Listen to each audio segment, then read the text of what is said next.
There we go. Alright.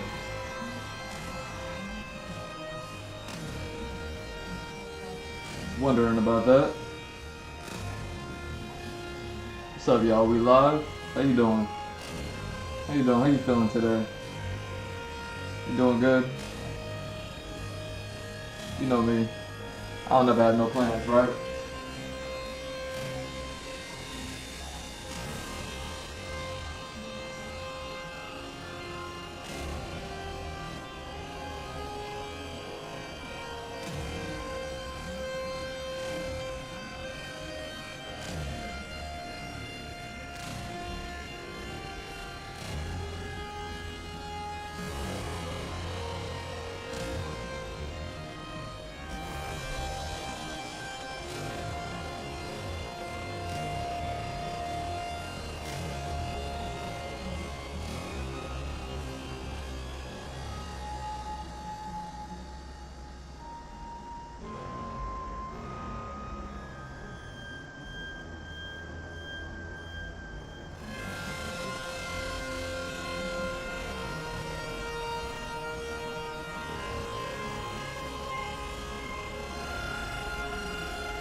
I don't never have no plans. You know.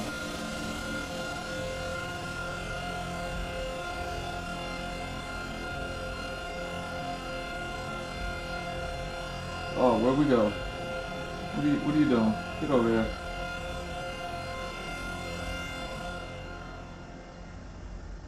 Alright. All I do is prepare ahead of time, get ready to start on time, and then every time on time something happens. I don't know how long they plan on working on this internet, y'all. They've been working on it for what, over a week now? All week last week? All week last week? All week last week? You still working on it? Still got people out here? Still got people out here that's like, oh, I swear it's not working.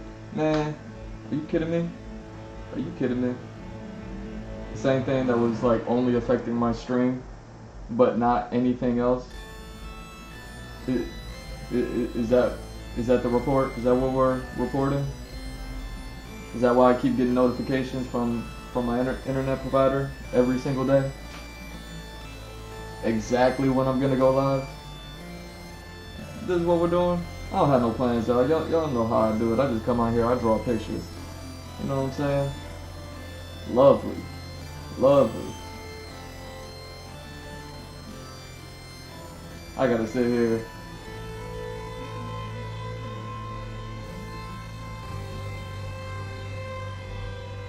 Gotta sit here and deal with con artists and frauds and corrupt governments within government. I gotta sit here and deal with everything, man. What's up with y'all? What's up with y'all? Why you feel away? What'd you do? What'd you do to make you feel away? What did you do? What did you do to yourself that makes you feel away? To be like, hey, I swear the internet that's working perfectly fine is not working. You got to do more work and tests out here.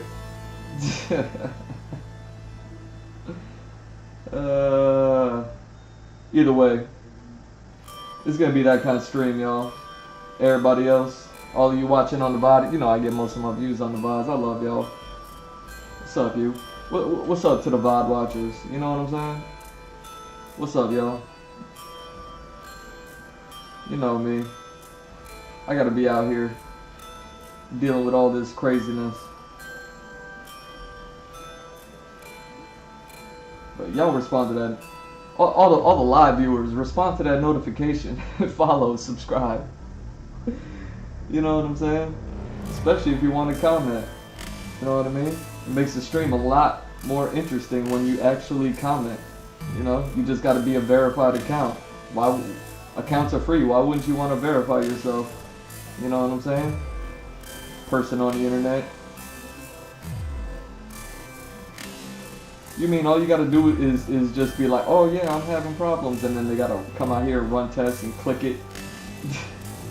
Click it. Be like, well, all right, we just gotta run these tests.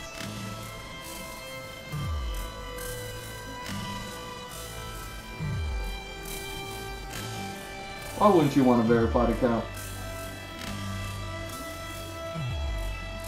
All of you tuning in, why wouldn't you wanna be the one?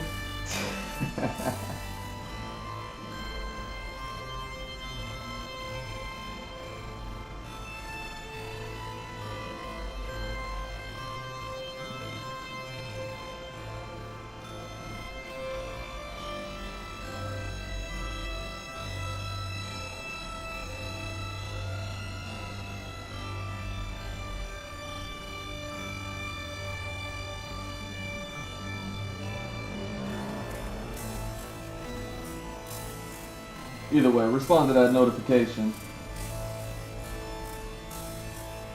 Let me blast this out to the world. Let me get more y'all in here, you know what I'm saying? Let's get more people in here. We're just doing some world concepts, you know what I'm saying? Continue developing this world I created. All day, every day, on my own. No pillowcase.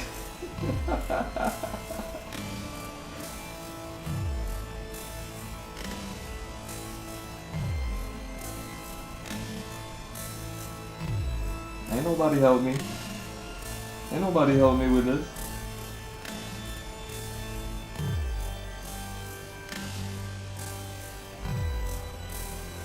Let me blast this out to the world. Let me get people in here. Yo, you know I put these on all my socials. Go on my socials. Follow, like, subscribe. You know what I mean? I'll be posting like daily. You need to hit that heart button. You need to hit the thumbs up. You know what I'm saying?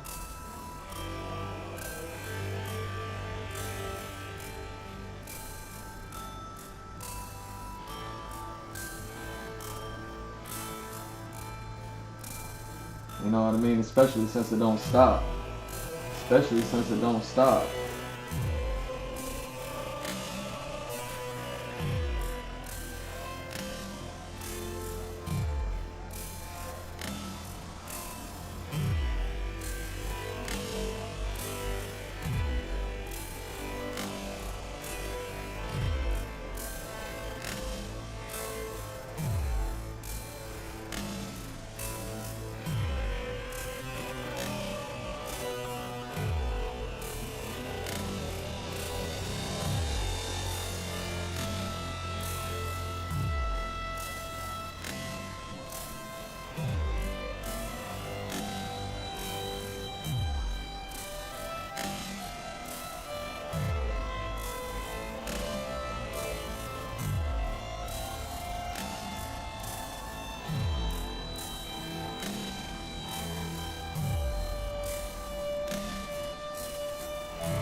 almost done, y'all.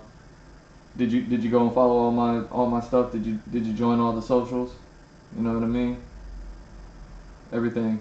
G Mr. Drew on I got merch stores like Patreon. Go join the Patreon. It's free. That one's free too. I know. That's a new thing that they're doing. You know, you got to go check that one out.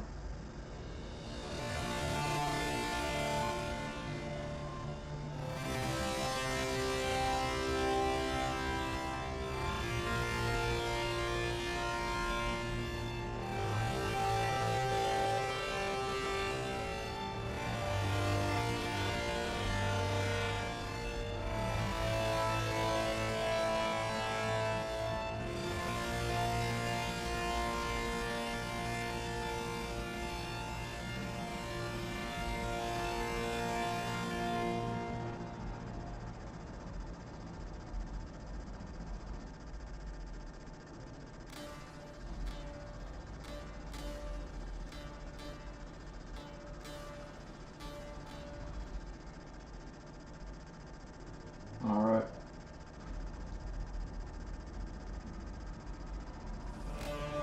Man, we got a new Tron movie coming out. Yo.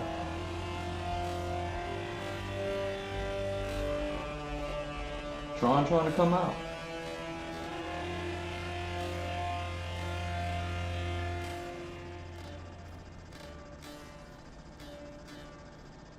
It's crazy. Looks like the video game world is entering into the real world, something like that. So instead of getting involved with Tron, Tron's getting involved with you, something like that. Is that the thesis? Is that essentially what it is? You know what I mean?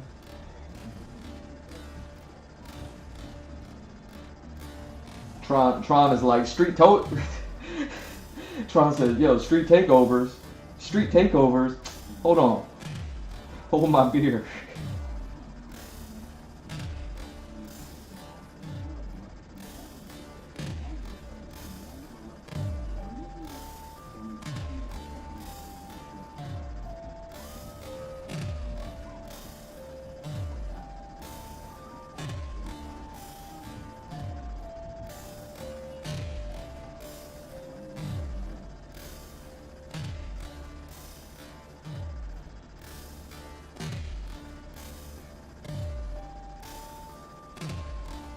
Alright, almost done here. I don't even know how many more I gotta do. Hold on. But you know me. You know how I do. I gotta get everybody in here. One time for the professionals.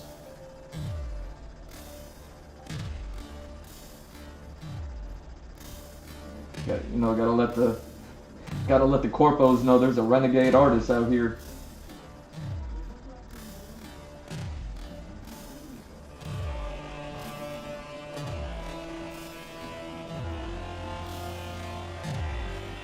Drawing sticky note size sketches.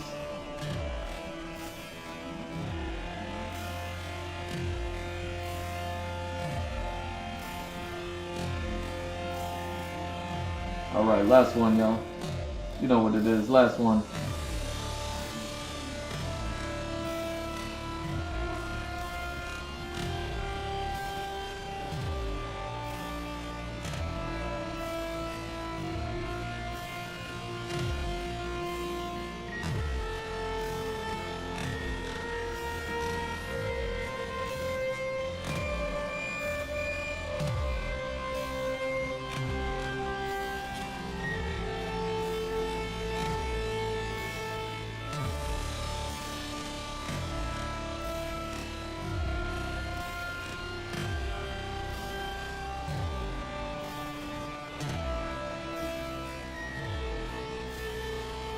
There we go.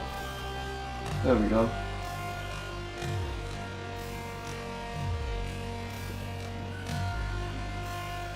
Let's go.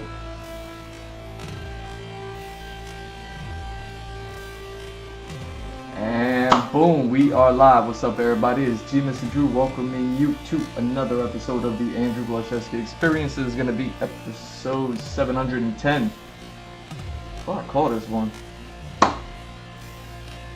Dominoting.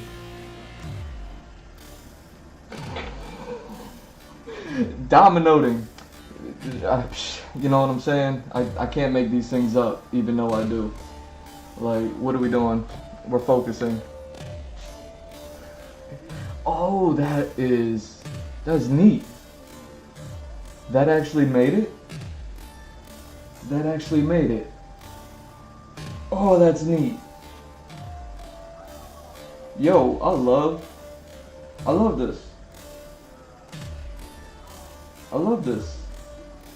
Hold on. Cause that's new.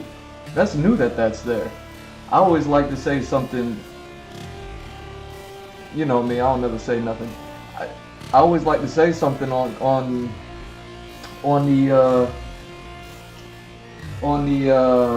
the X page, just, you know what I'm saying? Just because it's funny to me to do that. You know me, I like to have fun. I like to have fun. Yo, that's crazy. Hold on. Let's do this.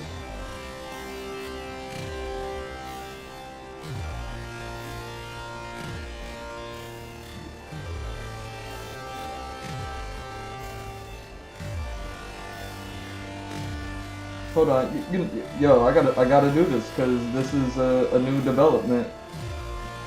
This is a new development. This is a new development on the stream. Check this out.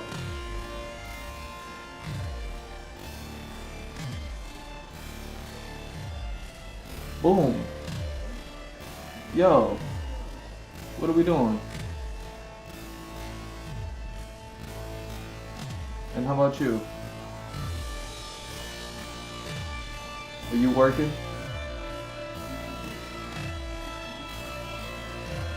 Are you working?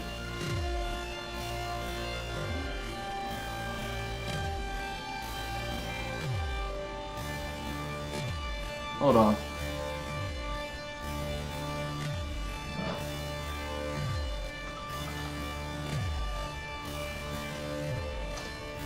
Let's see this. That is a new one because I just throw those in for funsies, you know what I mean, while I'm getting started just to make sure that they're up and running, you know what I'm saying? Yo! Get out of here. Get out of here. Look at you. Look at you working. Look at you working.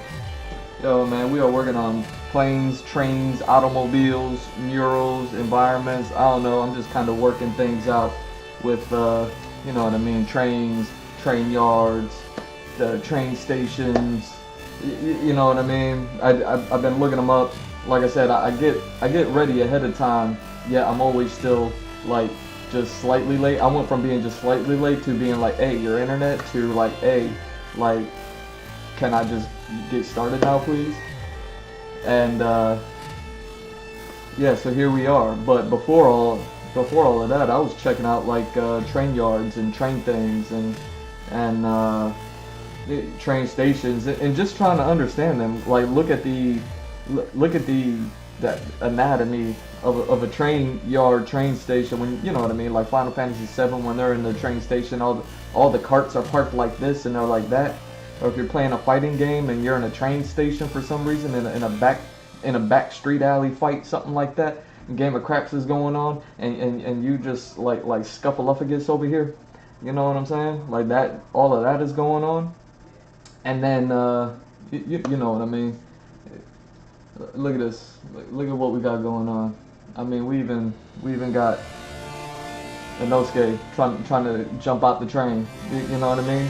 That boy is wild. That boy is wild. So we're gonna focus, and then I'm gonna sit here. I'm just gonna draw some things because I kind of always, you know, never really understood a train yard. Like, just the way that trains move is so wild. You know what I mean? Like they need so much train tracks to do anything. Like a turn, they can't just turn on a dime. They gotta like turn. You know what I'm saying? That takes a lot of ground. So it's like a train yard. It's like, how do they do all that? You know what I mean? So I'm looking at those, and it's super interesting. And just like I've been drawing trains, well now I kind of want to draw like train yards, but keep the trend going. So I might throw some buildings, a little bit of perspective. It's all gonna be real loose though. You know what I'm saying? You know how I do it, but let's go ahead and get started.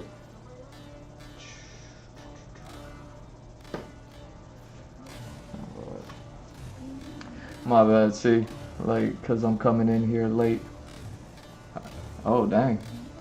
Oh wait, I'm not gonna turn it. I'm not gonna turn into the void. You know what I'm saying? All right.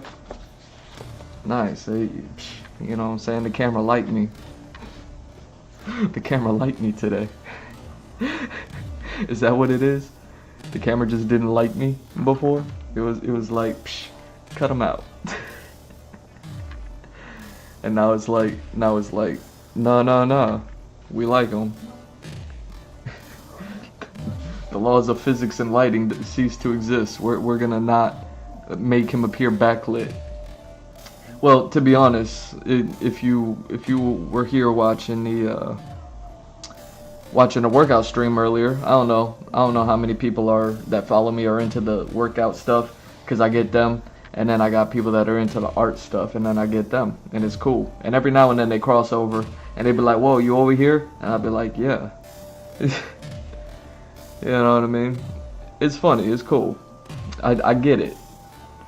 I get it.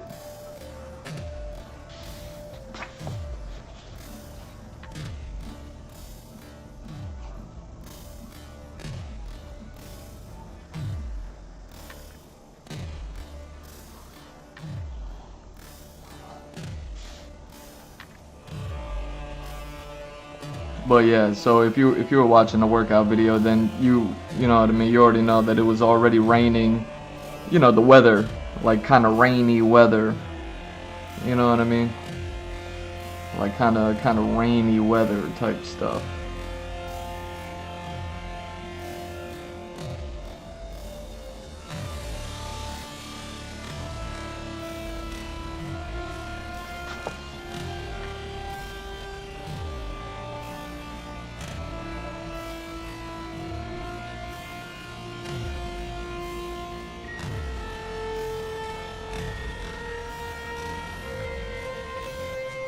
So with the clouds, as cloudy as it is, dark clouds too, by the way, and the sun, even though the sun hasn't got, it's still only like, well, I guess it's like 4 o'clock now because of all the drama I got to deal with, and you know, locally that y'all don't get to see. I try to keep it away from y'all as much as possible, but after so many years, kind of just gotta be like, look, this is the Andrew Goloszewski experience. Like, if this is what I'm going through,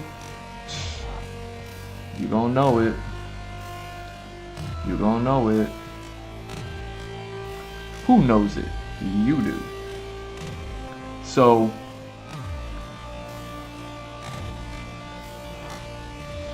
yeah.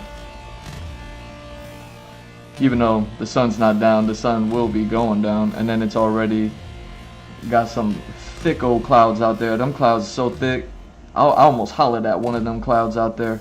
Them clouds are so thick and juicy. I was like, yo, cloud.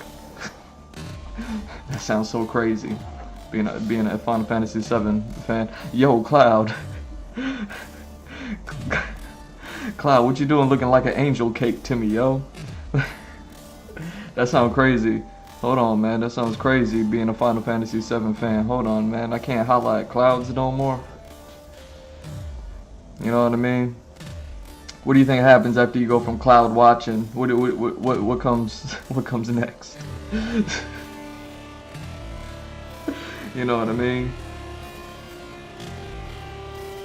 You know what I'm saying? All right. Good. So the camera, we got a decent placement.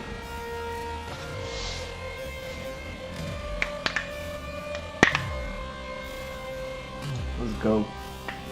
Let's go.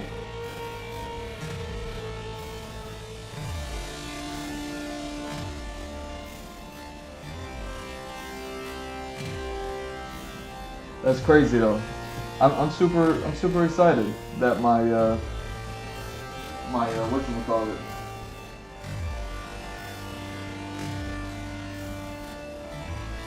that was one of my bigger concerns when I started doing this streaming across multiple platforms.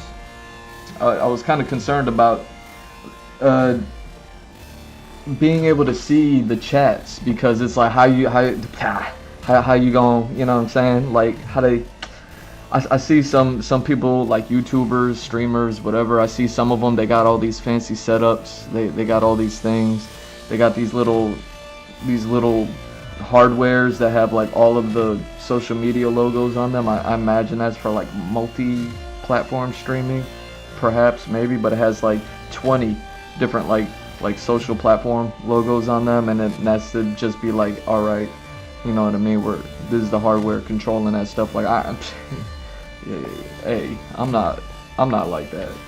I'm not like that, you know. But here, let's just start drawing. I don't know. I don't know how this is gonna work out, because, well, we gonna figure it out together, right? That's what we're here for. You know what I mean? We are in this together. So I'm just gonna start drawing, and then once I start drawing things, then I suppose I'll figure out what it is that I want. Yeah, that's interesting. See, these are the things that I wanted to see. You know, like railroads and railroad tracks and all that stuff. I talk about it often. Here, let me do this. Let me switch it up. Let me switch up the style a little bit. I'm not even drawing what I see. I'm kind of altering the perspective to fit my needs. You know what I mean? Which is probably a mistake.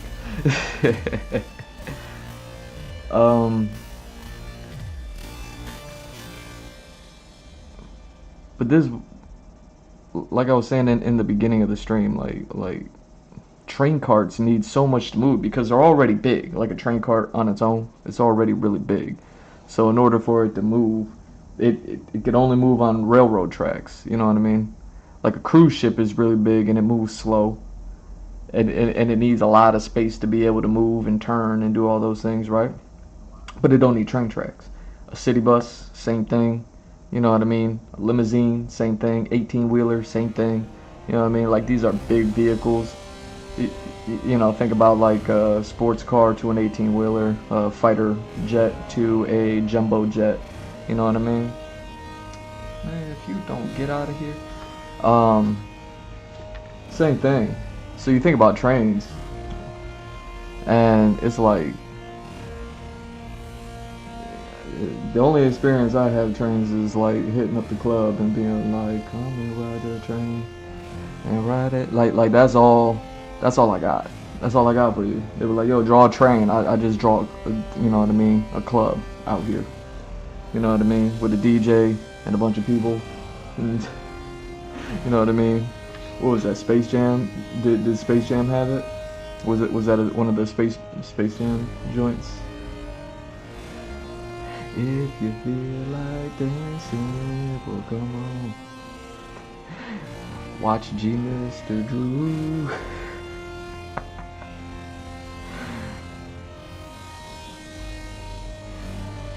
So dumb. But seriously, like train tracks have this I don't even know how to feel about it, because I want to say like old technology, just because clearly it's old, right? Like clearly it's old, right? Like it's old technology. I'm not crazy for saying that. You could see like when railroads were built, that they were like, you know what I mean, black and white photos. Like that's like some old tech, you know.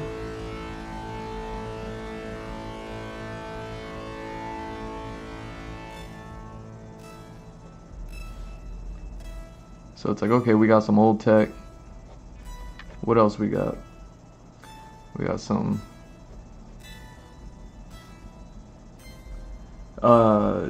you know, chain gangs. You think about people be like that whole chain gang concept of like chain gangs working on, like you got a whole bunch of Codys lined up, from Cody from Street Fighter. Cody from Street Fighters are all lined up in a row, punching boulders or whatever they do to make railroads and stuff like that. You see what I'm saying? Oh, hey, okay. I see you. I see what we're doing. See, because I'm altering the perspective, I gotta, you know what I mean, try to do this with a little, you know, put a little respect on what I'm doing here. Why am I altering the perspective and making my job harder for myself, you know? Can we see? Yeah. So, you know what I mean? Like trains are such old tech, but I don't even want to like hate on a train. You know what I'm saying? Like I don't even want to hate on like trains, train technology, like any of that. I still feel like they're necessary. You know what I mean? Like, you know, minus how we feel when we get stuck at the train track, railroad crossing, when we're on our ways, you know, to going places, and we're like, all right, we're going. We're gonna go do this. It's me and you, girl. We're doing it. And then like,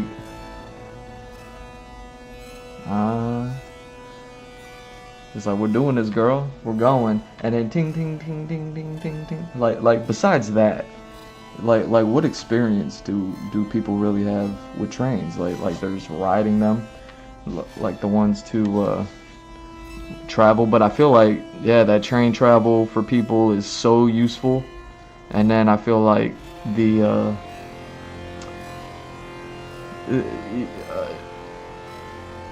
I don't even really quite know what trains are like used for, like for the overall thing. Like I get it, like way back in the day it was so that, you know what I mean, when we expanded westward and then we wanted to travel from East Coast to West Coast faster, like, you know what I mean, you have to jump on a series of trains and things like that. And we have highways and stuff like that now, right? But like shipping, that whole international trade aspect of everything, you know what I mean? It's like, I feel like all that stuff is still necessary because there's so much being traded, you know what I mean? Like these are some really big like carts.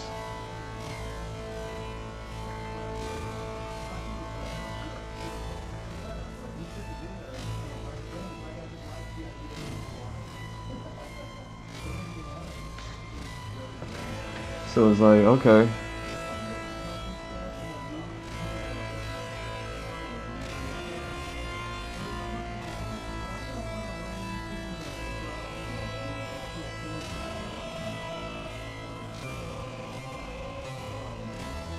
There we go.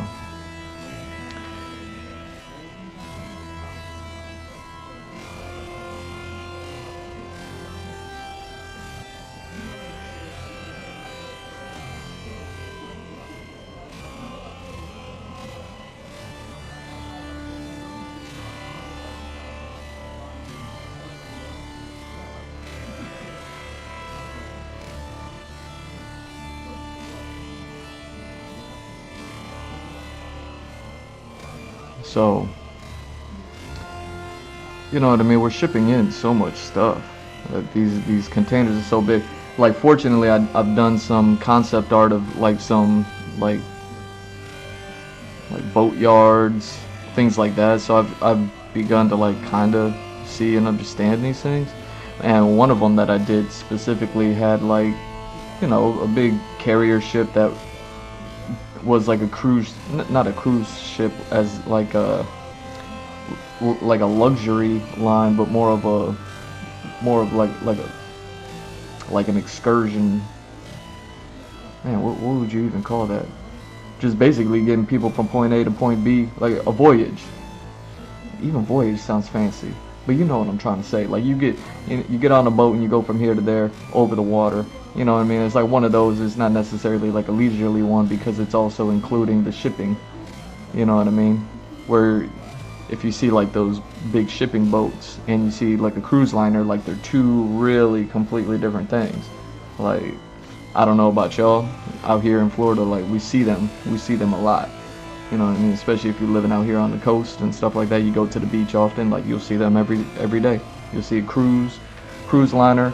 You'll see a shipping boat, all that stuff. Like all that stuff. So it's like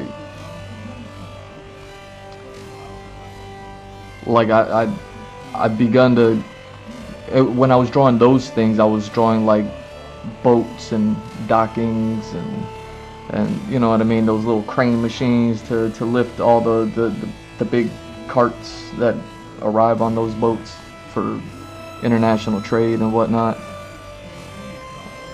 Like all that stuff is so interesting to me.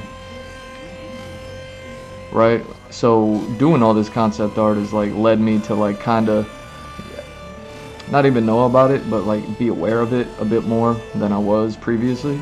You know what I'm saying?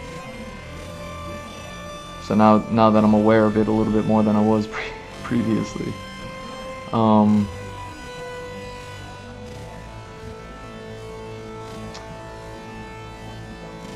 like I feel like what I'm gonna be working on today, what I'm doing with y'all today, is just kind of like the next step. Is just the next step of like hey.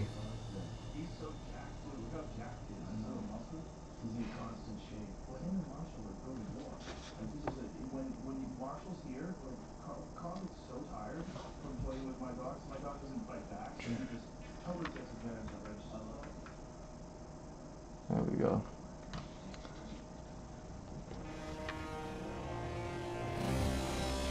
So it's like, I feel like after I drew those trains, and you know, in the last couple of weeks I ain't even draw all that many, not nearly as many as I thought. Maybe I'm trying to compensate for that by like, all right, I'm gonna start drawing train yards. You know what I mean? It's a little less focus on the graffiti, the murals, whatever we're calling them, on the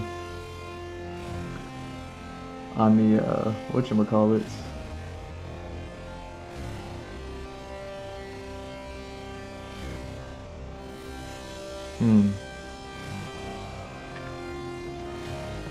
Let's see, this is what's interesting. Like, I was like, yo, these train yards have to be huge. You know what I mean? Like, if you just think about any vehicle and how much work any vehicle needs, boats and cars, like that's what we think about the most, right? But you're like, nah, trains need love too. You know what I'm saying? So if the train needs love too,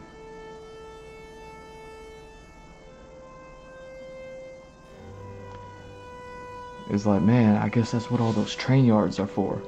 You know what I mean? It's to service them and like, you know what I mean? Hook the train up and all that other stuff.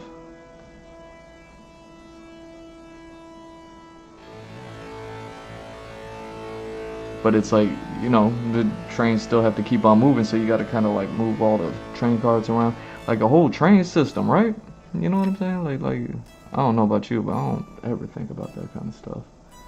Like that stuff is so, and that's one part about all this concept art that I do for myself is like one of the benefits, at least just like for the soul. You know what I mean? Benefiting the soul. You know what I mean? Benefiting the spirit, benefiting like pushing the creativity and my mind and my brain and all that other. You know what I mean? Just internal work is like just considering things that I never considered before, like these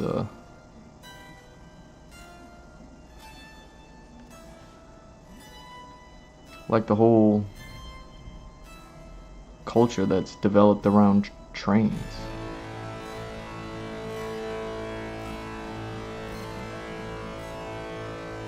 Yeah.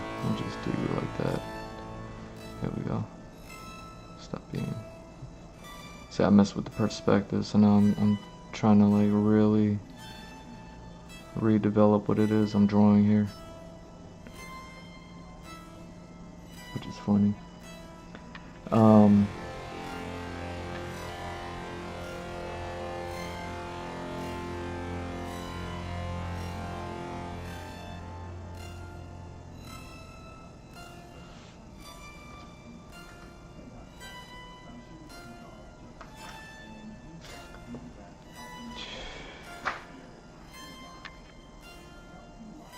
But yeah,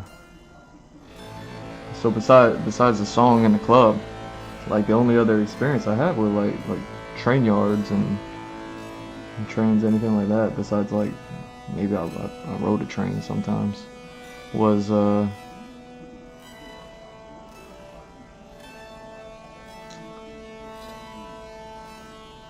like fighting games. Like fighting games, they have those stages. Street Fighter has like some stages with trains. You know, especially in the earlier days. CVS. I don't know if it's CVS or SVC. Is one of them. They have like a train yard stage. You know what I mean?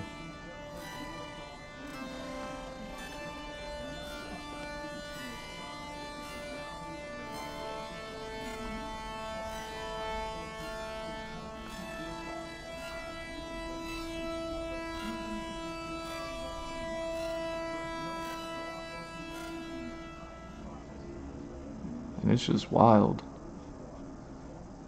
Sit here and think about these things. But this is what I mean. Like you see how much like real estate it takes up just to move these trains around. Like the ones that aren't being used or for whatever reason. Like even this picture I'm looking at, it's not even a bunch of train cars. It's the head of the train. I don't even know what you call that. The conducting train, like where the conductor chills.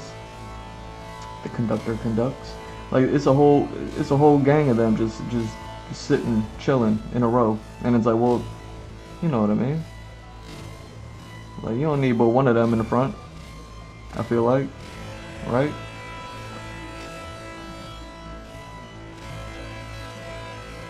What do we got? 1, 2.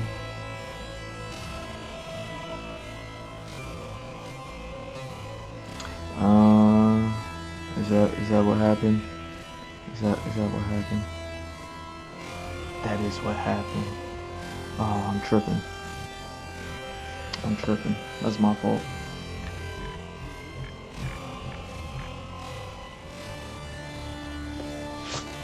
Alright. I gotta do it this way.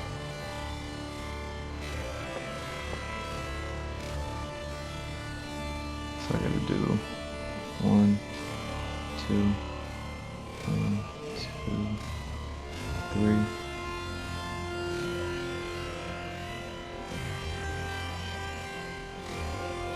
So with that said, with me having like done locations that have boats with boat yards and the crane system and you know what I mean, that whole container unit, you know what I mean, thing, and then that's like a whole nother system, right?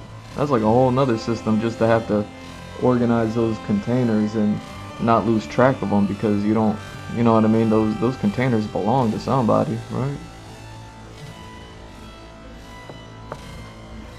And they gotta go places, and you know what I mean, you can't just, it looks random to us, but you know what I mean, having worked with logistics just a little bit, no, a lot of it, having worked with logistics, like I'm sure like those container yards have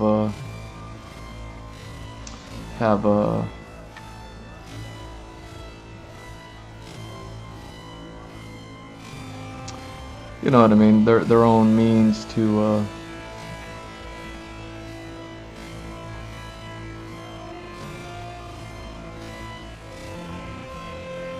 organize themselves and their work.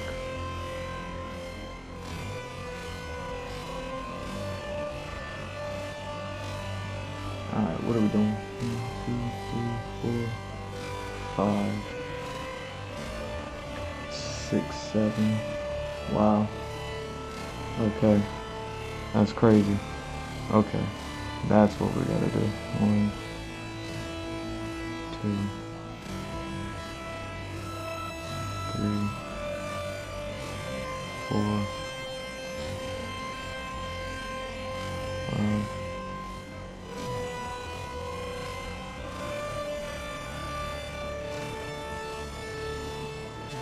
6.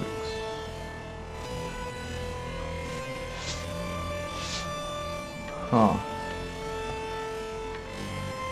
That's what I'm doing. That's what I'm doing. So it's gotta be like that.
That's crazy.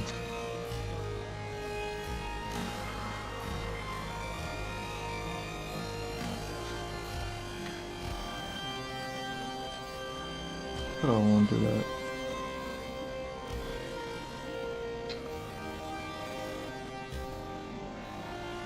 Yeah, that's whatever.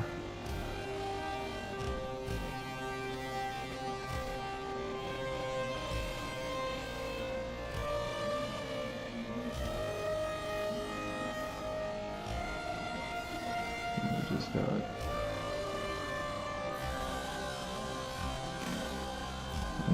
another set.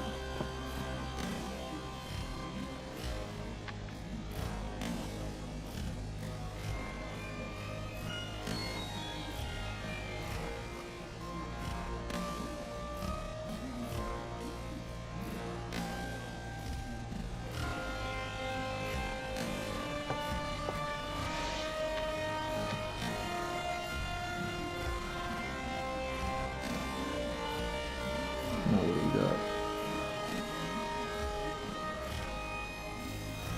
So we got 1, 2, 3, 4, 5, 6, 7. Okay. Okay, so 1 in.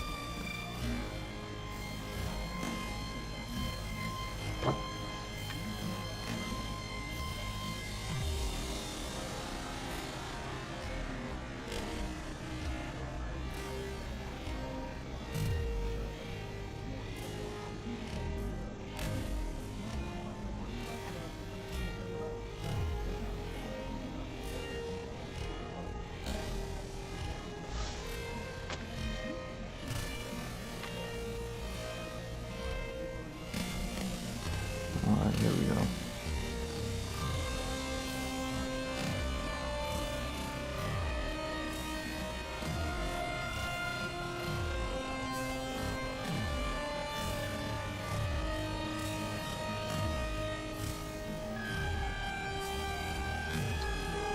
Next one over, back. Next one over.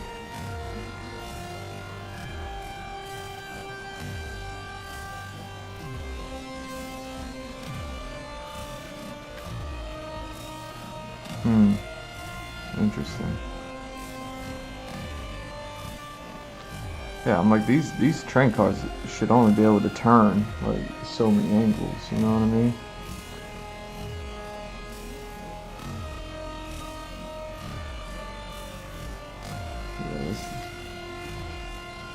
this whole system is nuts to me. Like, it's so ancient, but I don't even see how you could ever do anything different. You know what I mean? As far as having to move resources from here to there and all that.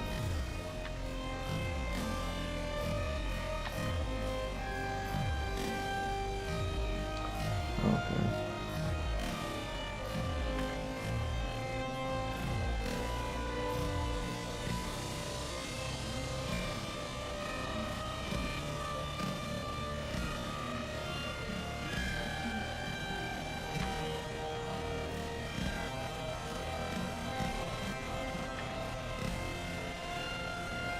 Damn, well, I feel like it's the opposite.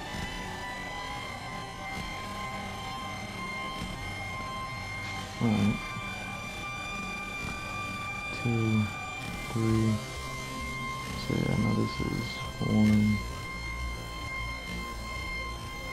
2.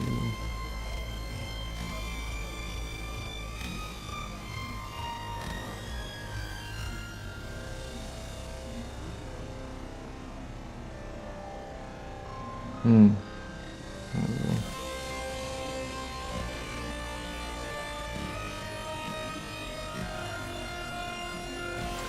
But that's what I mean. So you got like this one main track here. It's gotta be so difficult to have to like move 1, 2, 3 of them just to get the one in the middle, cart it out, and then move the other ones back. Like, how much organization does all that stuff take? You know what I mean? But it's like, what else could you do? Like, how else do you move, like, that much weight, you know what I'm saying? 2,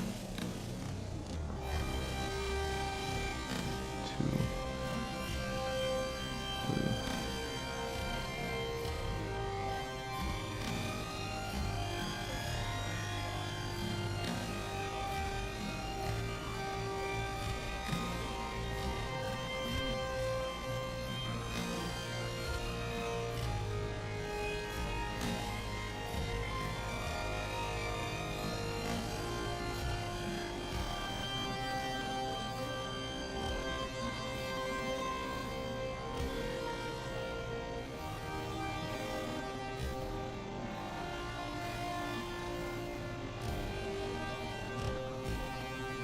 Again, for me, it's like being aware and learning about these things is all good, but it's not my goal here to sit here and know how to draw a train yard or anything like that. I'm just here to be like, alright, if I'm going to be drawing train yards, I better learn how to have fun with it. You know what I mean?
This stuff can't be easy.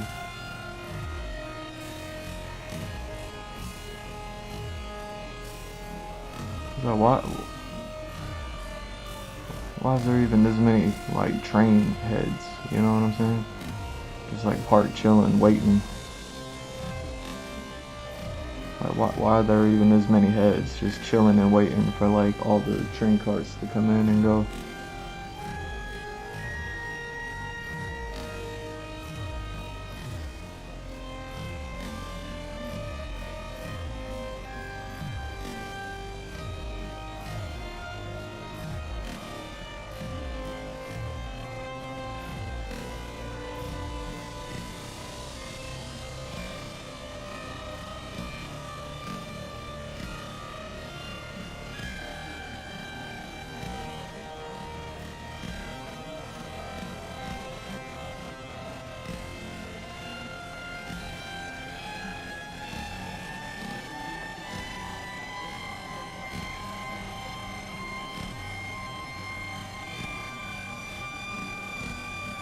So wild.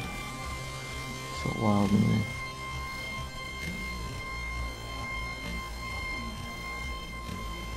Alright. So now I feel like I got the hard part done. Now this, I'll go ahead and go back to around here. And we got 1, 2, 3.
Alright.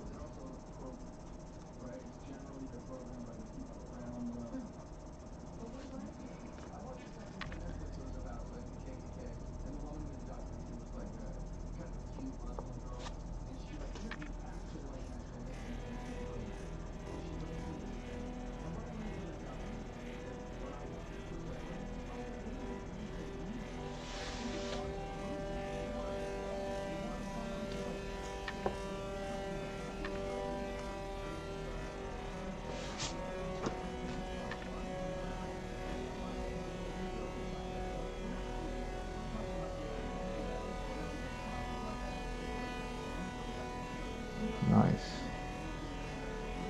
Okay.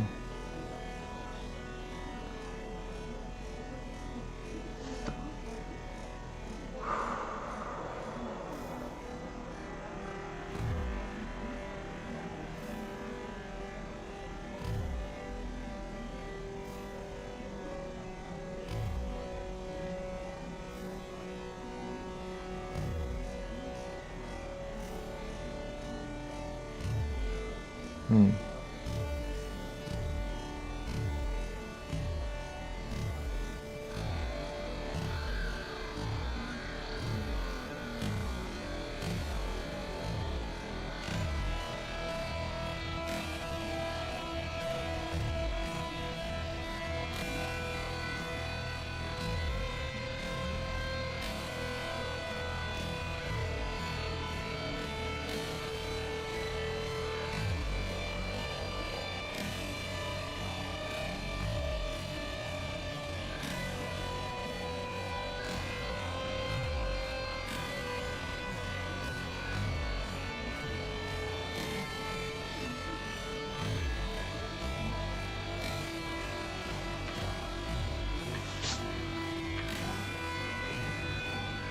Ridiculous. This is ridiculous. Alright. So we got one.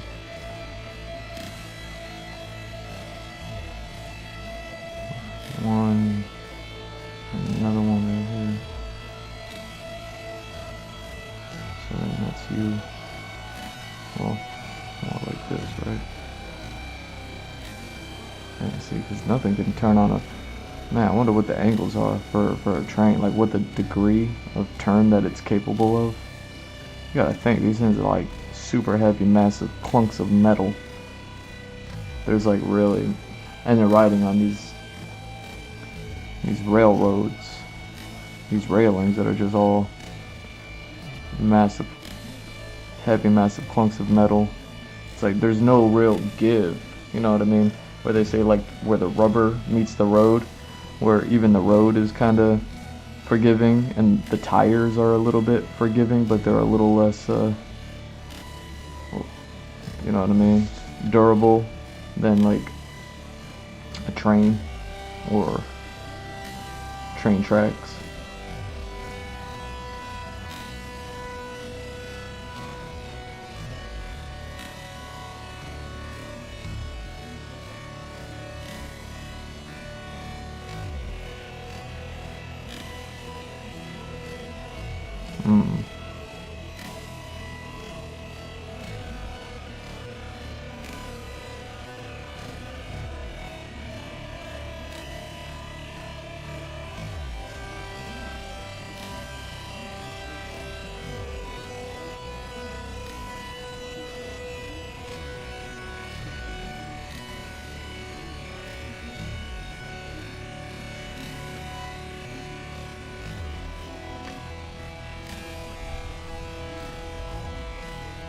Oh dang, I can hear the thunder rolling in.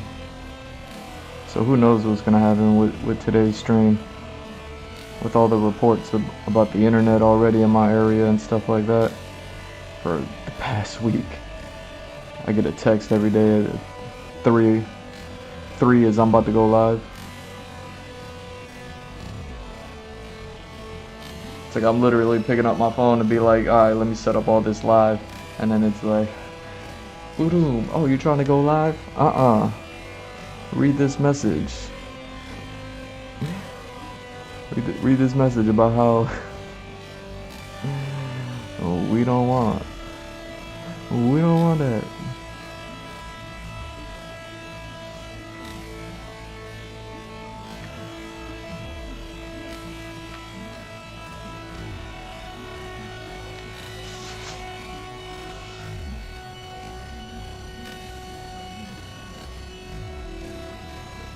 Oh, that's so cool. Oh my god. See, this is one of my favorite parts about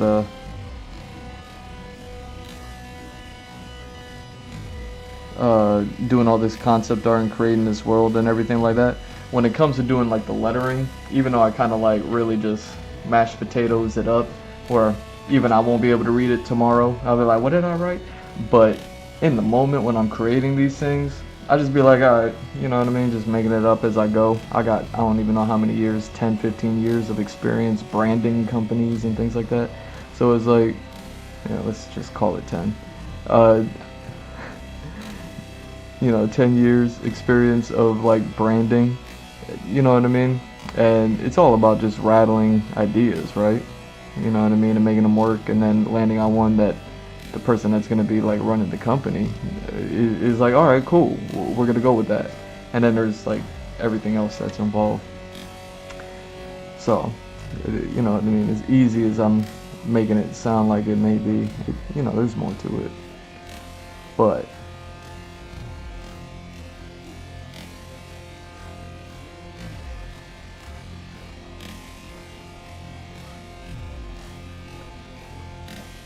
because it's like I'm just working for myself when I do this stuff, like all this stuff is just like if I'm the artist and I'm the client, and then I just come up with a funny idea, it's immediate, you know what I mean? There's no struggle of like me trying to understand the client.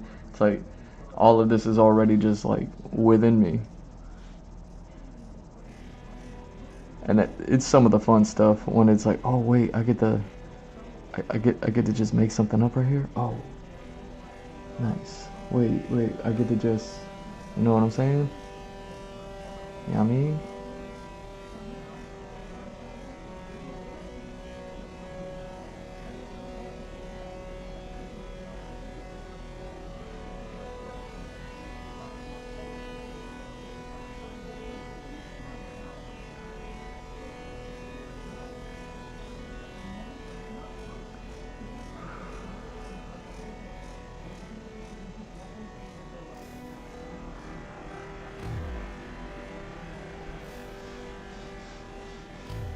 Alright, which one?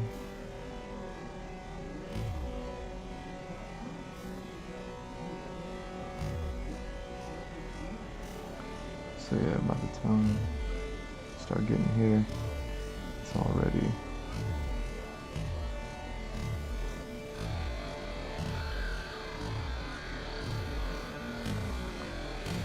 and I just kind of got to draw these things in order to get like an understanding of the environment.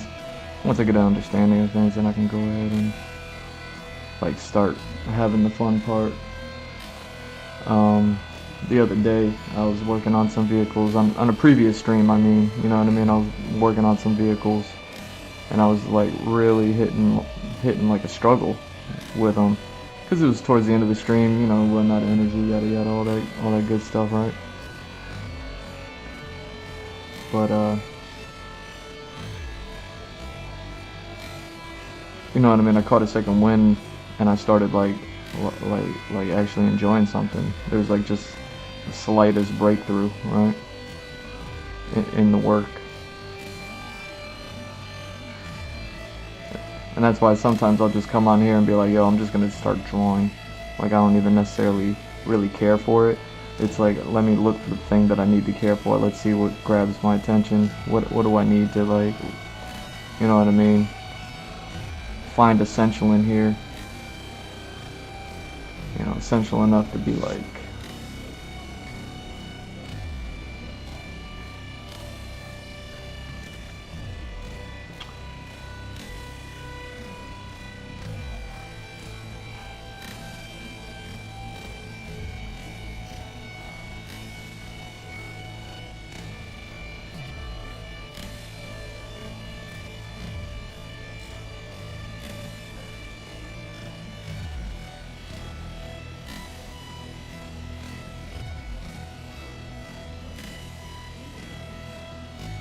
so crazy.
Dude, like, even me right now, I'm like, what is this thing? Like, what is that thing for? It's like a little miniature tunnel. Like, is it kind of like a car wash? Like when you go through those little car wash things and, you know what I mean, they put you on there and they, like, not necessarily like one of those things, but is it just like a quick stop for it? Like, pit stop, check, make sure everything's going, you know? Make sure all the lights are working, make sure all the thises and the thatses is working, you know what I mean? Like, what's going on? What's going on with this little construction here? That's what I mean. It's like, I wouldn't think to put something like that there. If I was thinking about a train yard, I'd be like, there's railroad tracks and there's train carts. Like, I don't know nothing about nothing. Like I imagine there's a building somewhere, right? But it's like, man, there's a little something for everything.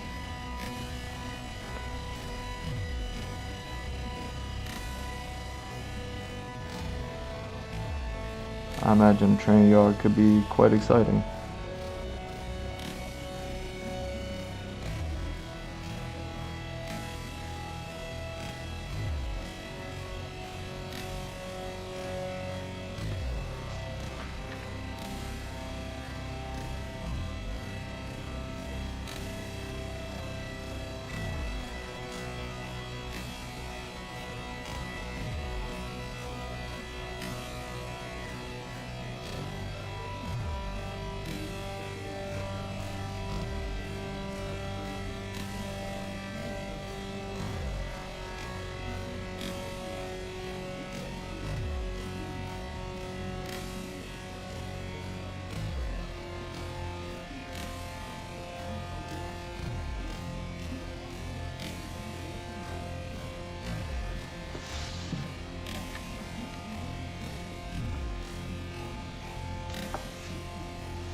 There we go. All right. So we got like one of these.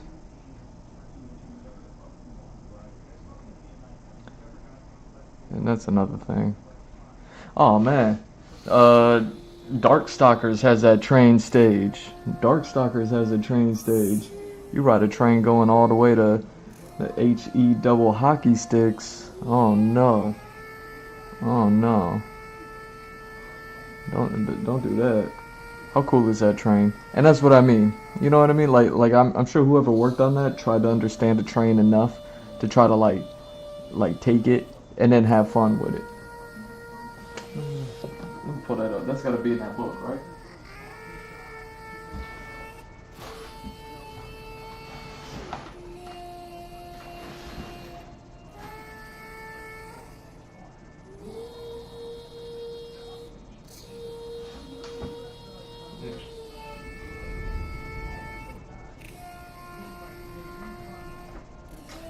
Do I still have you on? Did I put you away? Where'd you go? Where'd you go, Darkstalkers book? Oh. Didn't even put it away. See, this is why I love these official complete works. That way I can show you what I'm talking about.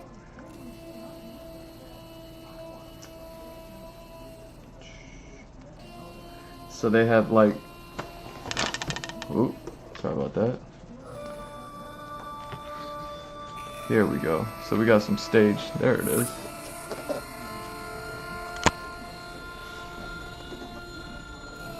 You see what I mean?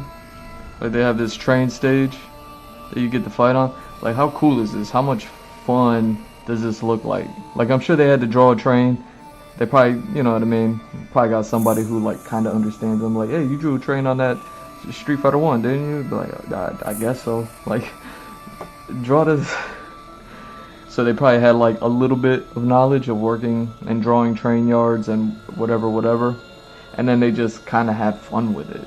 You know what I mean? They threw the eyeball on it. The mouth move is real weird. And then even the whole stage animates. Like I think everything kind of has like a conjunction junction, sort of like, you know what I mean? Like a squash stretch and little poppy feel to it. You know what I mean? Like got a face here, like there's mouths all over this thing. It's like the demon train, almost like the demon slayer infinity train almost.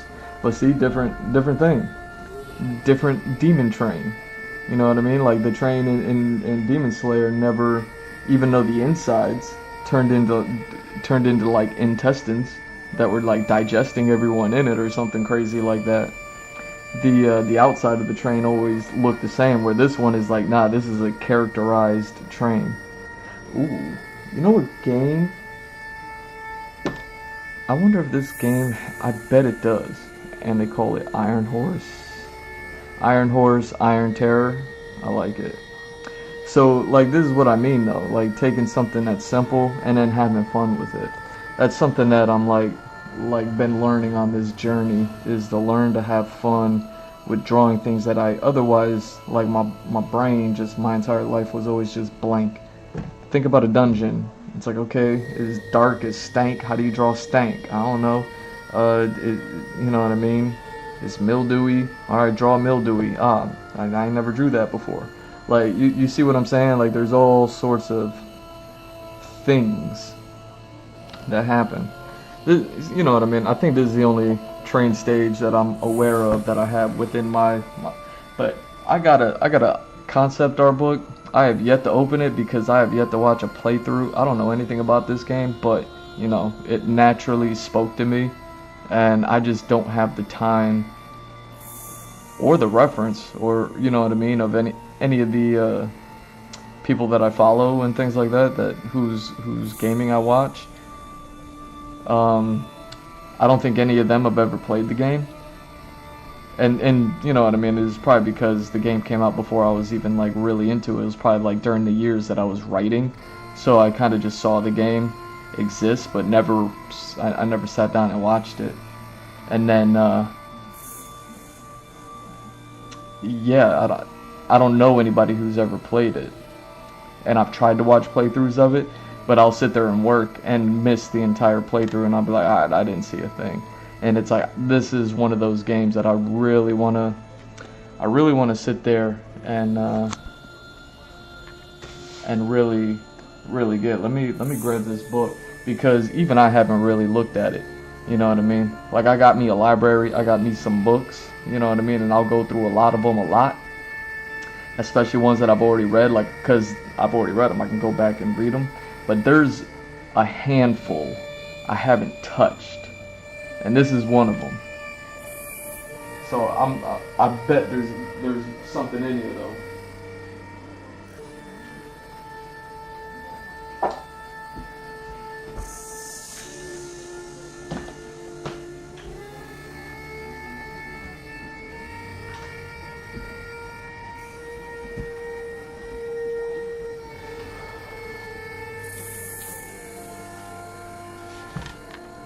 Probably bought this one used, who knows. I have not looked at this book at all. Like, when I got it, you know what I mean, I just kind of flipped through it real quick. But naturally, me being an animator, this game, like, definitely caught my attention. I don't know anything about it really, never really joined into it. I did some fan art of this game, and still, even having done some fan art of this game, still haven't like dove into it. How do you do fan art of a game that you've never seen before?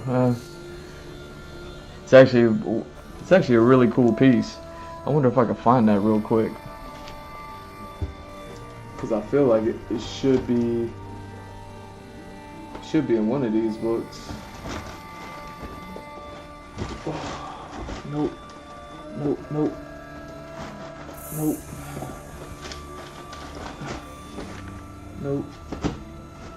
Is it in you? It's not in this one. It's not in this one. Are you back there? Yeah, you gotta be back there.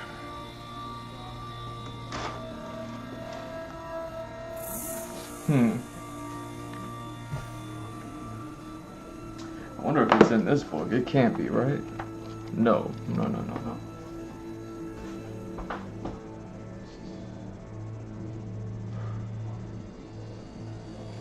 Okay, I officially have too many sketchbooks. I'll find that Cuphead fan art somewhere, sometime. But, like, I love this stuff. Just looking at this, like, seeing the frames and everything like that, but, like, playing it out so that way you could actually feel like you could see the animation. Yeah, you can see I haven't even looked at this book, but I bet just because of the nature of this game and just the feel that I get from it, I'm like, I bet there's a train in here somewhere. I bet there's a train aspect to this game somewhere. I've seen so much craziness and nuttiness to it. Like, look at all this work that these people put in. Isn't there a sequel? Like, I recall there being like a sequel that was coming out, but I remember that from like maybe even 2 years ago, at least 18 months ago at this point.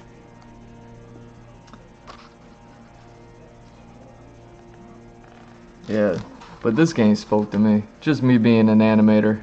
You know what I mean? Like, it's a game that I'm like, I would play. Like, if I ever got back into gaming, I would be like, okay, what do I need to do in order to be able to play this game? Just so I can appreciate it. I heard it's really, really hard anyways. You know what I mean? So I can sit there and play it for like the rest of my life. Just because it's like, I would never beat it. I would never beat it. If a game is difficult, you know what I mean? Unless it's an action game that I could just button smash and have fun with.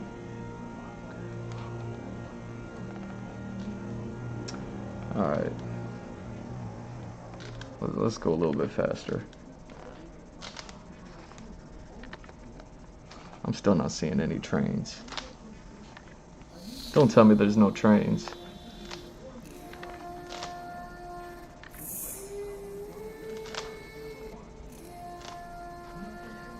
Because I'm like, there's planes. I'm like, if there's planes in this book, I'm like, there's gotta be trains in this book, right? Like, if it's all old school and old-timey, like, you know what I mean? If it's old school and old-timey, look, they got like little fun air balloons and zeppelins and helicopters and all that stuff. Like, come on. Oh, dang, they got a comment?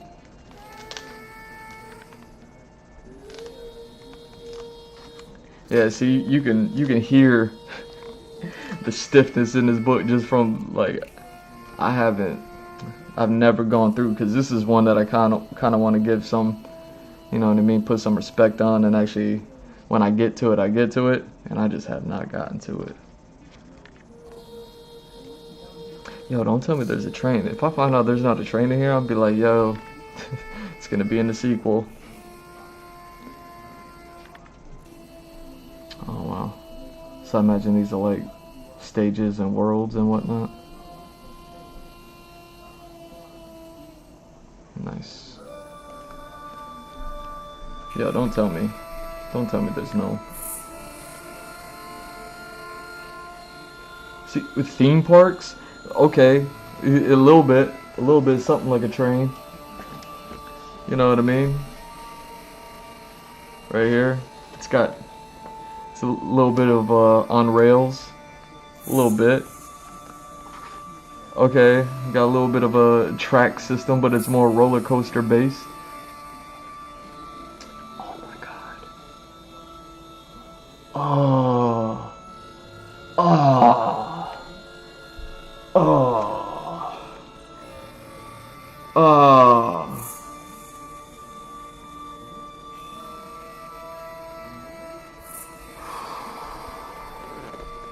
My bad, y'all. I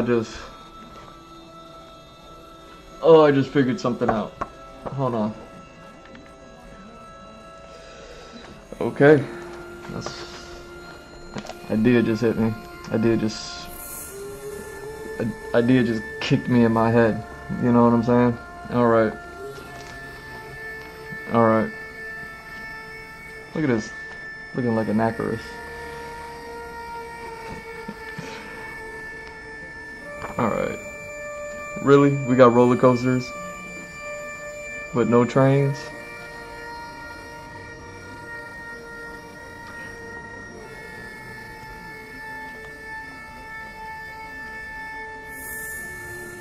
See? Got planes and automobiles and roller coasters, but no trains. Come on. Come on. Don't. See, I've never seen any of this. You know what I mean? I don't even know if I've gotten far enough into the game to ever see these things, you know? Oh, so cool. So cool. I feel like these things are always fun to me, you know what I mean? The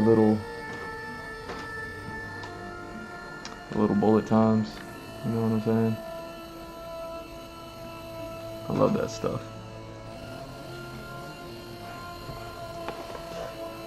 And look at that, doing turnarounds. That's so cool. Oh, that's neat. I see. I see. That's a fun concept. Oh, come on. We got boats. We got boats. Come on, yo. Don't tell me.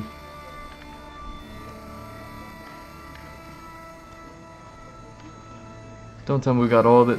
Yo, we got cranes. No, cranes and no trains. Come on. Dude, there's got it. Look, I'm glad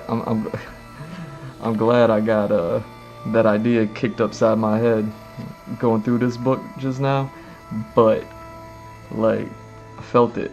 I was like, you want to see you want to see a fun train? Railroad Wrath. Here we go. Look at this. And it's a ghost. What is this? Final Fantasy VI. We got ghosts on trains. The Phantom Express in Railroad Wrath. Nice. Before Cuphead and Mugman can make it to the casino in the wrong side of the tracks, they have to make. See, they're even clever in these little books and writing this stuff out. These people put so much work into everything.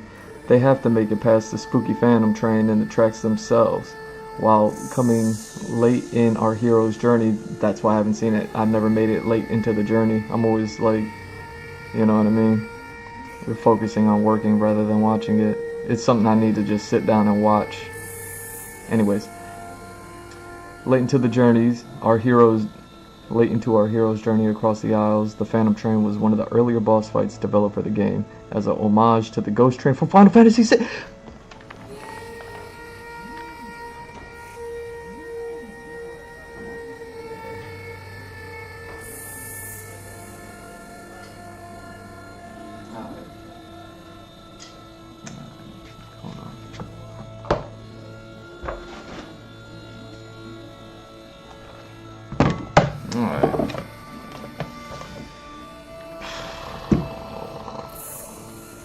You know what I'm saying? Look at this. The book won't even stay open because it's so used to. It's never been open before. Okay. Let's do it. Let's do it. I'm drawing trains. I'm drawing trains for no reason. I'm drawing trains for no reason. I felt it in my soul. I felt it in my soul. And now, come on.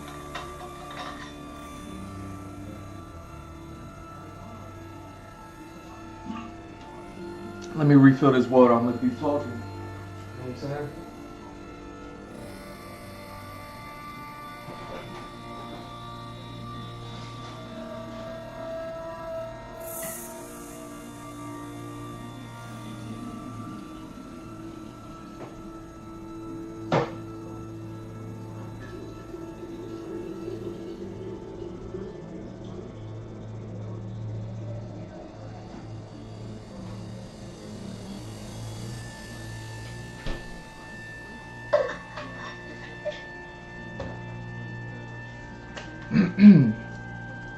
All right.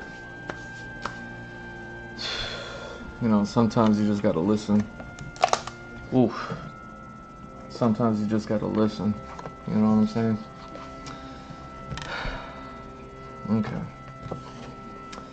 As an homage to the Ghost Train from Final Fantasy VI, including a musical nod to their train's theme in our fight tune. Both lines take departed souls to the land of the dead. We thought this ghostly battle would be the perfect thematic lead-in into Inkwell HE double hockey sticks. Interesting. I'm just gonna jump across right here. The peculiar flying pumpkins that drop pink bricks on the players. Jeez, that's a phrase. Went through a number of iterations throughout the development. These early pencil concepts of steam-powered butterfly gremlins show a decidedly different take on the pests. Sometimes the concept phase is just eliminating all the designs you don't want a character to be. And this is what I'm talking about when I'll say the word fun a lot, but that's exactly what I'm talking about. I need to find the things that I'm interested in as far as like the design elements. I need to know what makes a train, right?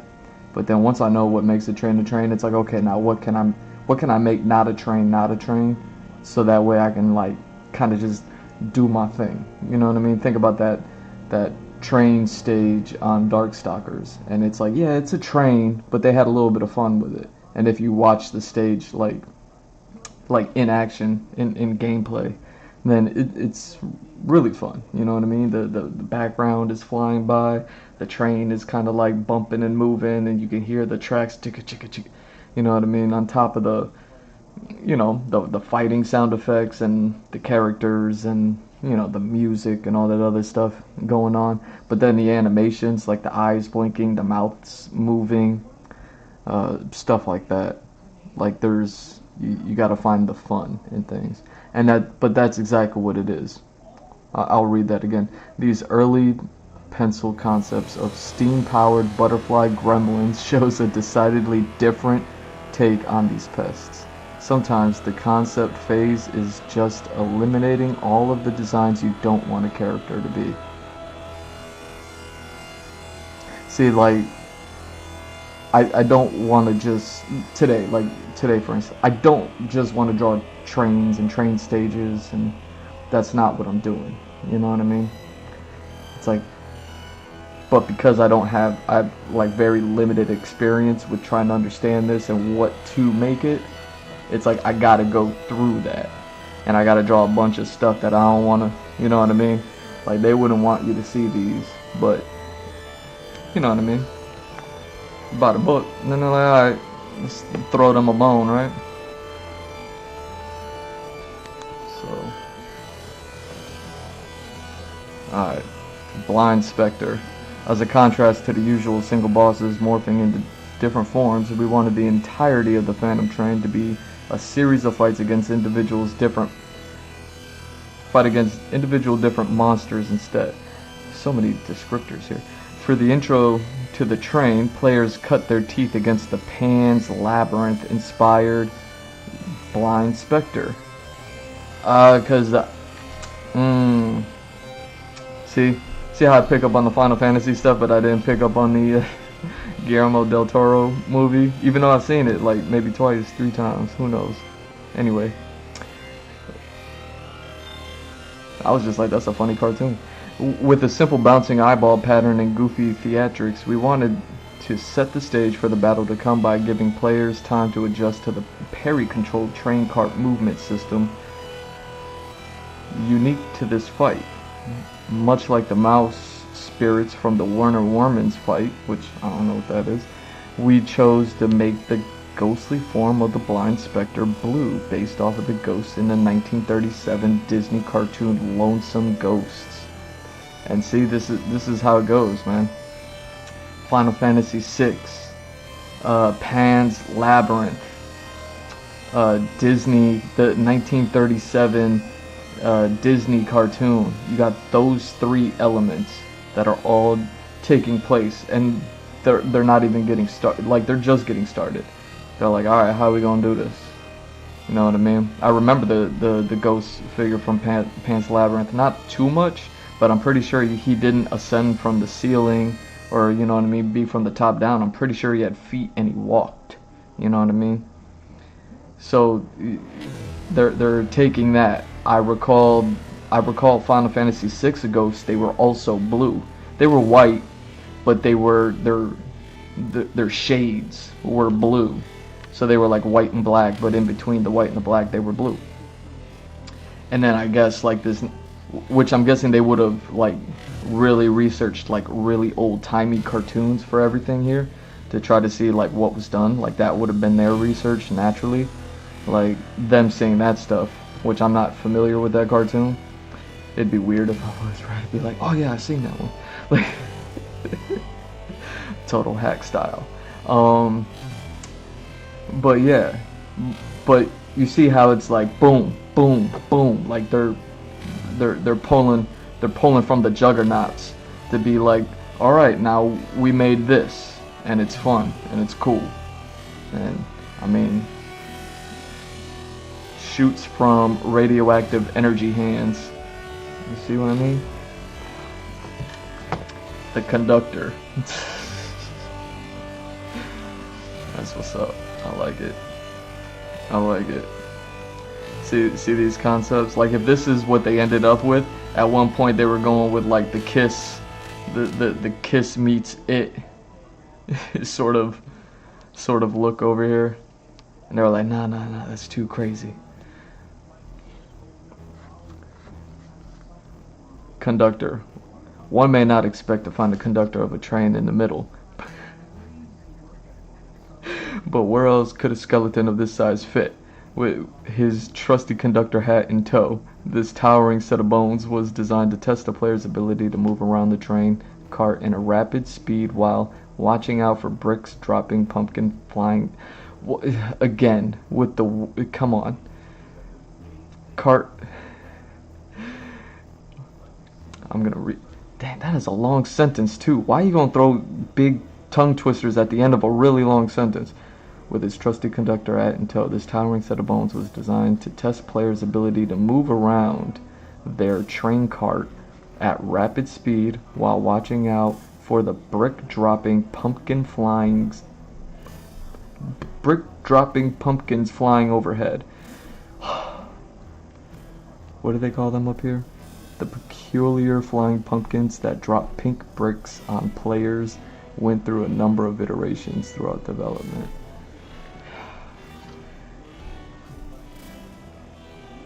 How many peas y'all gonna make me pop over here, yo? You know what I'm saying? With numerous examples of iconic skeletons appearing in cartoon classics like 1937 masterpieces, The Skeleton Dance and The Skeleton Frolic, those I actually am familiar with. Not a hack. We had tons of source material to reference and pull from. Early on in the concept phase, animator Jake Clark explored much less typical guises for the boss, including spiky-haired version as the take on Beethoven's wild mane and play on the word conductor. Interesting, I like it. Unusual as that concept is, the star mark across his eye was homage to Super Mario Bros. 3 Morton Koopa Jr., his own makeup an homage to the lead singer of the classic rock group Kiss. What'd I say? You know what I mean? Kiss meets, what I call it, the It Clown. I was kind of thinking Krusty the Clown, but Krusty didn't come. You know what I mean? Kiss meets Krusty the Clown. That's kind of what I'm getting from this. But yeah, you know what I mean? Star Child. Shout out to Paul Stanley. How you doing, yo? You know what I'm saying? I got that Kiss Compendium book right here, but it, you know, it's heavy. It's a really heavy book. It's like 10 times the size of this book here, and this is a really big book. I'm not gonna grab that one and pull it, but shout out to Paul Stanley, Star Child. Look at him getting some love.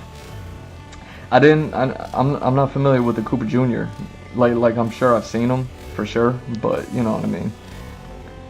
Again, references on references on references when you're doing these things. Let's keep it going, man. Oh, look at these little ghost designs. So cool. Lollipop ghouls, yo. I'm not mad at it. From pencil concept to game, the Lollipop ghouls were one of the boss designs that had almost no iteration during the concept phase because we found exactly what we wanted from the start. See, sometimes it just goes like that. Drawing heavy influence from the ghastly faces that terrorized Bimbo at the end of Fleischer's Swing You Sinners short, the decapitated duo fit perfectly into the gameplay design of frantic side switching on the train cart. I don't know anything that they just said. Of the many bosses in Cuphead, we felt that these purple baddies best capture the surreal, musical, twisted, and fun ethos of the rubber hose cartoon classics we pay tribute to. The bulging eyes, the noodly necks, even the center train cars, pulsing ghost barrels, all beep-boop to the music while threatening to flay the heroes alive. Everything coalesced thematically in this phase, with the lightning crackle from the ghouls' mouths matching the lightning of dark spooky night, and the skulls cascading down from the defeated ghosts tying into the graveyard littered background. But this phase isn't the end of this fight. See, and this is why I try to watch a game. You know what I mean? I guess typically it would be like, oh, why don't you play the game? But like, you know what I'm saying? This is why I'll watch a game playthrough before I go through these books. And I just have not sat down and watched this game. One, I think they're like really long videos, and it's like, yeah, maybe I need to like break it up a little bit, so that way maybe watch a stage or a level and then read a chapter, and then watch another stage and another level at another time, read another chapter. Maybe that's how I need to treat this book. But you know what I mean? I like to go whole hog. You know what I'm saying? I you know, I just go. So it's like, I've already tried watching this a playthrough of this game like once or twice, and it just didn't pan out either times. Like I got nothing. You know what I mean? So I because of that, I never felt the need to read this book yet, because I'm like, I wouldn't understand anything. Like, I ain't understand anything I just read. I like it. It sounds cool. Like, you got a train running through a graveyard. That's awesome. You know? These ghost designs, I love them. It's so funny. While the central cart in the initial design sketch shot out rockets, we didn't feel that was thematically appropriate for this spooky fight. Through the concept phase, animator Jake Clark came up with the fun ghost designs based on the traditional craftwork tissue paper ghosts made for Halloween decorations that we use instead. Yeah, I always like those ghost designs. You know what I mean? Anytime like Halloween comes around, and then you just have like the ghost that's stuffed, and then it's just like a cloth and it's tied up, and then you just got like a ghost with a face on it. Like, those things are so cool. You know what I mean? Like, I know people are big on like holiday dressing and holiday designs and all that other stuff, and dressing their home with all the holiday stuff. Like, I like to see that stuff, but you know what I mean? I'm just not. I never really do it. But I like to see some things, but one of my favorite things to see are those ghosts that are, you know what I mean, kind of just there. Those things are always fun. Huh. I wonder who these guys are. You know what I'm saying? Like, clearly they're these things. That's so funny, shooting rockets out of this thing. But I guess they didn't do it. Huh. I wonder where the ghosts are. I wonder if those are the ghosts in the windows, maybe? I don't know. The train. Okay, so we're seeing the whole thing. It just says train right here. You can't see it in the shot. See, this is what I was... See, this is the part that I was like, you know what? I bet they got something in there. Because this is what I'm drawing right now, as far as like that train yard that I was just working on. A little bit. I was like drawing those things, and I'm just like, alright, this is the front of the train. It's actually like one of the more exciting parts. What makes like train carts exciting to me is like the murals that, you know what I mean, people will paint on the side of them. But outside of that, like the front of the train is always the exciting part, right? It's like, well, just because it looks different. But yeah, I like it.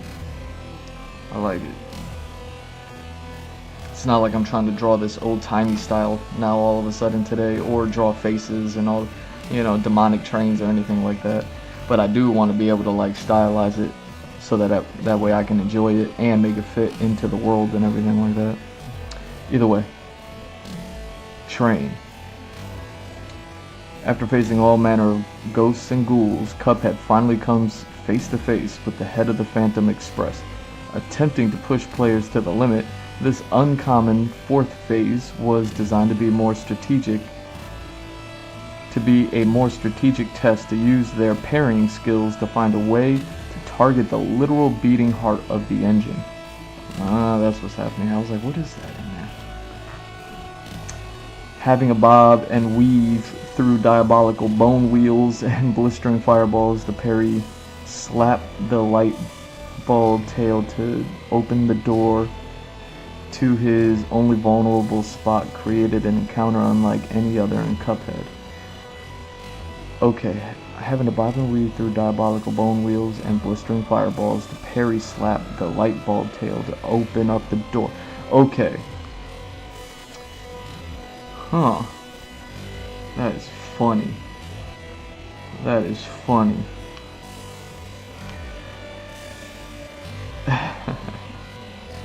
That's so dumb. It's so dumb. Oh, what? Alright, whatever.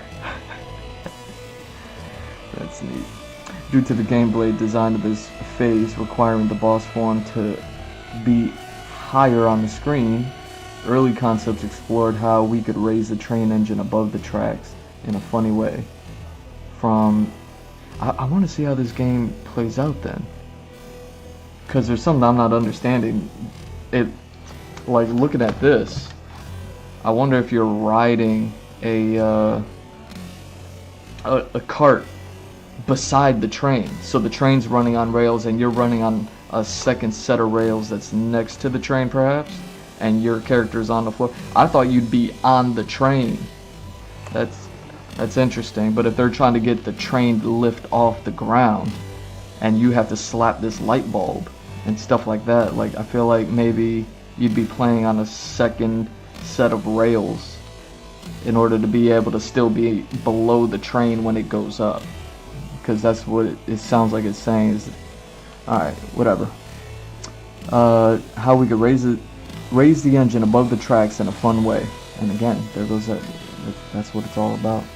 From stilts to telescoping arms, many different ideas were tested, but once we saw animator Jake Clark's version of the engine running on spaghetti legs towards the main track, we were sold.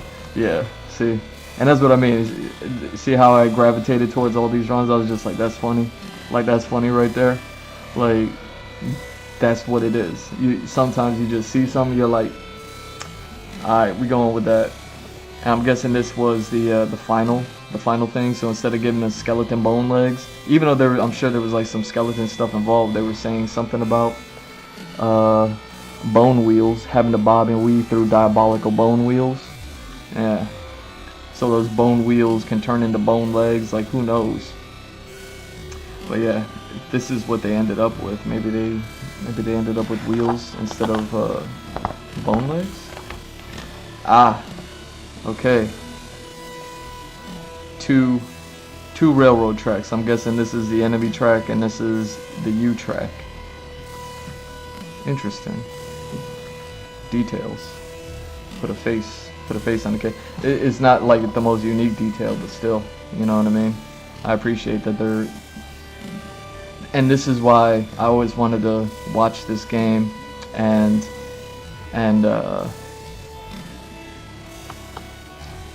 read this book, because I just know too much work went into it. You know what I mean? Like not enough work went into this is something that nobody is ever saying. Like too much work went into this, and it's perfect, right? This even looks like the Final Fantasy VI stage, like color-wise and everything like that. Like the Phantom Train stage, like it feels like the color palette is still there. That's interesting. I like it. interesting use with the foreground. Phantom Express background. One of the earlier backgrounds completed for the game, Railroad Wrath's blue-tinged graveyard, went through a couple of changes as we developed the stage. Initially, the entire Phantom Express battle was going to be fought ascending up a tall mountain to the Devil's Casino located at the peak. The idea of the Devil's... That's interesting.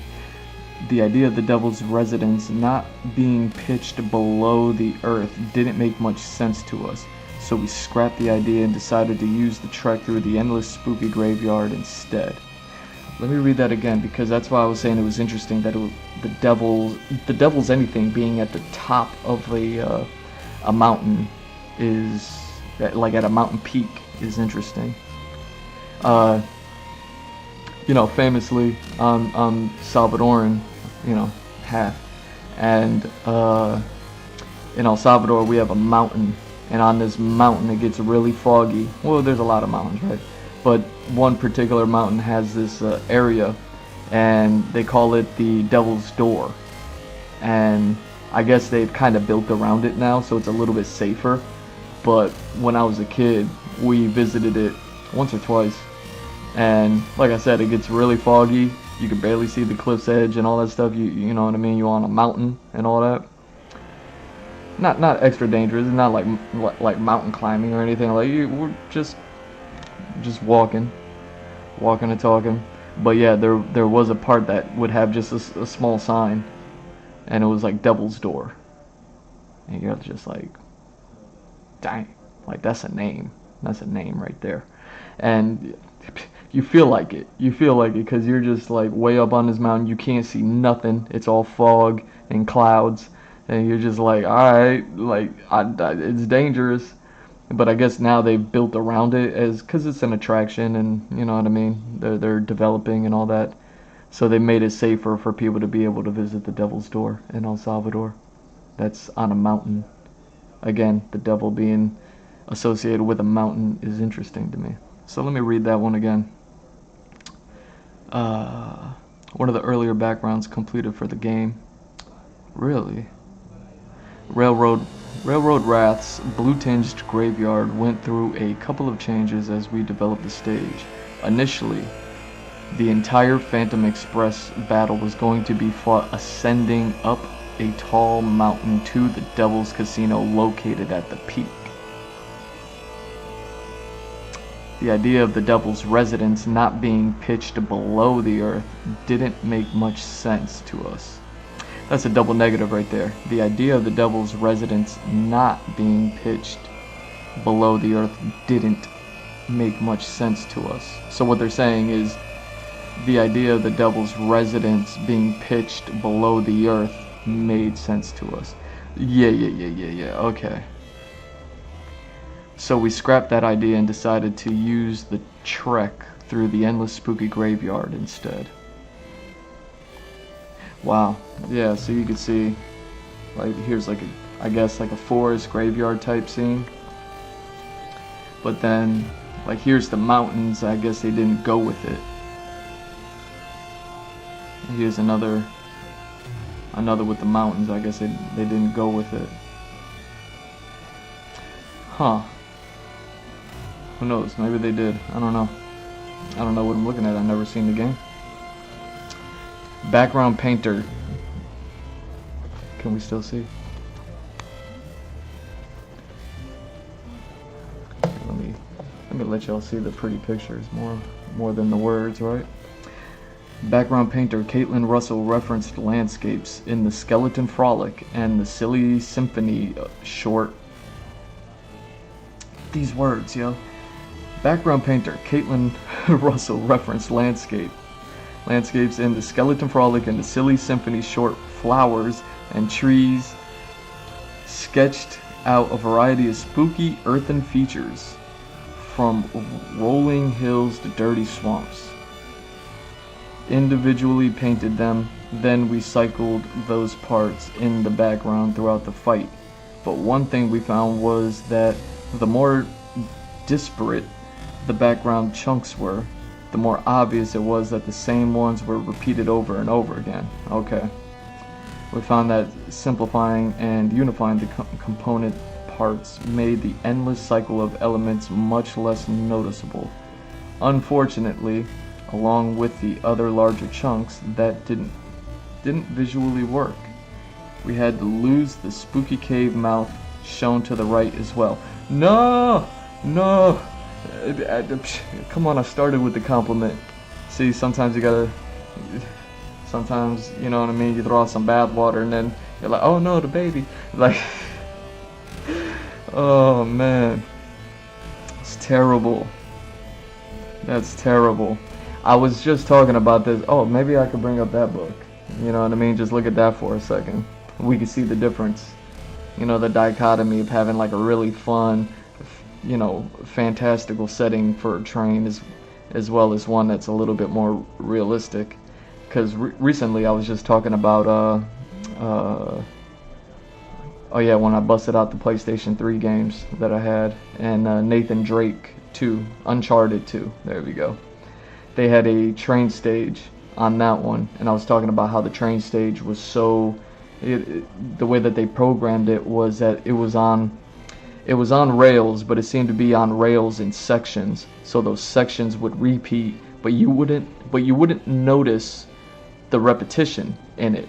Like, you would be here on the train, and it may or may not repeat depending on how long you spent in the in that sequence, but then you move forward and then the train went on to the next segment and it would repeat, may or may not repeat depending on how much time you spent until you got, you know what I mean, to the next segment, and then it transitioned right into the next you know what I mean. So that way there was repetition, but when there's repetition, you don't want people to see it. You know what I mean? That way you take people out of the world, because usually when you're out in the world, you don't see repetition all too much. You know what I mean? Especially if you're like on the train in the middle of nowhere. Usually there's a lot of nature, and nature lends itself to being like always interesting.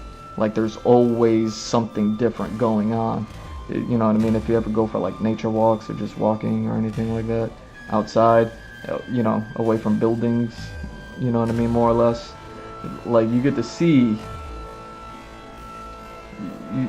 like a lot of unique things. Sorry, this train is only for the dead, but we can help you with that. Alright. See, I knew this game. There's a reason why this game is fun. And then that's it. Alright. Yeah, so we looking up trains today. I like it. Yeah, like this color scheme even looks like the train stage from Final Fantasy VI. Like if memory serves, I wonder if they have that here. I wonder if they have that here. Here's Final Fantasy V, Final Fantasy VI.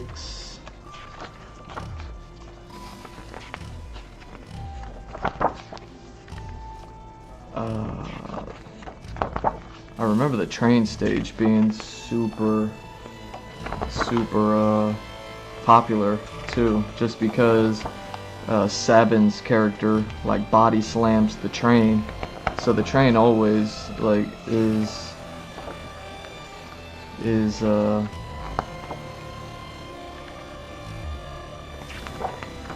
yeah, I think they're gonna have the art of the ghosts in here too, so we can see what the ghosts look like, and then you'll see what I'm talking about as far as like, oh yeah, the ghosts were also a bit blue rather than, you know what I mean, red or yellow or something like that.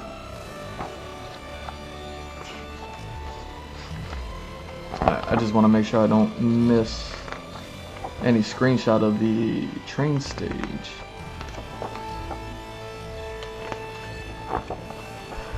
That's so funny. That's so funny.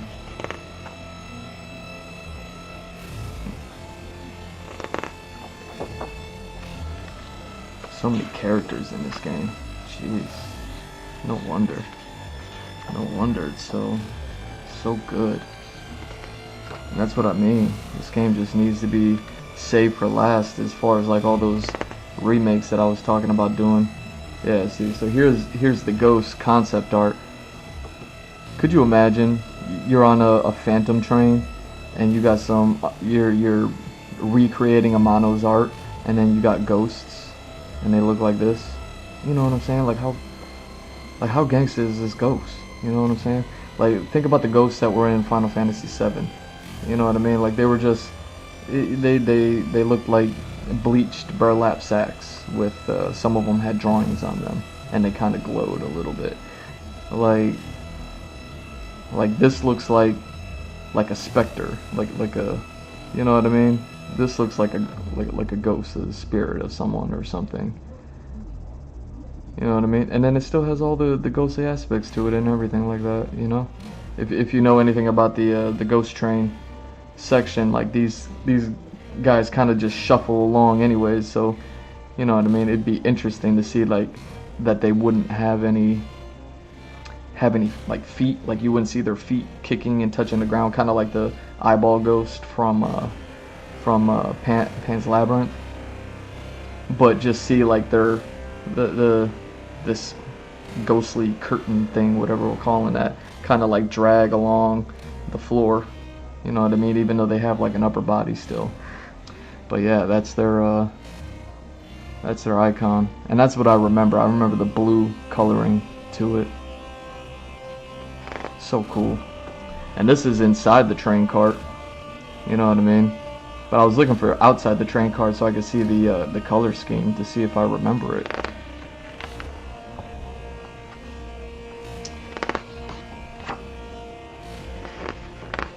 Dang. They don't have the outside the train, huh? Dang. Extra content.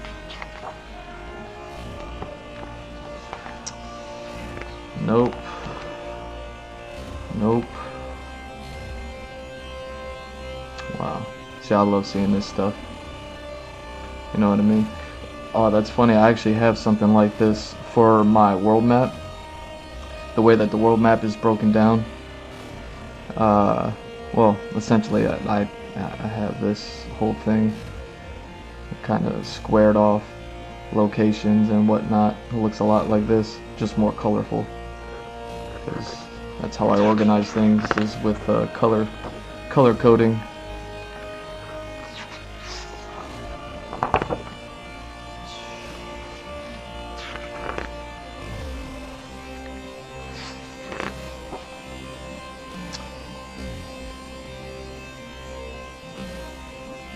Dang.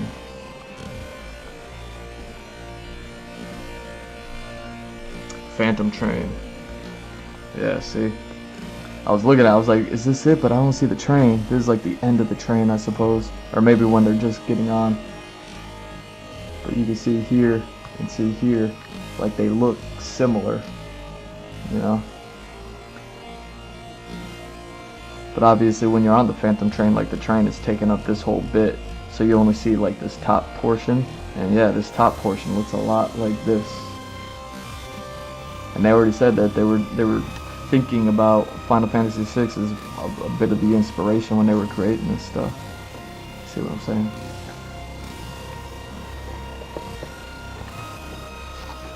So I may not play video games as much as I'd like to. You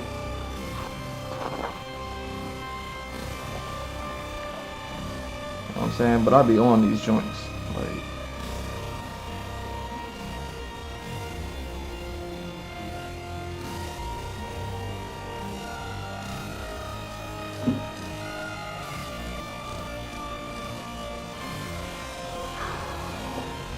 yeah, let me grab that last bit.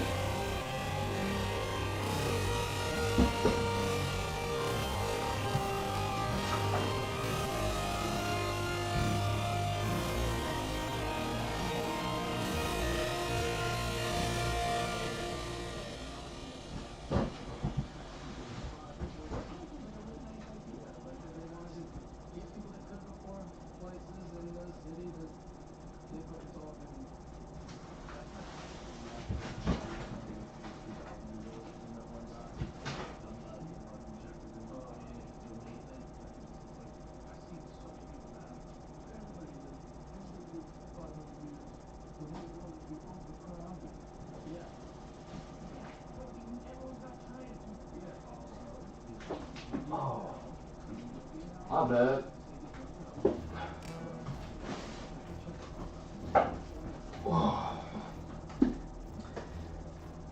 Yo, I have not cracked this one open up since I synced it.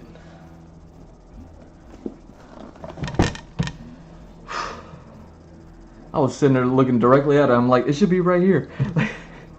I forgot this thing came in its own, you know, leather bound, whatever.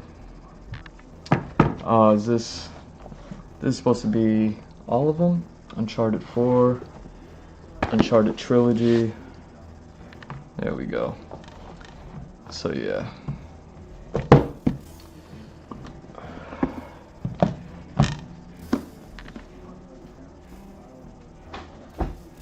Yeah, I was going through these joints when I first, you know, 4 or 5 years ago when I first started streaming and starting to do concept art and things like that. I was definitely like creeping on these ones. Haven't revisited them just because I kind of wanted to step away. You know what I mean? Like, so this is a shot from the second game's cover. I want to see if they got anything for the train, that train stage. See if they talk about it at all. Environments. I wonder if this is for the first game though. The Art of Uncharted Trilogy, or if they're just like kind of mixing and mashing all three games.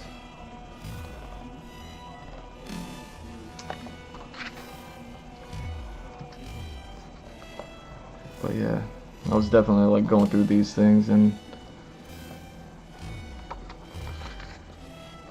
you know, trying, when I was starting to like visualize everything that I wrote, it was like, okay, like trying to create like this fantastic world, but not having any experience in doing something like that, or even drawing environments and things like this. Like, what I was doing was I was pulling too heavily from these books. You know what I mean? Because they're so good. You know, the Assassin's Creed books, the Ubisoft books, these books here. You know what I mean? Naughty Dog joints. The Last of Us and all them. Like I was pulling a little too heavily from them, and I didn't want to do that. Like, I was like, that's not what I wanted to do, but I didn't know how to do these things. Let's see, stuff like this is interesting to me when it comes to like environment design. Like, this one's pretty cool. It doesn't look like your typical thing. Like this one right here above it looks pretty typical. Looks like you can find this in real life, and this is supposed to be somewhat realistic since they stepped away from Jak and Daxter and they wanted to create more grounded humanoid characters and whatnot. But then you have something like this within that same world, and it's like, yeah, that's definitely a little bit more fantastic. Like, just the way that it's all set up.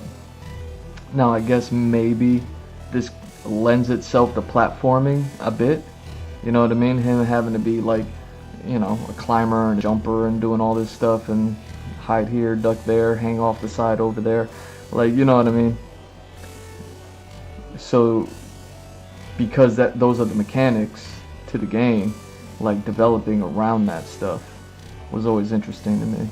So you get these like really cool looking bits of you know, real life, of like, all right, yeah, there's waterfall, there's rivers, there's rocks, like it all makes sense to us.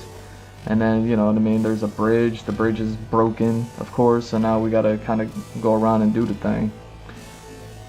And then the one below it with these kind of ruins underwater, this looks like something that you could find for real, like for realsies, you know what I mean? Like, this looks like it could be a photograph. The one up top looks like it could be a photograph. The one in the middle, while it matches, looks like a video game design. But these little bits of breaking reality, so interesting to me. I love that stuff.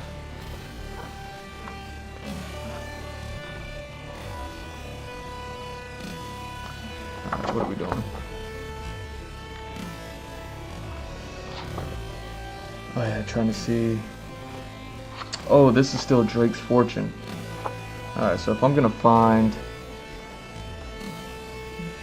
Here we go. Among Thieves, Uncharted 2. See, they got some train stuff going on. It's fun. I love it. This is the stuff that I'm looking for. But I don't... How much... Yeah, I haven't even gotten around to scripting around a train yard yet, so I haven't really had... I'm still just doing world concepts, not story concepts or any previs yet, so I haven't gotten around to any of this train yard stuff. So it's like difficult for me to really know and understand like what environment's perfect. This is what I'm looking for.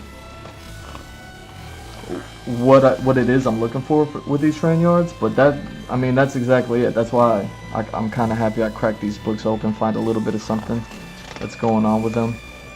Man, that is beautiful. You know what I mean? Just as a setting, they're like, all right, we're gonna have a stage, takes place in here. You know what I mean? And then that really just sets the vibe. It's not like you're gonna be running through here through the entire game, but there's probably like a path. You start here and you kind of just cut through, and then you end up here at this big set, and maybe like something big happens here, you know.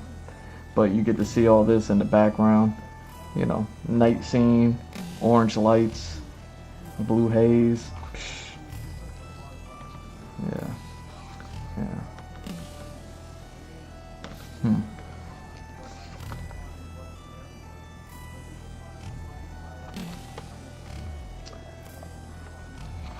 Oh, train stage, where are you?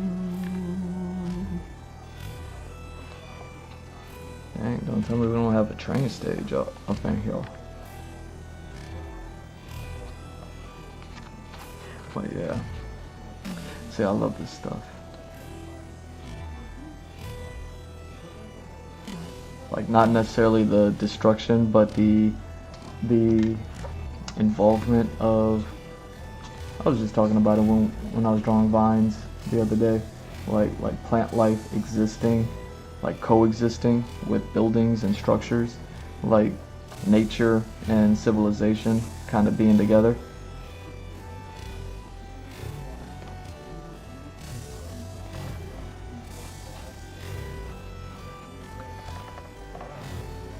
Hey, and look at this. This is what. Here we go. See, we got some train art, but we got a train yard. This is what I'm talking about. Yo, who drew this? Does it say? The train is long, and we needed to design cars that will provide variety in shape and color, as well as gameplay options. The gameplay needed to allow players to climb on the side, walk on top of, and inside cars, and take cover at different areas. It's funny. I don't even know how much I've talked about it before, but sometimes when I'm drawing stuff, I'll even have to look it up. I forget what they're called, like grammatically. But action words, verbs, adverbs. Either way, I remember a lesson from like way back in the days, and it's so funny that I pulled back from like elementary school lessons, right?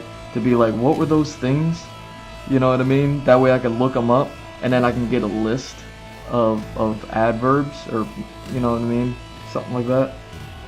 So that way I can kind of find, you know what I mean, know what it is that I need to design for. For instance, there was a lesson of like, you have these nouns in a sentence, and now we're just gonna, in order to teach you what a verb is, I think they're verbs. Maybe I'll look it up afterwards. It's like, adjectives, adverbs. It's like you have a dog and a tree, and it's like, okay, cool, and then you have a sentence, and it's like, okay, so what's the sentence? And then, you know what I mean, once you apply action to the sentence, you create a statement, you create a full statement of like, you have a subject matter, and I guess it was like to teach you like, you know, nouns, proper nouns, pronouns, and then adjectives, verbs, adverbs, articles, and then like I don't know, beginnings of sentences and endings of sentences. I forget what they call them, like prefixes and suffixes, but towards sentence structure. And it was like, oh yeah, so you have like the dog can run over the tree, the dog can run under the tree, the dog can run through the tree, the dog can you know what I mean, like all those things of like over, under, through, you know, around. The dog can run around the tree. The dog will, yeah, you know what I mean, like doing all those things. Sometimes I'll have to like look those words up just to see like just the action verb of like over, under, through, things like that, just because it's like the creativity just ain't hitting, and then that's what it is. So y'all see me do those graffiti on train carts, and then I was sitting there looking at it, I'm like, man, all these train carts are the same. Like I keep drawing the same train cart over and over, and it's whatever, like I'm trying to find some that are interesting. And that's interesting because these people are going through the same thing of like, man, all these train cars look the same. What do we want? What do we need? And that's everything that it is. What's gonna make this fun? You know what I mean? And they already have all the action elements that they want to apply with Nathan Drake and game design, where they're like, he climbs. We got to be able to climb onto the train. You mean like climb onto the steps? Well, yeah, but also like he hangs off the cliff edges. Like, he's got to hang off the side of the train. All right, well now he needs something to hang off of on the side of the train. All right, now we're gonna put a bar there. Cool.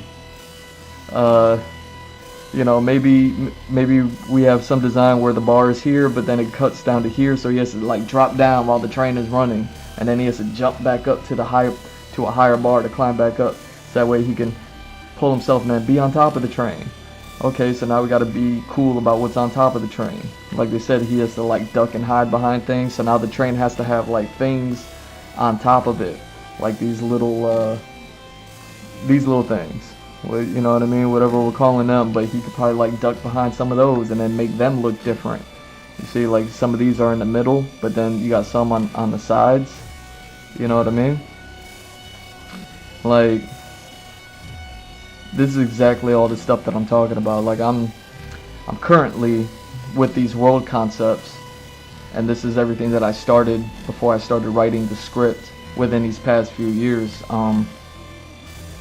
I went from like really general ideas, and now they're all starting to kind of solidify into something that I can kind of see as far as like developing this world, right? But now that I wrote in the script and started doing story concepts and previs art, I'm definitely like focusing a little bit more and developing a little bit more towards like, all right, this is what this stuff is actually going to be. And right now with the world concepts, like they're still, even after a few years, super struggle city to get around with them, because it's yeah, I have a train, which means I have a train station, which means I have railroad tracks, which means it's like, okay, never drew any of that stuff ever in my life. I could draw it all day long. I could look at a picture and just be like, okay, that's, you know what I mean? But it doesn't serve me. It doesn't serve the purpose. What is it that I need this train to do? What is it that I need this train to be? It was like I was saying with the Cuphead stuff, with the two railroads running alongside each other. I was like, man, the way that they're describing this, it seems like there's two railroad tracks. If the train has to do this, and they need to be able to do that, then in order for them to be here while the train does that, I was like, they're either going to be on airplanes, which I've seen in the game where they're like flying an airplane, and I was like, but it doesn't make sense that they'd be on an airplane on a train level. You know what I mean? Unless it was super cool, like a train going up a mountain and they're on a mountainside and they're on like an airplane or a helicopter going alongside, and that's a whole another action thing. But either way, like aside from that, I'm like, well, if they needed a train to be up,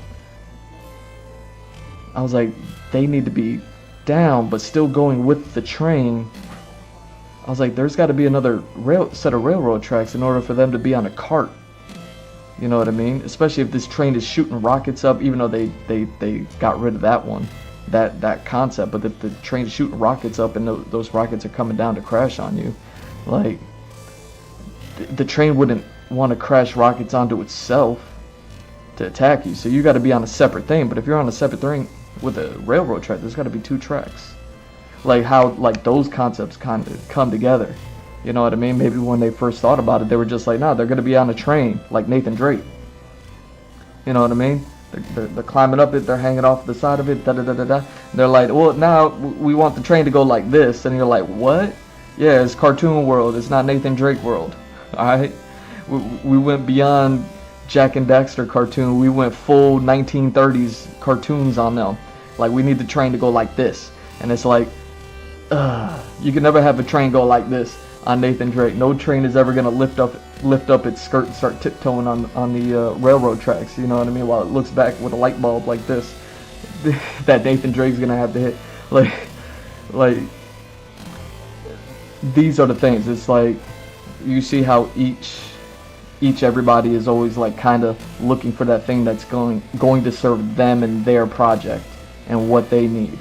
I'm sure these artists working on here would love to do some crazy Cuphead stuff. I'm sure some crazy Cuphead, you know, people would love to come over here and be like, man, really, you know what I mean? Like, really take some train carts and then make them look really interesting.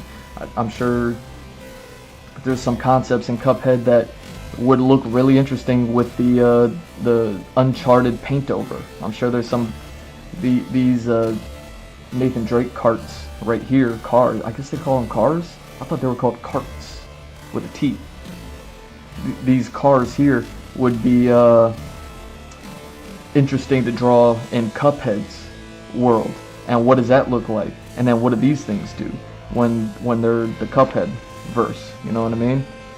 Like, do these hatch open up and then shoot a giant rocket, even though it's like cartoonish because there's no giant rocket inside of the cart? You know what I mean? It's 1930s cartoon. It doesn't need to make sense. But with Nathan Drake stuff, it does. You know what I mean? There's always like a set of rules that you abide by. And that's all that I'm doing as far as like with my train yard stuff and drawing these trains. It's not just like, oh, hey, I just feel like doing, you know what I mean, some mock-up graffiti and some you know, drawing some train carts, but not really though. You know what I mean? It's about like exploring this world, the visual elements of them all. Like, even this is interesting to me to just see the wheels. Like, I don't think I've ever seen that before, just the wheels without the cart. Cart, whatever. You know what I mean? These giant pieces right here. You know what I mean? Seeing kind of like the guts of the train because it's missing a panel. Because this is the parking yard, so they're working on it. Like, how cool would that be if there was like graffiti lined up along these carts, or they had this panel down and this panel sitting over, you know what I mean, like the panel's off, sitting to the side, but you can see this big beautiful mural on it that, you know what I mean, but the mechanics aren't even appreciating the art that somebody else did. Like, they're just like, nah, we gotta, you know what I mean, put this 50-pound lug nut into this like metal wheel over here, and then, you know what I mean, like lube it up so it doesn't like spark a fire or something like that. I have no idea what I'm talking about anymore.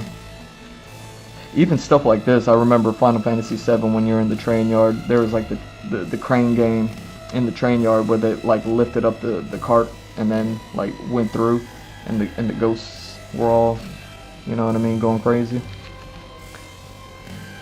But yeah, see, like, this is interesting to me. This is kind of like another thing that I was looking for while I was like doing my own research with the with the graffiti stuff, if you go back and watch that one, you'll see me in the middle just be like, man, all these carts are the same. Like, why do I keep getting the same cart? I want something different. And then I go scroll some more, find the next piece, and it's the same cart. I'm like, same thing. Same thing. So yeah, that's interesting to me that they did that.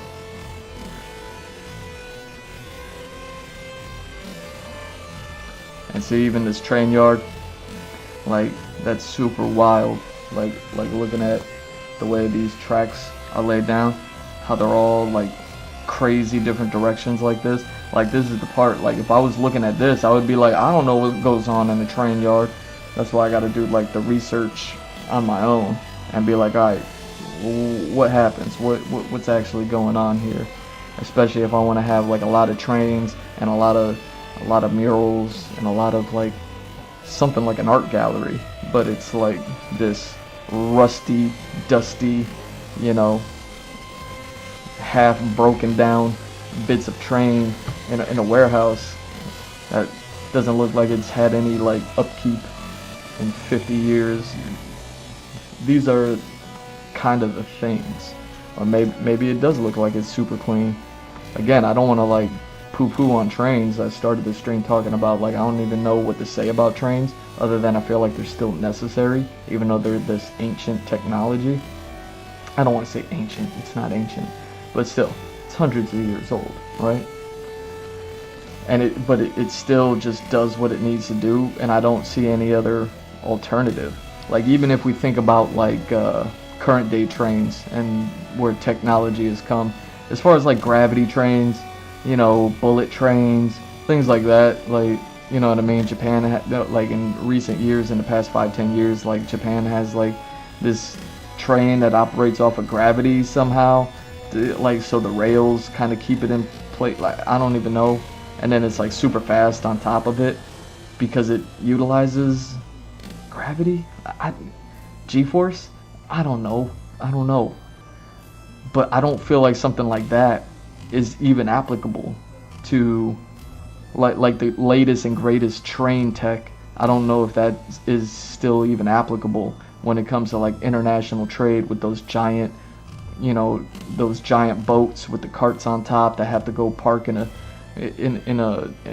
boat yard that has like a bunch of crane arms on it to, you know what I mean, take all those carts off, and then they have to organize all those carts that way and then drop them off onto a train one by one, and then the train goes off. I don't think you could do that with a bullet train with gravity motion. I don't know, maybe I'm wrong, but that's what I mean when I was talking about that. It's like, I don't know how much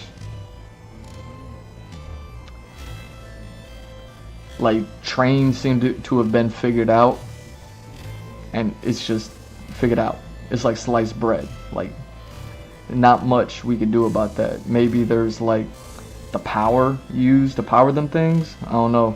I don't want to get into a debate about that or a topic about that as far as like, you know what I mean, like coal and gas and nuclear power and solar power. Like, I don't know. Could solar power actually move a 10-ton train car, let alone 100 of them on those really big trains? I don't know. You know what I mean? How fast a graffiti artist is gonna want to tag up one of them gravity carts? You know what I'm saying? Going breaking speed limits and stuff like that. I'm like, man, can't nobody even see my art going that fast. Like, I don't know. Nah, what does it say?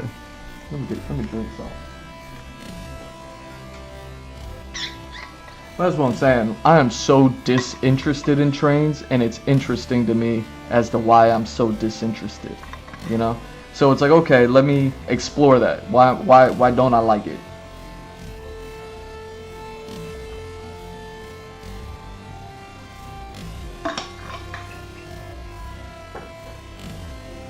Not that I have anything against trains, right? I think they're cool. Just never think about them. And then you still have people out there with like model trains that love this stuff. So it's like, all right, so that's for them. The train yard and the warehouse are in a remote industrial revolution era town.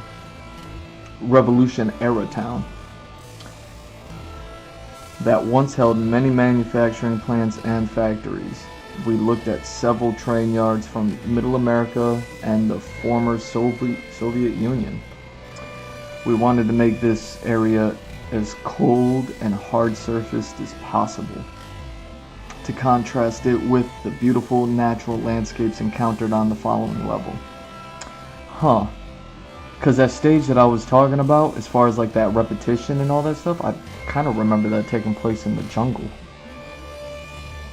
Even though I do recall the train crashing at the end where, you know what I mean, it falls over the edge and you gotta climb up it, and then it like breaks apart and falls, and then you gotta climb up it again and all that stuff. Like that really epic. I think they made it a part of the demo, if I'm not mistaken. You know what I mean? Or maybe they made that part playable at like a gaming event or a convention or something like that. I think that train sequence was so revolutionary that was like a part of the selling point of the game. But I remember it being in the jungle, but the crash happened in the snow, which is what they're talking about. That hard surface. Interesting.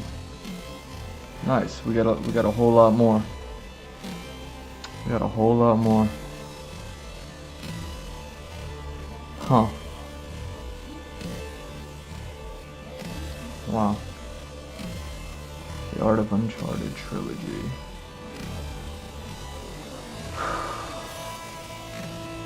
Let me see. See if I can. I don't need y'all to focus on the words, right? I'll read the words for you. Very, very, very, very not goodly, right? We wanted to combine the train yard with various industrial elements, and we designed several structures based on old steel and coal plants. Nice. The level was originally planned to be much larger since it had a lot of possibilities, but it was eventually chopped down to what it is in the game. The next levels after the player gets on the train replace all of the hard surface. The next levels after players get on the train replace all of the hard surface buildings with towering mountains, lush jungle, and waterfalls. What? The next levels after players get on the train replace all of the hard surfaced buildings with the towering mountains with lush jungles and waterfalls.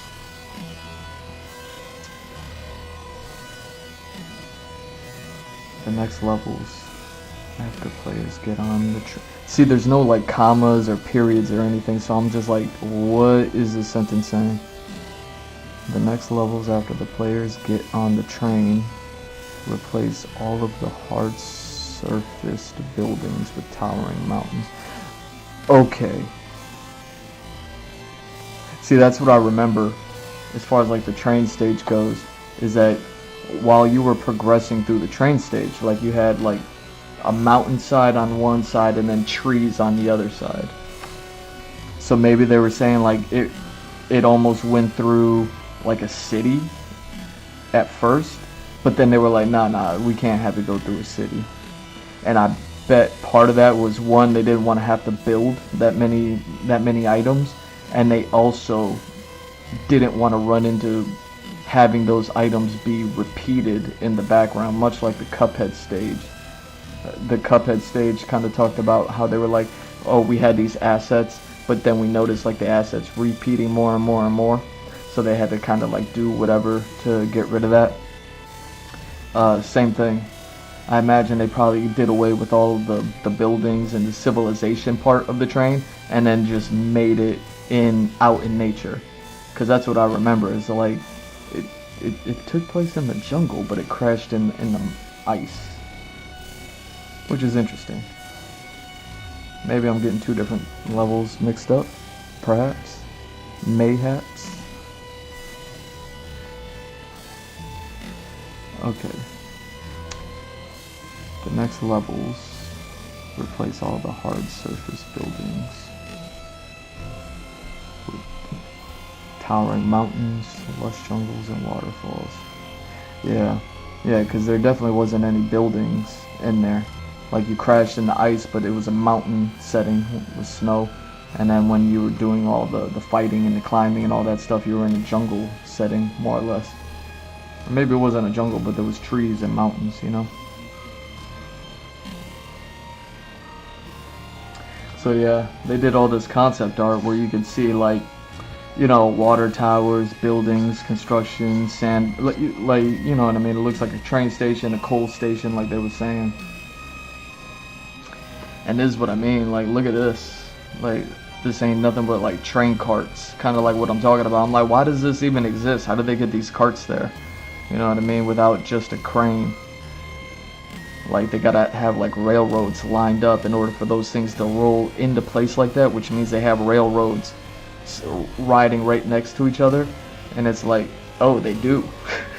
Like that's how these things are built. That's crazy. And then it's like, well, how do they navigate all those rows together? Because if you have like with what I was just drawing, there's like 12 in a row. It's like, well, how do you turn all those cars into each other? Or, you know what I mean? All those cars next to each other. Because they can't like turn on a dime, like I said. So it's wild. Man, this whole train culture is wild. See, this is what I'm talking about. See, like this is kind of what I remember as far as the setting goes, but it doesn't look anything like this. Kind of fight and play here, but then you crash here.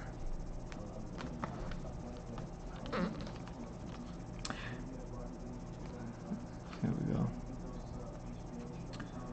The train battle went through several environments to give players a sense of distance and scope. There we go. As the battle continues, players will notice the transition from cold, snow-covered mountain range into a lush bamboo forest in the lowlands. See, that's what I'm talking about. Okay, so you started in the snow and then went into the forest? What do I know? What do I know? You figure if you crash in the snow, like that's where it ended. How'd you get the train to keep going after it crashed? And then yeah, see, this is really cool because this is like now the train is hanging over the edge and you're climbing up it. You know what I mean? This is a part of that legendary level that they were able to create. But how cool is that when, you know what I mean? It looks like an elevator shaft or something like that almost. But really it's you're in a train cart hanging over the edge. Put that in Cuphead, you know what I mean? Like Cuphead throw an homage to Uncharted and be like, yo, we did another train stage, except we crashed the train. It's hanging over, have it crash over like a bridge where the bridge is connecting from this mountain to that mountain, and you have like a giant fall at the bottom, something like that. You know what I mean?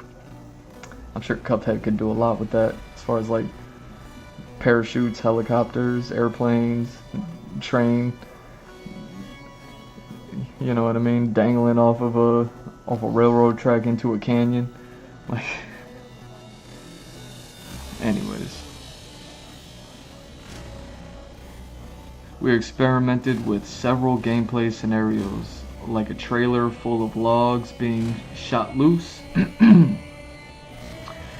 or a shootout taking place inside a train car with a bunch of livestock and blowing feathers everywhere. That's funny. A standout was the vertical gun battle with the train hanging off a cliff. There we go. See, that's the I imagine that's the team meeting. All right, let's get some ideas. It's got to be crazy. You know what I mean? Logs rolling, chicken feathers. Could you imagine being in a shootout? Pillow feathers going everywhere. Anyways.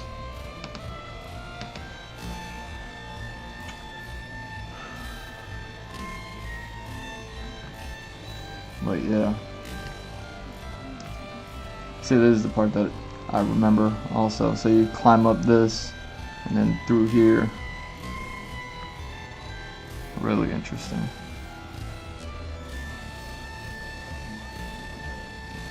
Drake encounters a train wreck level while wounded. We made an effort to simplify the shapes here and help players navigate through the wreckage and lead them to the doors using light effects and movement like smoke and flapping flags. That's interesting. Smoke and flapping flags.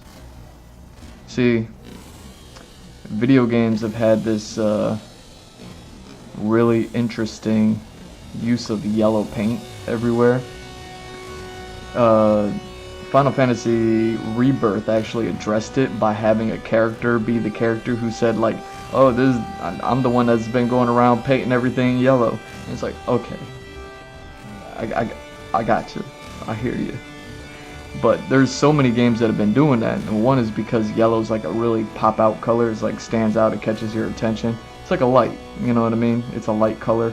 And just like lighting, I remember lighting being used in the early games back in like, you know what I mean, when 3D was being first made. Part of game development back then was like using lights.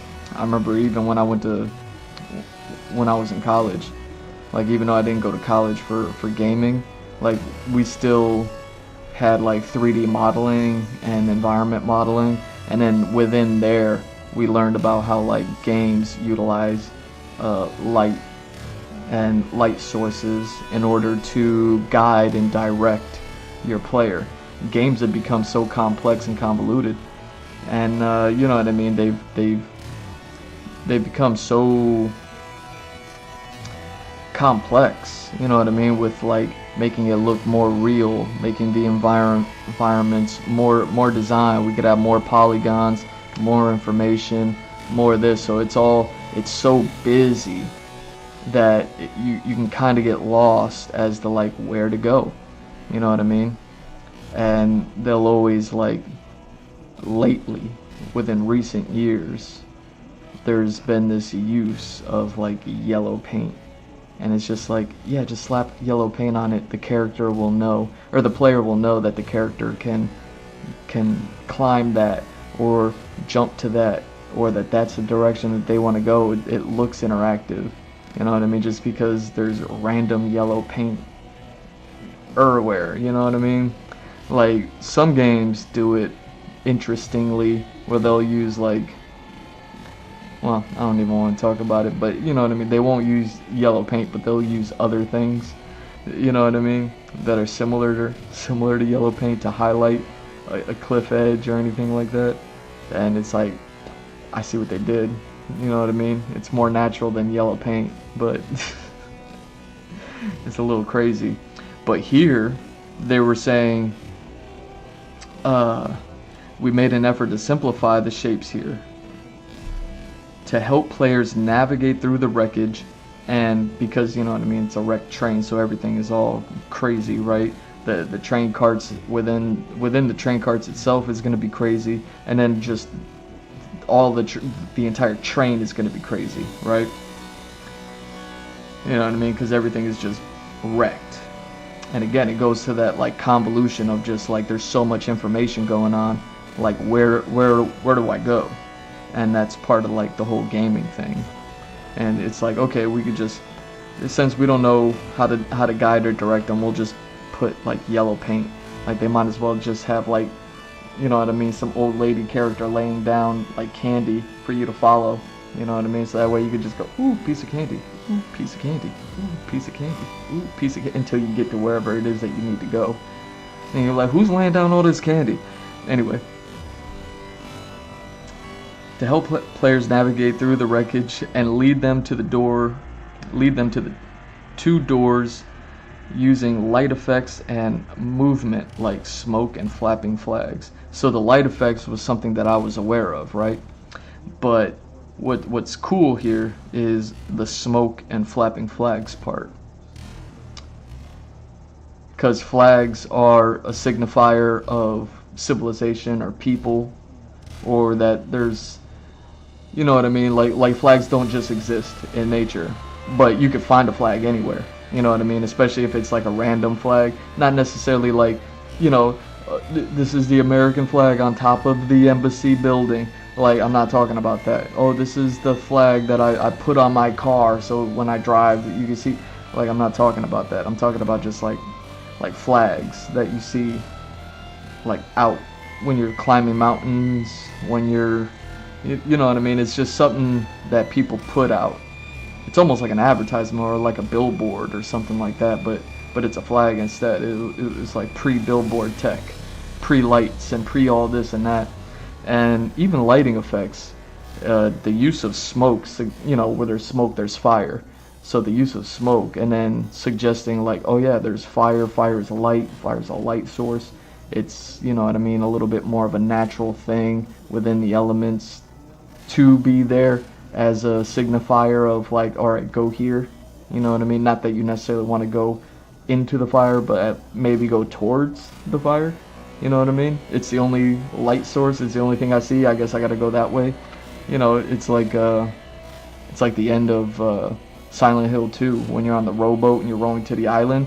All you have is that light out in the distance. It's like you aim for that and you go. That's it at its simplest. You know what I mean? But when you're putting more and more information into a scene or scenario, more than just you on a rowboat in a lake and it's foggy and there's a single light in the distance and there's nothing else going on, where it's like, okay, this is obvious. Sometimes a scene is so complex it's a little less obvious, much like this train situation. So yeah, I like this. Navigate through the wreckage and lead them to doors using light effects and movement like smoke and flapping flags. Yeah. See, like, we could use a lot more smoke and flapping flags than yellow paint when it comes to gaming. For instance, Final Fantasy VII Rebirth. You go to Gongaga, you're in the forest. It's easy to get lost in a forest, but there is a city there. Gongaga is there. You know what I mean? It's a tree, it's a forest, it's a jungle. You're gonna get lost. You know what I mean? Everything is colorful, everything is green, and then you're riding this big giant green bird, and then, you know what I mean, you're jumping on mushrooms and you're bouncing and flying everywhere. Like, they still threw yellow paint to guide you, and people were still getting lost. You know what I mean? That's somewhat of a setting or a situation or scenario where smoke and flapping flags could have been a thing. You know what I mean? For guidance. Like, if you're lost in the jungle, but you could still see just above, like, you as the player, like, maybe your character can't see it, but you as the player can see like a flag flapping in the wind, or a smoke stream that's just above the tree line, things like that, then you're like, okay, I gotta go in that direction, and you have that little help of guidance, rather than being like, where's the yellow paint? I can't find the yellow paint. You know what I mean? Where you go from hating the yellow paint because it's such a unnatural thing, to being like, okay, now I need it. Now I need the paint. But yeah, see, this is just one of those things that made this game this good, was like the innovation of utilizing fire, smoke, and most of all the flapping flags to guide you through this wreckage after you just got through this like crazy action sequence, right? But yeah, that's interesting. Smoke and flapping flags. And then, yeah, I guess you're back in the town now. And train sequence is over. So yeah, let's go ahead.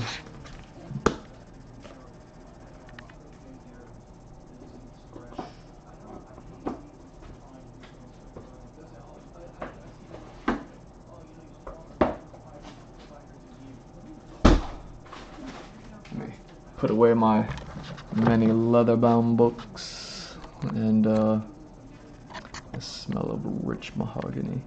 No, and then yeah, let's get back to drawing my crappy little drawings. Me trying to understand these things a little bit better. That way I can enjoy them a little bit more, so I can enjoy my work a little bit more, you know what I'm saying? And this is what I mean, like all these tracks are running into the same direction.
But yeah, yellow paint and magical purple things are like the bane of game design in recent years. Just everyone's doing it for some reason. You know what I mean? As if everything's not already over colored. It's like, all right, well then what color is this gonna be? We're gonna make it purple. How does the character know where to go? Just paint it yellow. Like,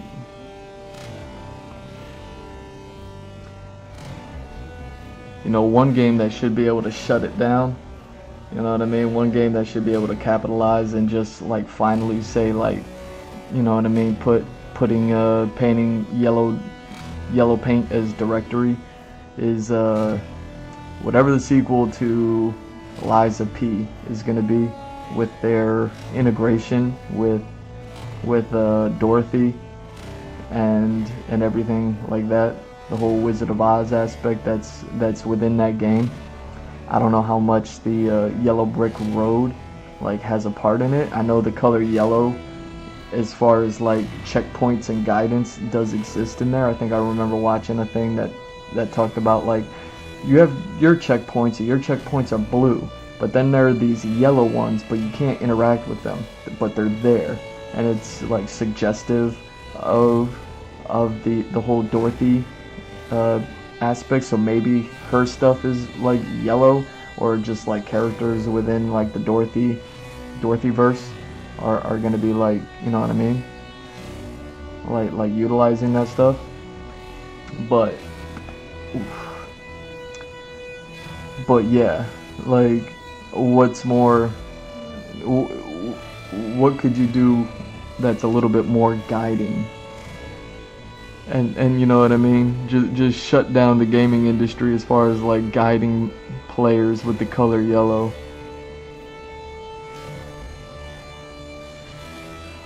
Then you know what I mean, Dorothy, the Yellow Brick Road, and utilizing all that stuff and being like, yo, everything gonna be yellow. Where do I go? Just follow all of the yellow. You know what I'm saying? Like that game's gonna shut it down. Shut them down. Shut them down.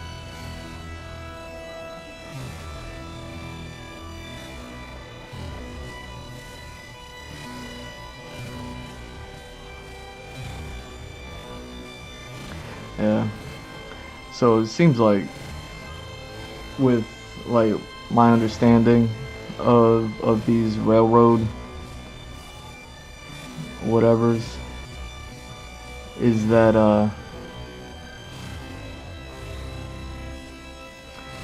I keep getting the vibe of a racetrack and pit stop,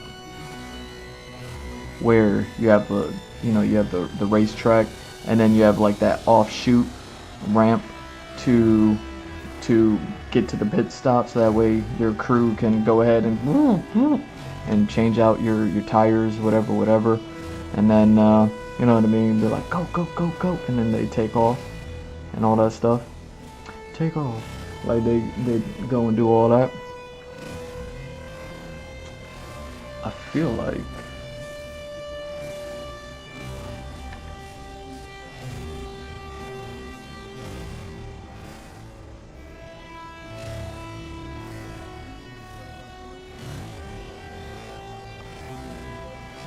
I feel like that's what these things almost kind of function as, like as if like this railroad is the offshoot from the actual delivering railroad, and then like these lanes kind of lead into the pit stop of, you know, for these train carts to get work done, service, just kind of chill and hang out, we don't need you right now kind of stuff, you know what I mean?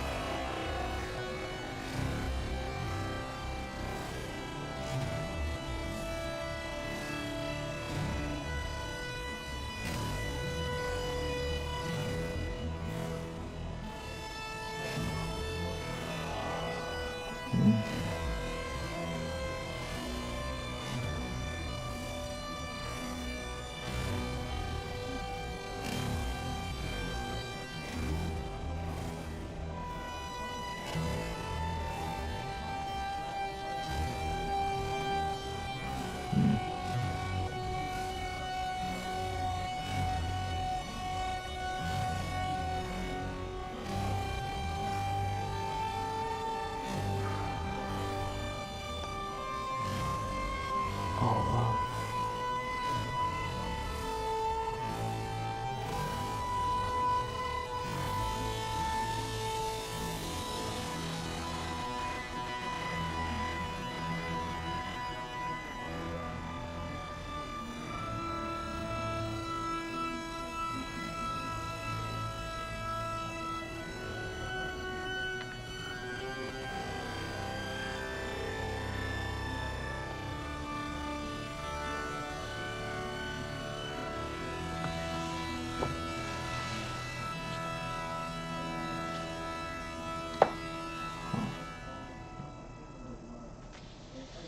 Say like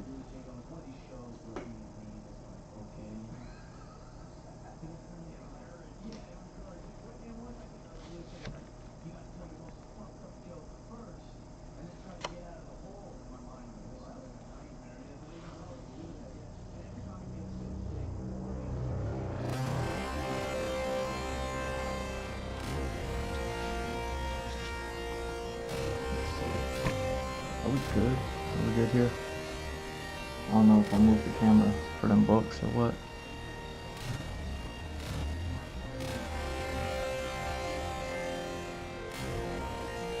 Yeah, like it's kind of reminding me of like even pit stops if you ever go on like a road trip and you're riding on the highway or whatever, and then along the highway or like a turnpike or something, you have a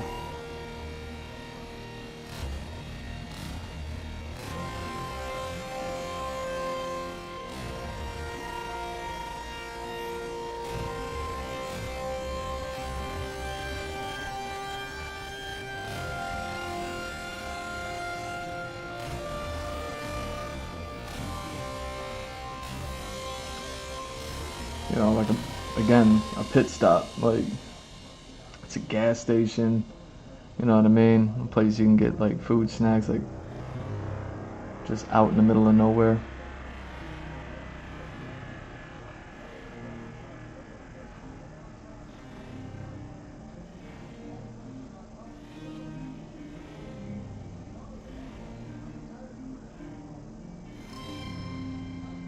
Oh, that's interesting.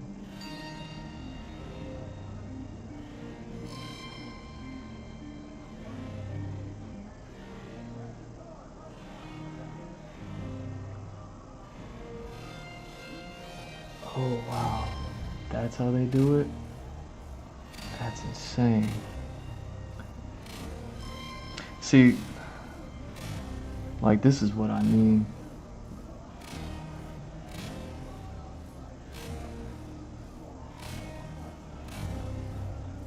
Dang, how many are in here? How many are in there like that? That's crazy. I wonder if I just want to draw that like that. Nah, screw it.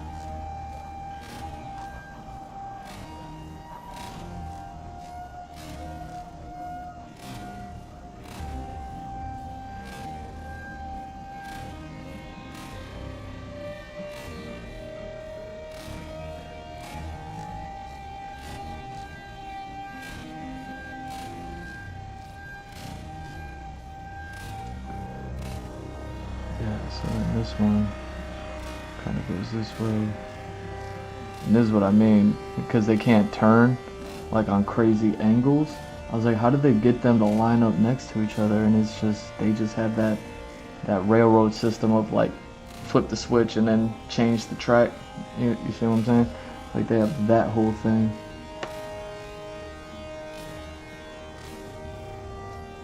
Huh.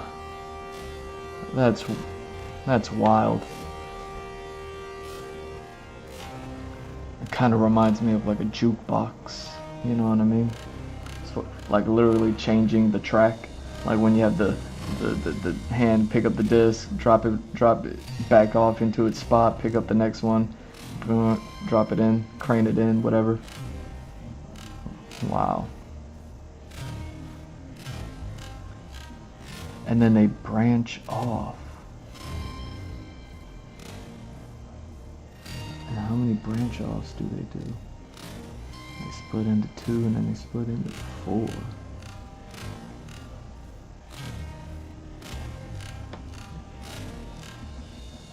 One, two, three, 4. Whoa. But wait, if you have 1, 2, 3, 4, 5, 6. Wow, I'm right. So that's how you get 24 of them together?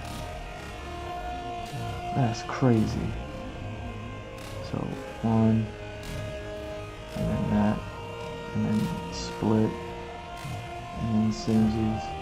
You got this one, because then it'll go this way and then split inside, and then this way and then split inside.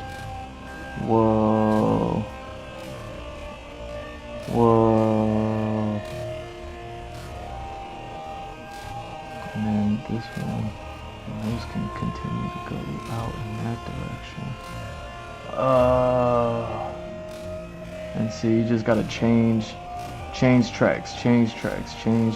Like somebody gotta be like cha-cha, cha-cha, cha-cha, like doing all of that just to, yo, that is crazy.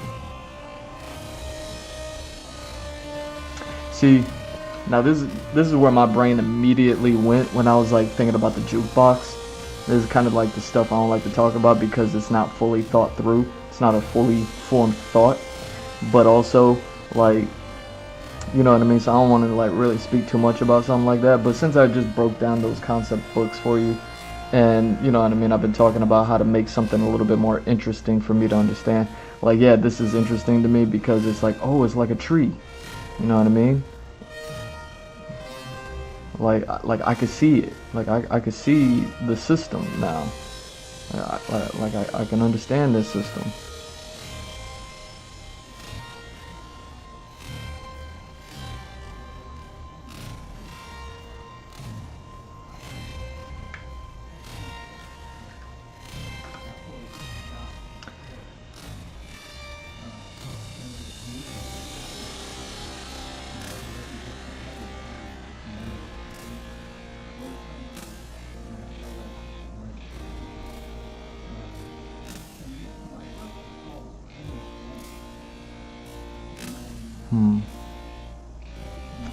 So I was thinking about a jukebox, right?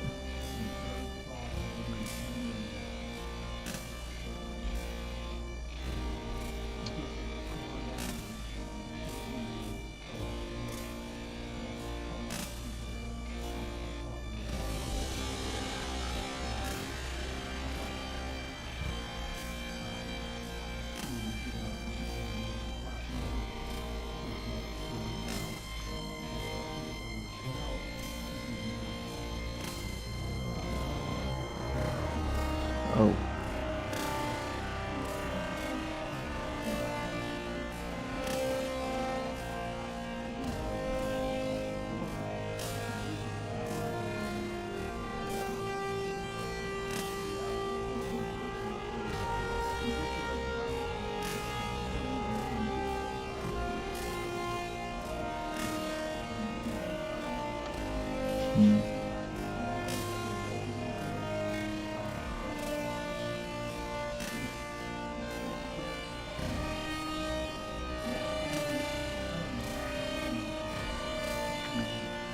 So thinking about like changing tracks,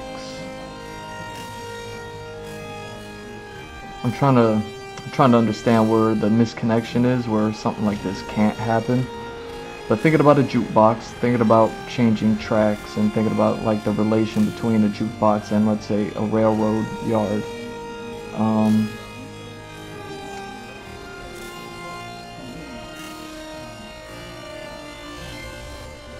and thinking about where, cause I was talking about how like the technology of trains, how I don't see like how there's any benefit to changing what, you know what I mean, like what they are. They seem to be kind of like perfect in their own. You know what I mean? Like everything that makes a train, and like train yards and all that stuff. Like they all seem to be pretty much perfect, right? Like I don't know how to make any sort of like benefit to any of that stuff, right?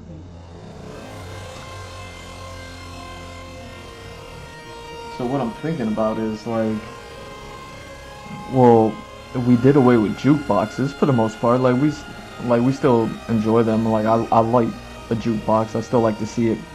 I still like to see the vinyl and the crane and all that stuff, and put the track in place and drop it, and then the needle, like that whole jukebox system.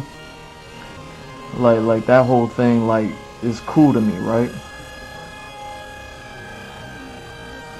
But there's also like electronic jukeboxes today. Like the technology for jukeboxes has increased. It's all digital now. We're able to fit a whole lot more songs on it now. You know what I mean? The technology is a whole lot smaller now. Like think about a jukebox in the 1960s or whatever, and then think about like the iPad Nano, like, or something like that. Back when or iPod. Yeah, iPod. My bad. I called it iPad. That's funny. Before there was iPads, there was a thing called an iPod, kids. An iPod, like mini, iPod Nano, or just an iPod, the original, where you know what I mean? How, like a jukebox from the 1960s to an iPod of like the 2000s. Just 40 years, that leap in technology and that change and that difference. The fact that it's scaled down so much yet did so much more. You know what I mean? It got rid of, not saying get rid of vinyl was a good thing, but vinyl scratches up, it gets old, it deteriorates, it stops playing, it warps, it does all that stuff, you know what I mean? So there's that detriment to it, but it sounds so nice and crispy, right? And then there's electronic music playing, and it's just a digital cover, and so okay, so now it's digital. It can't be scratched, it can't degrade, it can't be, you know what I mean, destroyed, warped, or any of that stuff. You know what I mean? It's just gonna play as it plays. So there's that one benefit. Then there's like, you could only fit so many vinyl discs in a jukebox. Like the space is limited and limiting. You know, and then you could only fit so many songs on a piece of vinyl. So, but you know, maybe you could fit, let's say, 50 songs, but on your iPod, it's so crazy saying the word iPod, you were able to fit 100 songs, and then they came out with a new one, and it was like you could fit 500, and then they came out with the iPod, like Nano or something like that, and then it was like you could fit like 1,000 or 2,000 songs on there, and then it was just off to the races after that. Then it was just like whatever everything is today, as far as like smartphones and iPhones, and you know what I mean. Now you can run an entire business off of something that's the same size as your iPod was, that only played music for you. That's what I mean. That's what I mean when I talk about like the technology for a train system, train yard, just trains themselves. You know what I mean? Like, yeah, I guess if you're transporting people throughout the city, like a bullet train in Japan works. But if you're talking about like transporting from a shipping yard from the coast to, you know what I mean, throughout an entire country and dropping off like just tons and tons and tons and tons of product, regardless of whatever that international trade and product is, you know what I mean, that amount of weight, like, man, I wonder, like, this is why I don't really talk about these ideas too much, like, when they first kind of come to me, because it's like, man, what's that relation between, man, I wonder if they even break up another time, like, through here.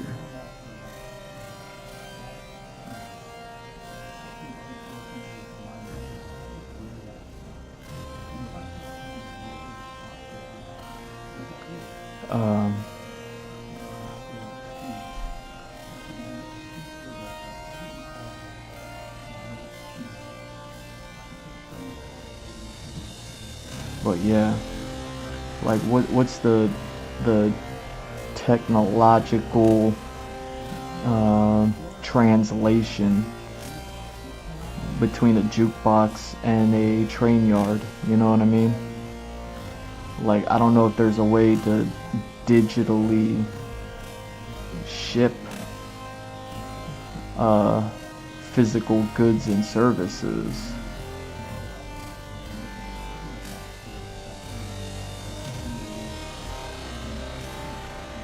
Wow.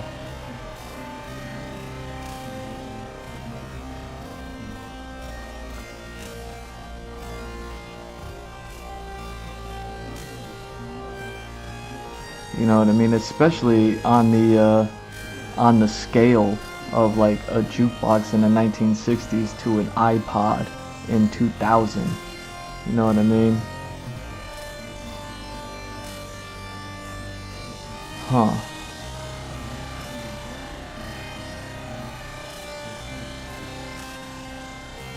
Huh.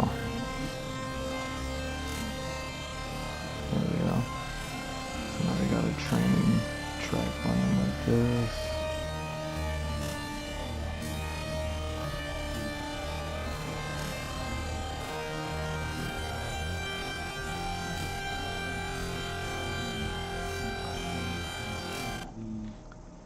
Oh, what are we doing? What happened? You okay?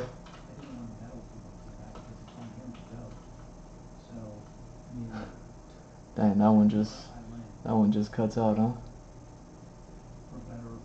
Let's go ahead.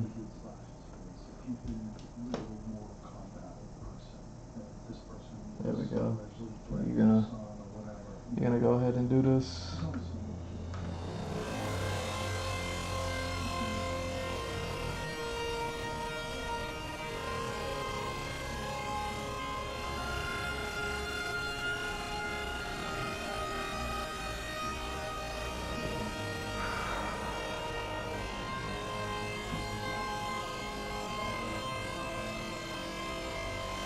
You know what I mean? Like, I don't have anything against trains. I'm just thinking about the technology. Like I was saying, like when I started the stream, I was like, I think they're pretty much where they're at. So, and this is what I do as like an innovator and a creator and all that stuff. Like, this is how I do it. Like, I don't need to compete with nobody. You know what I mean?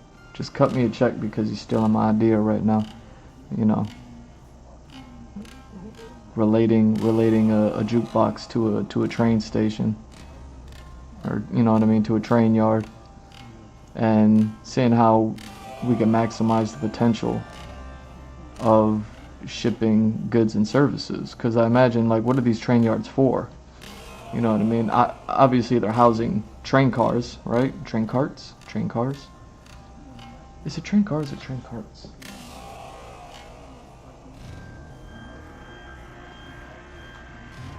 Is it train cars or train carts?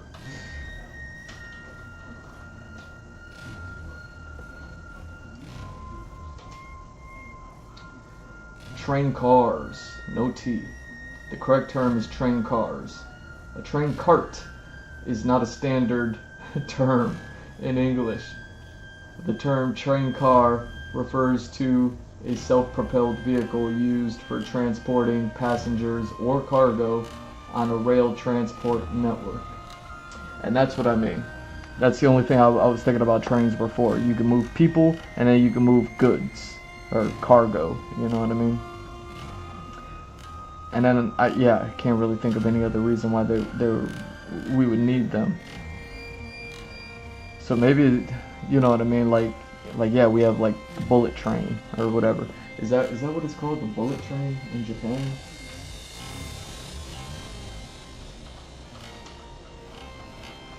Yeah, look at that. I didn't even have to.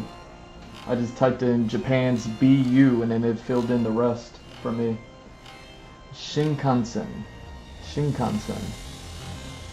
Learn about the history, technology, and operations of the Shinkansen, also known as the bullet train, which connects most major cities in Japan with speeds up to 320 kilometers an hour.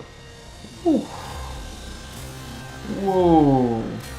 And that's what I mean, man. Yeah, look, man, when you get stuck at that ding ding ding ding ding ding ding ding ding ding, that thing is not moving 320 miles an hour. Yo. So it's like, yeah, maybe we can make the trains move faster. Transporting people, it kind of makes sense. That's one thing, because people are light compared to like cargo.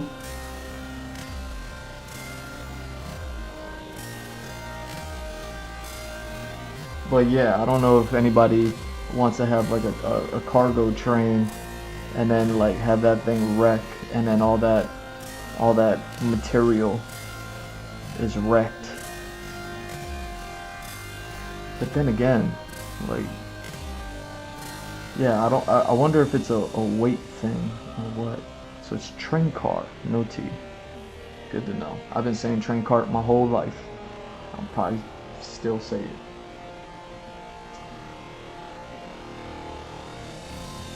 The Shinkansen, colloquially known as, you know what I'm saying, in English as the bullet train, is a network of high-speed yada yada yada. Japan's main islands of Honshu, Kyushu, and Hokkaido are served by a network of high-speed train lines that connect Tokyo with most of the country. The Shinkansen. I like it too because it rides off the ground, like it's like kind of like elevated and above. Like those things are always cool to me. What was that in? Was that in like an X-Men movie or a Wolverine movie? It was the Wolverine movie. Didn't the action scene take place on the bullet train? Was that like a part of the advertising of everything? Wolverine was fighting on top of. Okay, I got it. I'm there. I made it there.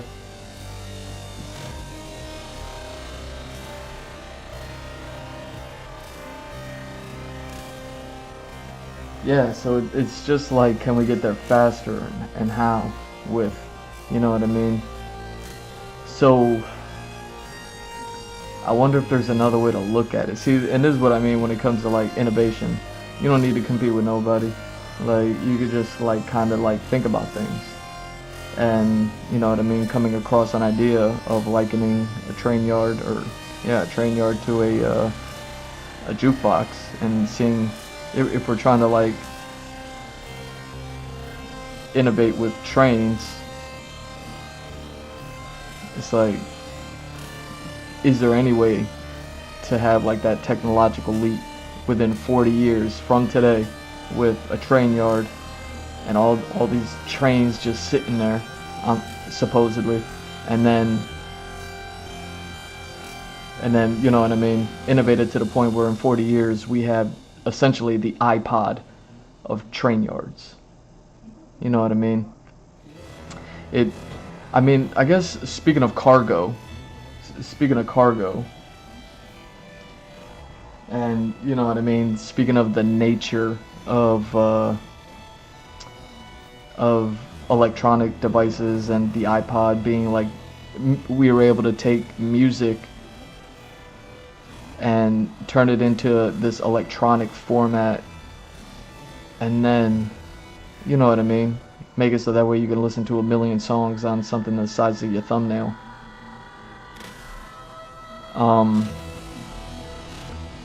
It saves space, right? Say what you want about the sound, and you know, vinyl is so much more crisper. And you know what I mean? I do like DJs, and I do like DJs like scratching a record, and them girls is hot too. You know what I'm saying? Like, that's all cool. But it's like,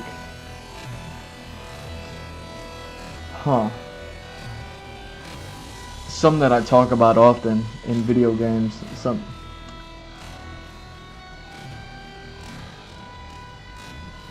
And it's something that I didn't know how I was gonna attack or address or anything within my story, but that's something that I want to address in my story, which is hammer space, because essentially that's what digital music has become. It's become this thing that's existed within hammer space. I just don't know if you could take cargo, like physical goods and services, and turn them into digital information and hammer space. Like, you know what I mean? Like, the best that we have, just again, another thing I was talking about recently was Minecraft, and how I was like, yo, Minecraft is like the future of gaming, and then it just became like a pop sensation, and didn't go down the rabbit hole of becoming the future of gaming, which is fine. Like, you know what I mean? I get it.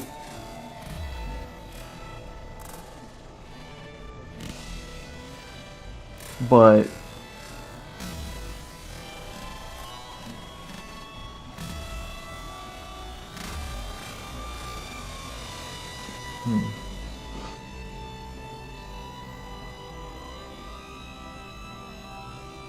like, hammer space is something that I want to kind of like really tackle.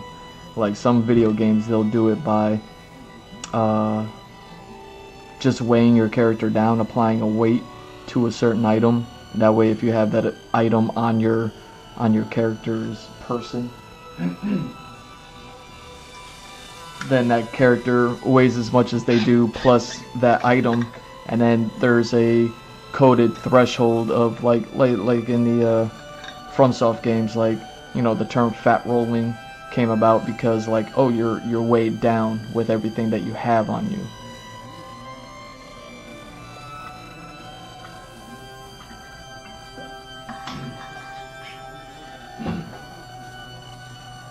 Like, that was one of the first times I saw like hammer space getting addressed, right? Which I think is cool, right? I like that. That's why when I was talking about the when I was talking about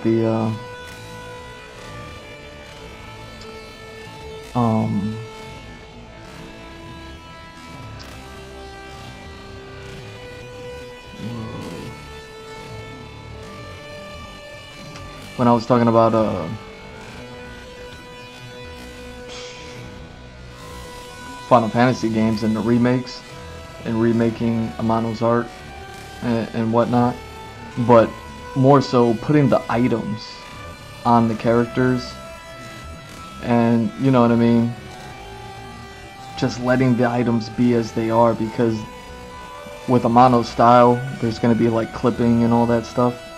Like, who cares, right? Like, it already exists in those games that we love, so like, as long as your character looks dope, who cares about a little bit of clipping? You know what I mean? Like, obviously let's try to avoid it, but you know what I'm saying.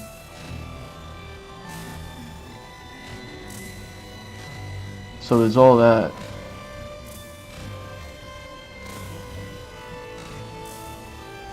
And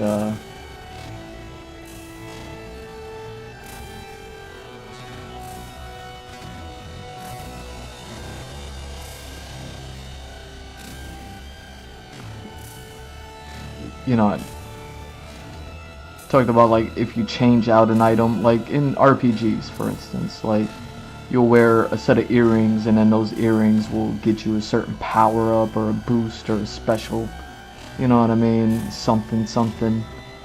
Uh, and that's kind of like what I'm talking to, as far as like when you apply those things, when you change those little accessories, those items are reflected on your body. But they're, you know, and then the one that you don't have equipped is like subjected to hammer space. You may fat roll, maybe, perhaps, I don't know, like if you have an excess or not, but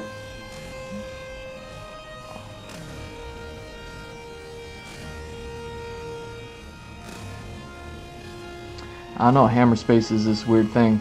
Like, think about like Ocarina of Time. When you get the heavy boots, when you wear the heavy boots, you know what I mean, you walk mad slow unless you're in water. Then all of a sudden you can walk from the coastline all the way down to the bottom of the water, you know what I mean, on the seabed floor, on the lake floor, on the river floor, whatever. Like, you could just walk on the bottom of the water, you know what I mean, whatever floor is there. Or you could swim out to the middle of the lake and then equip those boots, and then your character just sinks right down. That status is there, right? The boots are equipped, so now you're gonna sink. But the only way you were able to equip those boots was because you had them on you. But when you didn't have them equipped, you still had them on you, but they weren't equipped. But you didn't walk slow when them boots weren't on your feet. Like, you know what I mean? Essentially, there's something like on a backpack that you're not wearing, and you know what I mean, they're subjected to hammer space. So you're just walking fine and dandy, and then you swim out to the middle of the lake all fine and dandy, and then, you know what I mean, you play the entire game all fine and dandy. But then you equip those boots, and then boom, you sink.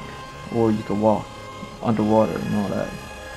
And then you wear the blue tonic doesn't really affect weight, I suppose. But you know, you see what I'm saying. If you're capable of equipping those boots, that means those boots are on you. So if those boots slow you down, if those boots are on you, you should be slowed down even if they're not equipped. That's just how it works, like in reality. And that's what separates, you know, video games, reality, and that's the utilization of hammer space and all that other stuff. Like, so hammer space has always been an interesting thing. As soon as I learned the term and realized, I was like, oh yeah, I guess that's why games are fun, is because you can, you know what I mean, you don't have to like really suffer the consequences of actually carrying all these items on you. Fat rolling being like one of the few times that something like that actually does happen. You know what I mean? But and it's a fair status, you know what I mean? It's a fair whatever.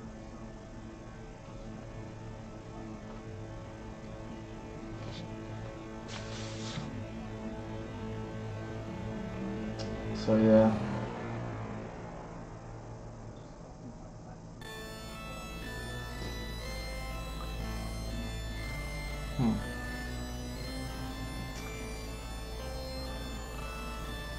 What am I doing?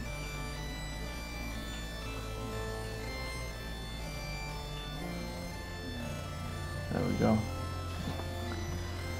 So yeah, I'm always like looking at this train yard situation, looking at for the sake of hammer space and being weighed down. Imagine having to carry jukebox on your back. Well, you can't. People carried boom boxes on their back, but so imagine carrying a boom box on your back. You know what I'm saying?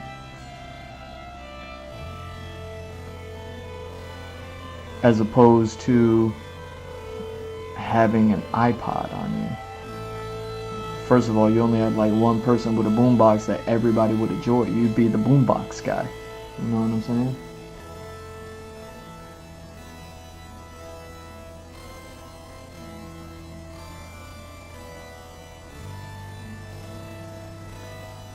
and everybody would enjoy whatever it was that you had playing. You know what I mean? Like, it was just like, all right, we here.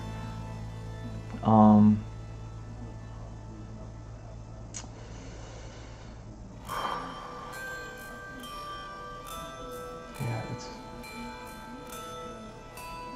so the iPod really alleviated an individual's ability to carry around that much music. And all I'm thinking about is, how do we alleviate having to utilize so much of the environment to transport goods and services? Like, if that makes sense. Like, I'm definitely not in a place to be able to figure stuff out like that, but these are the type of thoughts that drive the innovation. And these are things that I want to address, at least within my sci-fi, fantasy, you know what I mean, world that I'm developing over here. Like, these are all things that I do. So it's like, you know what I mean, I could just say, like, magic did it. You know, I always reserve the right to be able to do that, to go ahead and move forward and progress. But like I said, I try to ground things at least a little bit. That's why I gotta kind of like look and draw and study and do my best to understand, and you know what I mean, who did what and what is this and why is that, and you know what I mean, where is Gamora and all that. Like that's why I do all this, is to you know what I'm saying.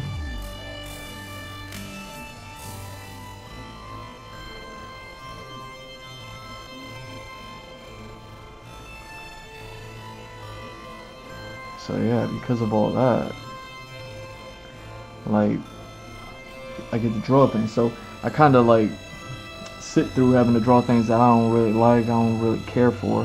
Kind of like these train stations, even though I like the idea of being able to draw train stations, but it's like, dang, I gotta draw train stations in order to draw train stations. Yeah, it's quite the conundrum. So, you know what I mean? So here I am drawing train stations, and it's led me into Cuphead, Uncharted, Darkstalkers, and jukeboxes and iPods. You know what I mean? But yeah, I don't, you know what I mean? Until we find a way to put cargo, you know what I mean, like hardware into digital software that's consumable. You know, thinking about it like as like food and you know, fabrics and all that stuff, into like a digital format that can then be reproduced back into a physical format. Technology like that might be something that we're so far away from. Technology like that seems beyond AI. You know, technology like that, if we're gonna get anything, if we're gonna be able to treat a train yard like a jukebox that turns into an iPod in 40 years, maybe that's the whole reason why something like quantum computing exists. You know what I mean? Because people talk about like quantum computing does things so fast that it's ridiculous. You know what I mean? How fast does it go? And then it's like, it goes that fast. And it's like, well, why would anybody ever need anything to ever move that fast? And maybe this is it. Like, maybe the reason why we need quantum computing to figure things out a little bit, you know what I mean, a little bit more smartly and faster for us, is because we need some things figured out a little bit more smartly and faster for us. You know? Like, maybe just coming up with a good idea isn't enough. Especially if it's an idea that was like, great, when can I have it? And it's like, well, never. The technology doesn't exist. You know what I mean? Like, we could just put it in a science fiction movie, and then hopefully somebody gets inspired. And it's like, okay, cool, I'll call Hollywood. Hey, James Cameron, make this movie. We have floating mountains now. Oh, okay. You know what I mean? Like, we're able to move mountains so that the trains can pass underneath. But the gravity, how do you make a mountain? Someone had a good idea. The technology just doesn't exist. Maybe that's why quantum computing is a thing now. You know what I mean? You could run AI through a thing and yada yada yada. Everyone's always so concerned with like the negative aspects of just having robots take over. You know what I mean? But what about the positive aspect of like they'll be able to make space within our environment? You know what I mean? What if they can sustain us using a minimal amount of space? What if they can like do things that we just can't do, like turn train yards into jukeboxes, and in 40 years we have the iPod train yard that, you know what I mean, we use to travel around the cities with. I don't even know what I just said. Like, but this is what I mean. Like, this is how I wrap my head around things. Like, what is quantum computing? They say like, oh, you know what I mean? Like, it does things it makes things that can happen in reality that could otherwise have never happened in existence ever. And then you'd be like, what that mean? And it's like, okay, it turns a train yard into a jukebox, and in 40 years train yards will be iPods that transport you from here to there, because we've learned to turn physical matter into light. So, like, what? Yeah, that's quantum computing in a nutshell for you. Alright, now pay me my money. Like, it's like, okay, I didn't know that. I didn't know that part. Like, you see, I didn't have to fight anybody. I didn't have to compete with you to innovate an interesting thought or an idea or anything like that. I just know that it's kind of impossible to turn an apple into a lightning bolt back into an apple that you could eat. You know what I'm saying? Like, that's the part that I'm just like, you know what I mean? This is where my innovative thoughts kind of get lost on myself. I'll be like, cool thought though. So, yeah, I've been thinking about hammer space for a long time, because I think about how convenient it is in video games. And video games are trying to reflect reality more and more. So what video games are doing are programming around hammer space and implementing that into the coding and the gameplay and everything like that within the experience of playing a game, right? So what happens? So wouldn't like reality just be the reverse engine of that, of like taking this burden and alleviating it from us, so that way we can swim out to the middle of a lake with boots that we can walk on the bottom of the floor with on us without being weighed down until we want to apply those boots, and then we apply those boots. I mean, forget about the, you know what I mean, how much time it would take to put a boot on. How long does it take to put boots on? Even if you just slide your foot in, that takes a few seconds. You seen how fast Link sinks to the bottom of the lake when he puts those boots on? Like, it's just a few seconds. So it's like, even that transition from light matter to material matter, like, you know, a vinyl disc to an electric song. It's like, alright, so vinyl disc, electric song, back to vinyl disc. You know what I mean? And it's the same product. You know, Apple into lightning into Apple. Like, you know what I mean? Like, these things are, I think about hammer space a little bit too much, honestly. And now I'm going down this rabbit hole because I feel like drawing these concepts. I just wanted to draw trains, yo. I thought I was just drawing trains today. I thought I was just gonna draw trains. I wasn't gonna talk. I was gonna be quiet. You know what I'm saying? It was gonna be cool. Like, I was gonna... And then I was like, man, I ain't trying to draw these trains no more. Like, could you imagine if like you could turn like international trade into just something that's as easy as like a mail delivery system? I mean, they already got robots delivering food and stuff to people, I suppose, or you know what I mean, packages, whatever. Like, what's stopping? What's gonna stop like a Terminator from delivering your mail? Like, no one's gonna mess with that Terminator. You know what I mean? And maybe the Terminator is programmed to be kind enough to. Oh yeah, this is actually kind of cool. Kind enough to actually, you know what I mean, knock on your door, hand you your mail. You know what I mean? What's gonna happen when we get the T1000 to deliver like fresh milk for us? Because you know what I mean, we've gotten rid of the train yards, so now we can have like a little bit more farms, a little bit more, you know what I mean, dispersed a little bit more throughout the country, so that way the goods are a little bit closer to home, to all of us. And then, you know what I mean, you got a Terminator that turned up with a blue uniform and a milk carton with like fresh milk from that morning. You know what I mean? Even got a picture of the cow on it, from the cow that did it. And the cow's all happy and free range. You know what I'm saying? Got a little Terminator milking the cow out in the middle of the field. Like, you know what I'm saying? Still got red eyes, but like, who programmed that? You're like, give the Terminator some kind eyes. Can he have green eyes, please? Can you put the green eyes on the T1000? Why did you program red lights in his eye sockets? Right now they're LEDs. He just chooses for them to be red. Be like, oh, you gave him choice? Oh no. You're like,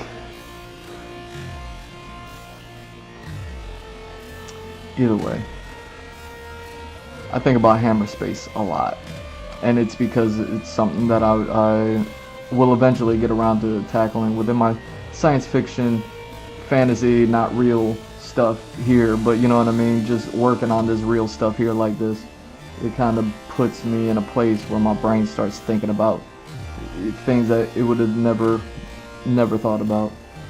I just wanted to draw trains today, y'all. I didn't know Jukebox was gonna come out. You know what I mean? Like, I didn't know any of this. I didn't know any of this. I'm sorry.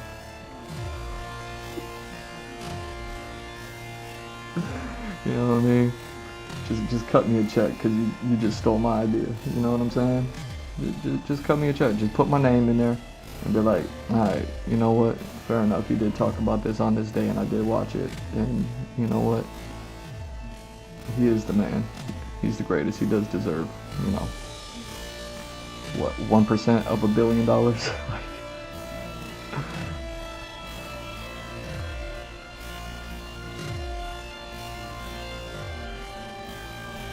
See, look at that. They got like this fabric hanging off of this thing over here. And that's what I mean with that game innovation, as far as like using like smoke and waving flags. Like, you never know where you're gonna find a flag, but here we go. We got fabric hanging off the end of this, whatever this is. Something that looks like a crane structure of some sort. But it's like, what are those flags? I don't know, but if you were playing the game, you would want to go to them because they'd be the only thing that's moving, and you'd be like, I don't know where to go. Maybe go to that thing, you know? Might be a light bulb screwed on there or something. You got lights and a waving flag, you'd be like, I think that's where you need to go, bro.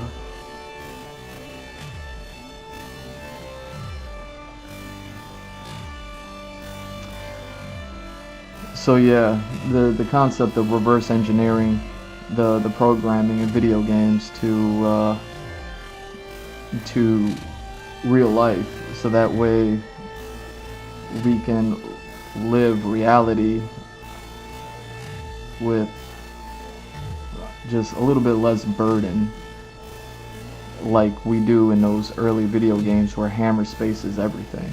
It's just this digital, it's just like this digital matter until, you know what I mean, until you utilize the item. I mean, I guess technically in a video game it's still digital matter, hence why it exists. So it's not going from apple to lightning bolt to apple, it's going from like information to information to information, so it's all the same thing. It just like wore an apple coat here, and then it wore like no coat while it sat in hammer space. You didn't even see it on your character's person. Which, yeah, going back to what I was talking about remaking the Final Fantasies and all those items and stuff, and I appreciated what Rebirth did when you collected materia, or you probably happened in Remake as well. When you collected materia and then applied that materia to your weapons, and then your weapons reflected that materia color that you had, within the slots. Like that was a really good, cool thing, but it's very minor. You know what I mean? Compared to like what gaming does when you apply an item, especially in RPGs, when it's like you got bracelets and gauntlets and bangles and feathers and earrings and necklaces and bracelets and rings and you know what I mean, toe rings and anklets and you know what I mean, this glove and this cuirass, you know what I mean, these shoulder pads. Like once you start getting into all that stuff, it's like, man, I would really like to see what that looks like when you apply that to a character. And when you change out the shoulder pads, what do these new shoulder pads look like when you still have all the same everything else on? You know what I mean? You ever did that in real life? You just threw on you had on these shoulder pads and you just threw on those shoulder pads? Like it looked different. As an artist, I like to see I like to see the things, you know what I'm saying? I like to see all the changes and the whatever.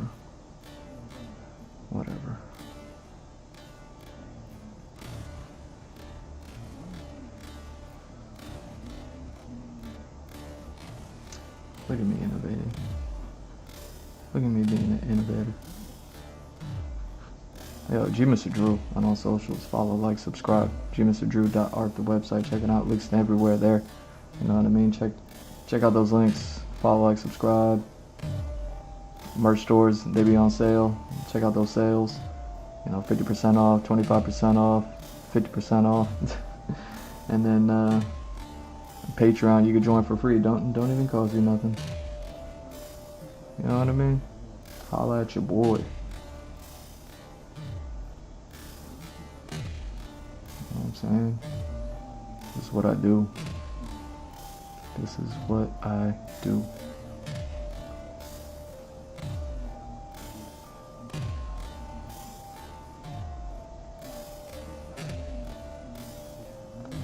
Dang, man. Could you imagine if you could just get lunch emailed to you? You know what I mean? Forget about, like, dude, there's going to be a time when you're going to have, delivery dudes, or who are the people that deliver food these days? Is it still delivery dude? I never use them because I'm not that fancy. But you know how people have everything delivered to them, like food shopping and food from restaurants in general and stuff like that. Is it delivery dudes still? Who does that? I don't know. But either way, could you imagine they start like picketing and like rioting because like they're gonna lose their jobs to like emails, because companies are gonna learn how to email your meal to you. People are, you know what I mean? You're gonna create a shopping list. You're gonna send that shopping list out. And then someone's gonna send you an email. You're gonna open up that email, and then next to it is gonna be like this little machine that was from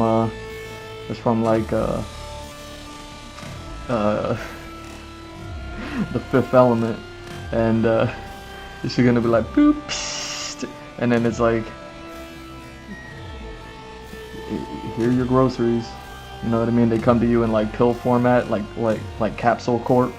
Like, you know what I mean? Like Dragon Ball Z, little capsule corp, like psh, opens up, a little case, little cartridges in them, and you just take that cartridge, and it's like, you know what I mean, a dozen apples, and then it's like, oh, you got, you know what I mean, a pound of ground beef, you got, you know what I mean, here's your head of lettuce, here's the bread, oh, you're trying to make a grilled cheese, alright, so here's the bread, you just throw them to capsule, and then they just like, click it, and then a loaf of bread comes out. You just got your shopping list emailed to you. You know what I mean? Free of charge. No cost. just How do you even get that with no cost? That'd be awesome, right?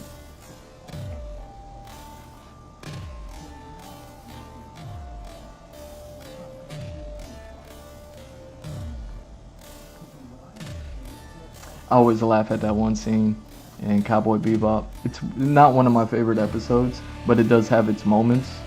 And it's the My Funny Valentine, and it's Faye's like ex-boyfriend who like conned her all like with everything. Like the whole reason why Faye is Faye is because of her debt and how much debt she's has and accrued. And then when you watch that episode of My Funny Valentine, at least you get the backstory as to like why she has those things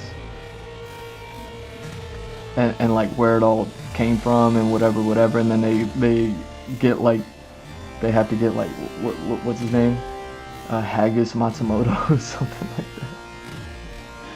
that. And then she's like just reminded of her past. And when they took her out of the cryo, they were like, yeah, can you tell me what these things are in this room? And she goes, yeah, that's a toothbrush, that's a laundry machine, or you know what I mean? That's a toothbrush, that's a microwave, and you know, whatever, like she named through things, and it was like, oh no, this is a that, because like 400 years went by, something crazy. Like, I forget the details.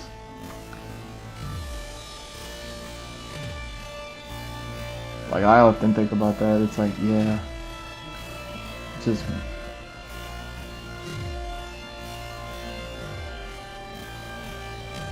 a little bit of innovation is a part of being able to create something that's unrecognizable. But that's not a fair definition of innovation, just because anybody can make anything unrecognizable, right? You know what I mean? You could sew a monkey and a fish together and say that mermaids exist, you know? Like anybody can make anything unrecognizable. So it's not really a fair way of putting it, but that is, when you do innovate something, that is a part of the innovation, is that like you've created something that people don't recognize. Much like the Uncharted train stage with the seamless loop from section to section, just so it gave players the playtime of, like, you know, some people will speed run it and beat that stage in a minute. Some people will spend an hour on it, and we want them to have the same experience. You know what I mean? We don't care that it's gonna loop 100 times more for that guy who's spending an hour on the game, or an hour on that level. Like, there's like that bit of innovation.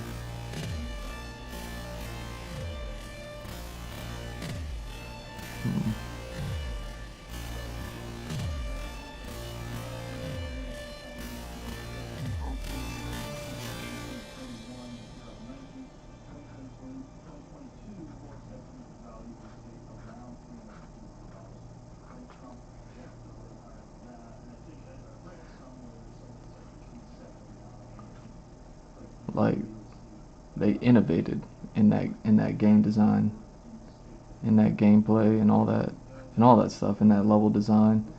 Like, I imagine they were able to replicate that with like other levels and stages moving on. I just don't know. I don't know if I've ever seen anything like that again, you know, because Naughty Dog has had stages that are on rails, more or less, where like you're riding the horse and then the horse is kind of navigating you through.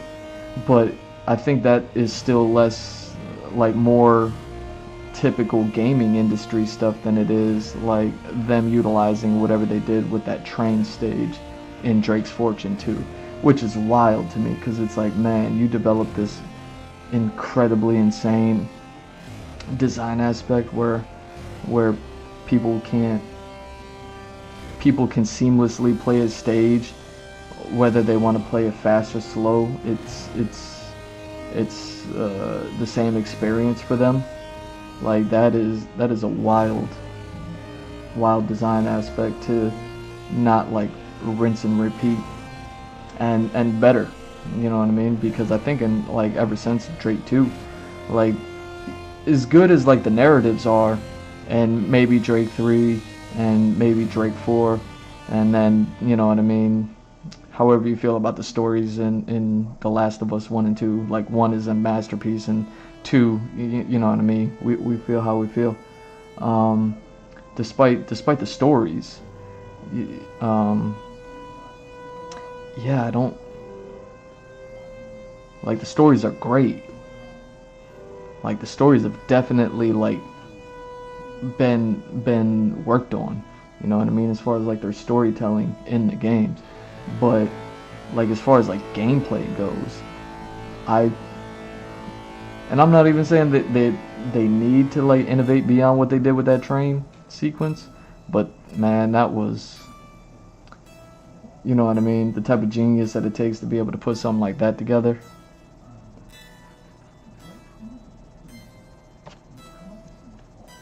It's like it because Drake 2 came out back when I was still playing video games.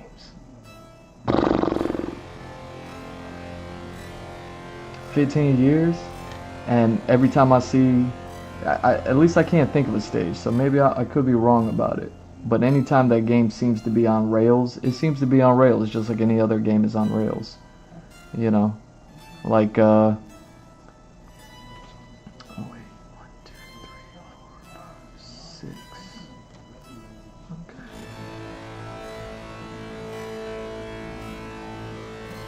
Okay. Okay. Sorry, y'all. I gotta focus for a second. It's like Resident Evil 4 when you're on the remake, when you're on the cart, when you're in the mines and you're riding the cart with Louise and all that stuff, and it's super fun. Like that game is on rails when you're playing Donkey Kong and you're on the cart and you know what I mean. You're on the cart, like you're on rails at that point. You're playing that stage for as long as that stage permits you to play it, according to wherever that cart is within the stage. As soon as it goes, you're on a timer. By the time you hit this point, you are going to be at the end of this stage. There is no looping, there is no pattern, there is no like, all right, you're in this section of the mines, so you know the mine background is gonna repeat seamlessly until you progress, and now you're here. You know what I mean?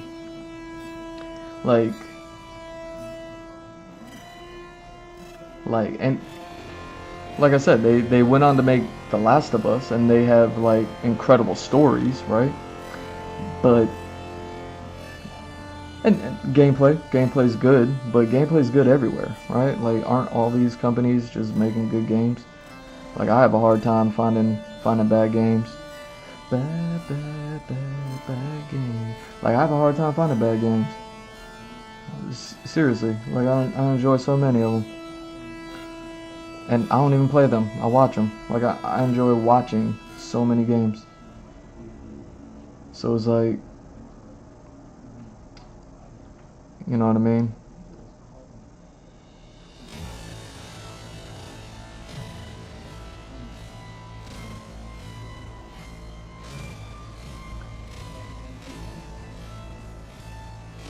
You'd think that the company that developed that little system of like these miniature stages within a stage, this seamless looping, that they would learn to apply that better. They learned how to write better stories. I mean, not even learn how to apply better, just utilize it more. Just utilize it more. Like I said, every time you're riding a horse and you're on one of those horse sequences, you're on rails. It just goes as long as it goes. I'm trying to think, like Final Fantasy Rebirth, when you're out in the desert was it after the dying scene where, you know what I mean, the tragic tale of dying.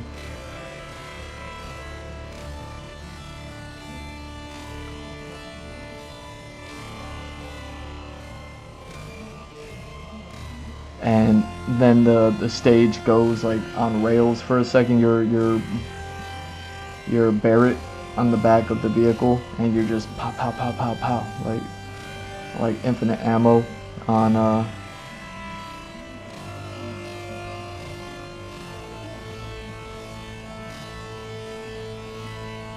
infinite ammo on like who is it, Shinra, chasing you down in the desert.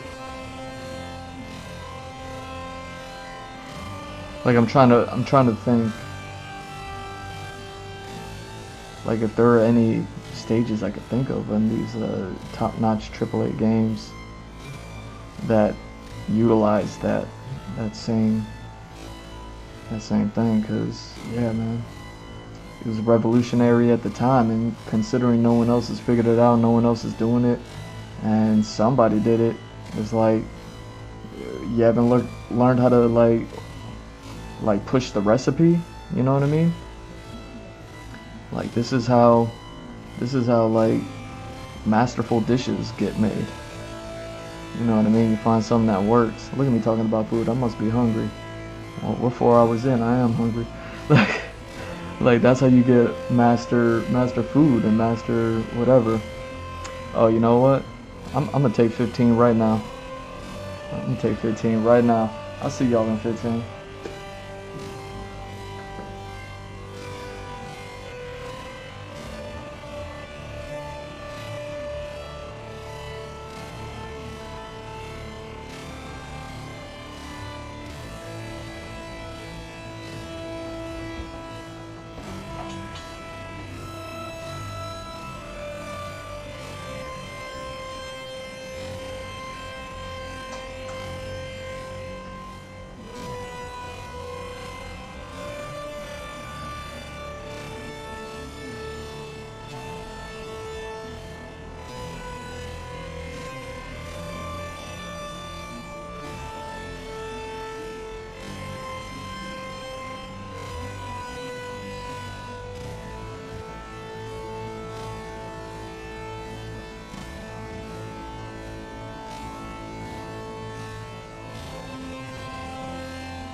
Alright, let's go. Let's do it.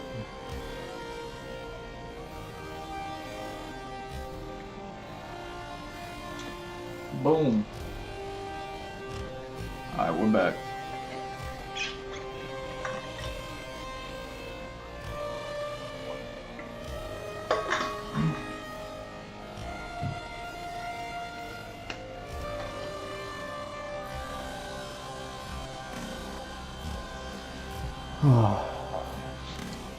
What was I doing?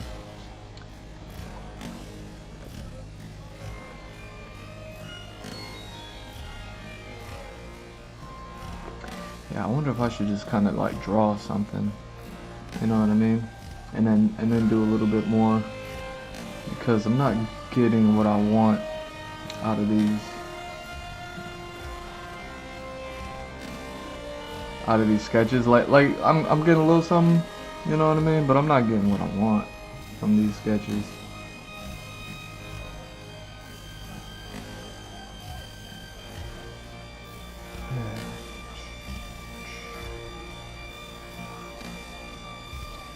Whatever.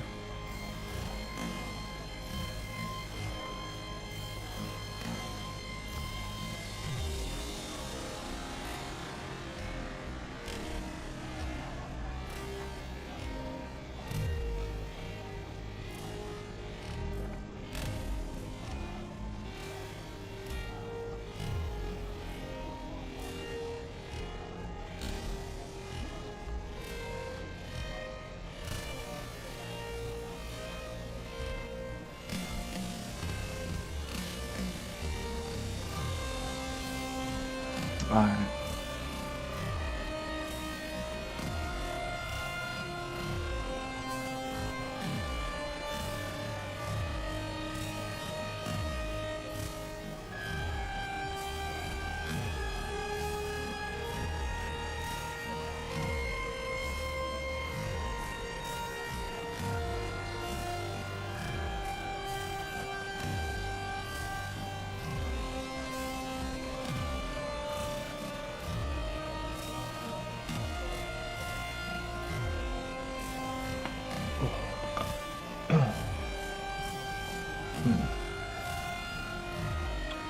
How we doing?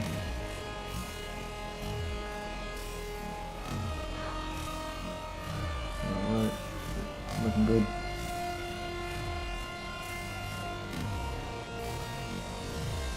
Hey, I didn't even see that part. Look at me.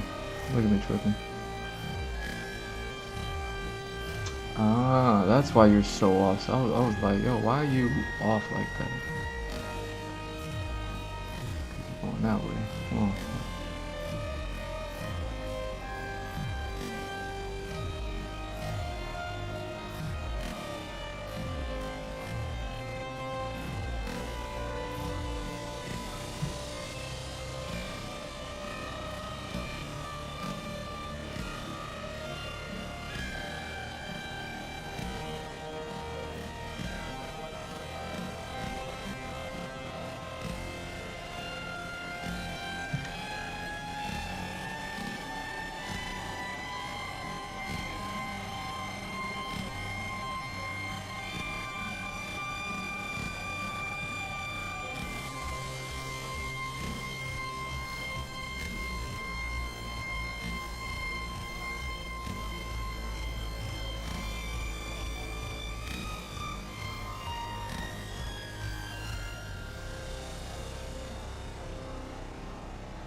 Yeah, hopefully I don't get any more good ideas.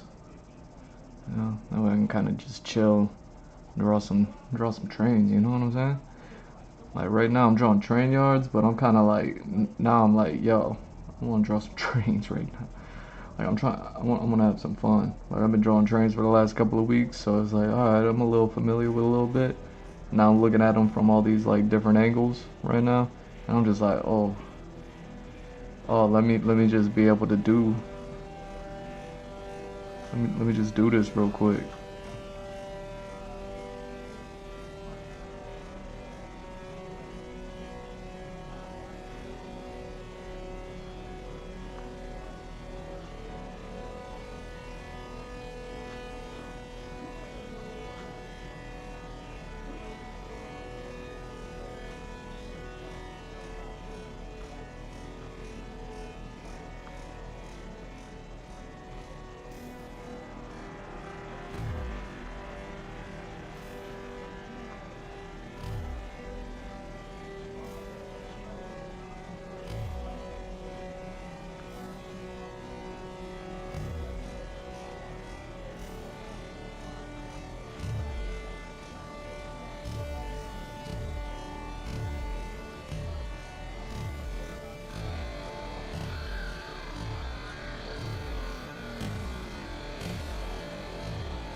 kind of got sidetracked there with the books, and then and all the ideas came flooding in.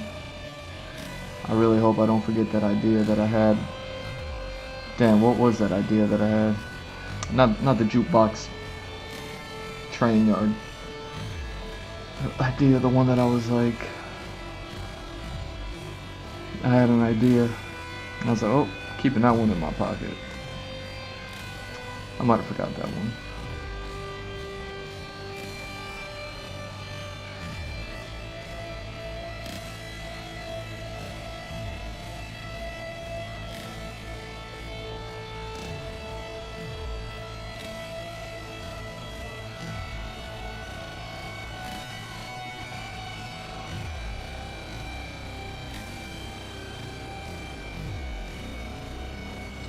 Yeah, what was that idea?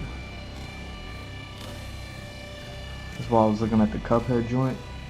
I'm gonna have to go rewatch the footage. I'm gonna have to rewatch the footage and make sure I don't, you know what I'm saying?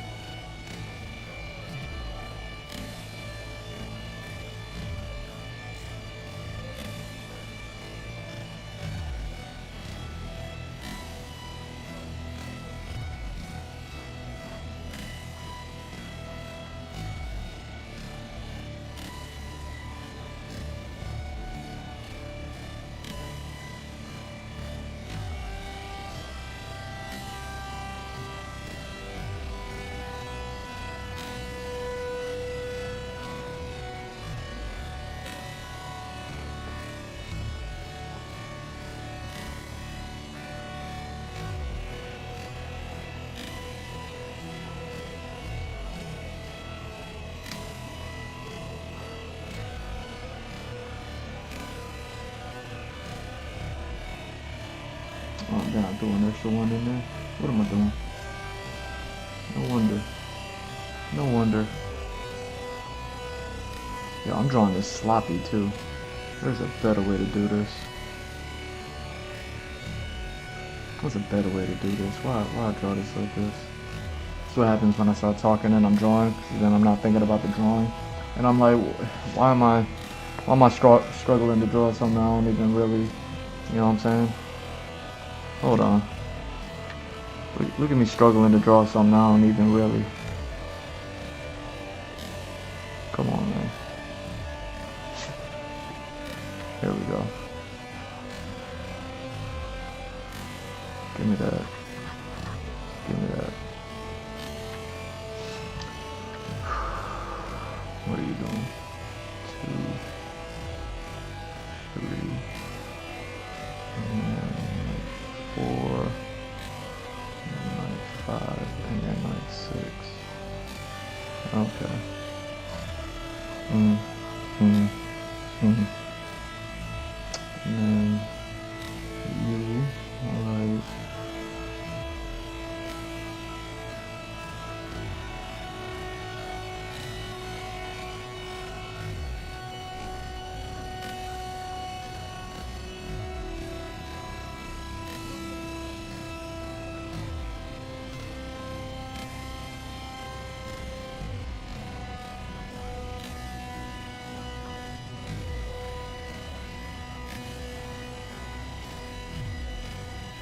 What are you doing?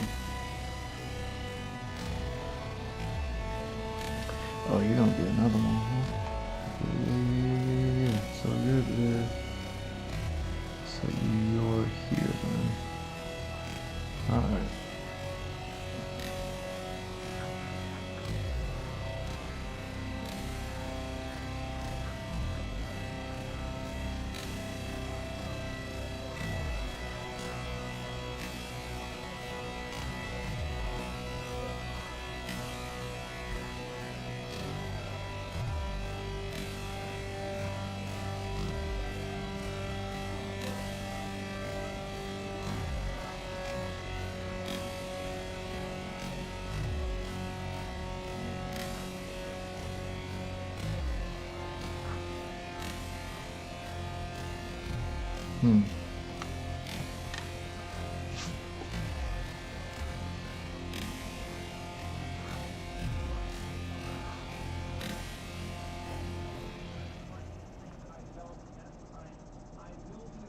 that's so crazy. That's why that throws me off.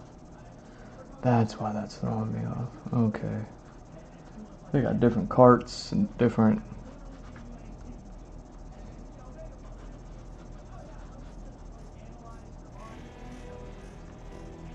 There we go.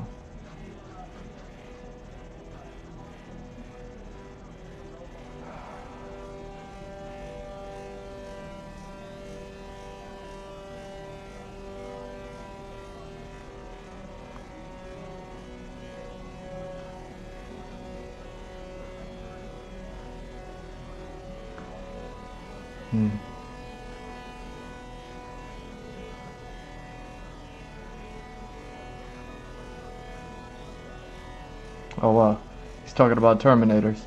Wasn't I just talking about Terminators? No, but seriously though, like that'd probably be the way to go. Like everybody wants to sit there and like take technology and then be like, how can we use it for warfare? It's like, man, how can you use it to like help people? You know what I'm saying? How can you use a Terminator to help like feed people? How about like a Terminator be the delivery dude? You know what I'm saying? Man, let me not. I'm trying to listen to this right now. Look at him talking about Terminators. I'm talking about Terminators.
You know what I mean? And I mean a straight up Terminator. Full war mech. Full war mech. Full Metal Gear style. Full walking tank. Laser cannon, gun turrets. Never uses them. Delivers your fresh milk to your front door. You know what I mean? RoboCop boys. Like,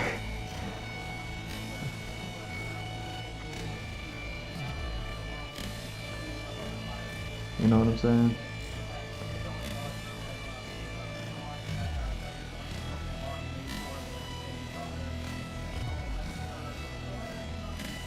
Like,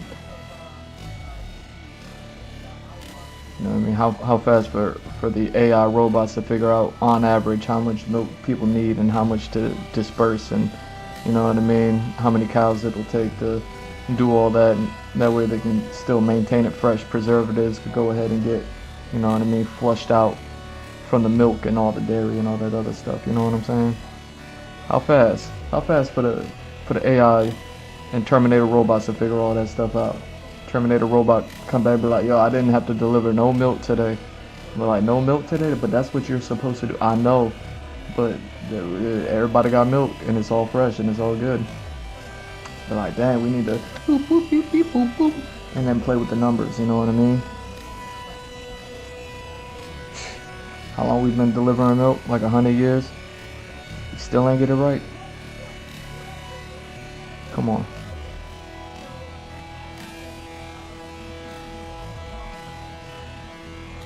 You know what I'm saying? Yo, G Mr. Drew on all socials. Follow, like, subscribe. G Mr. Drew on Patreon. You know what I'm saying? Like, this is why I've been able to do everything I've ever been able to do in my life. You know what I mean? Because I figured stuff out. I figured it out. You know what I mean? Everybody always want to sit there and focus on the negative and fear monger and all that other stuff. I'm like, man, that's what's gonna fuel. You know what I mean? That's what's gonna fuel all this. The negative stuff, man. That's the stuff that be like, yo, you know what I mean? what's that thing when people try to avoid something and then they're the ones that actually ended up doing the thing that they were trying to avoid the whole time, like that whole thing. Like that's how that stuff happened. People over here like oh yeah, it's terrible, it's bad, like talking about how bad everything is. And start talking about how good Terminator robot could be protecting fresh milk being delivered to your door. AI robots calculating how many cows in space and farmland and doing all that stuff and making adjustments. You know what I mean?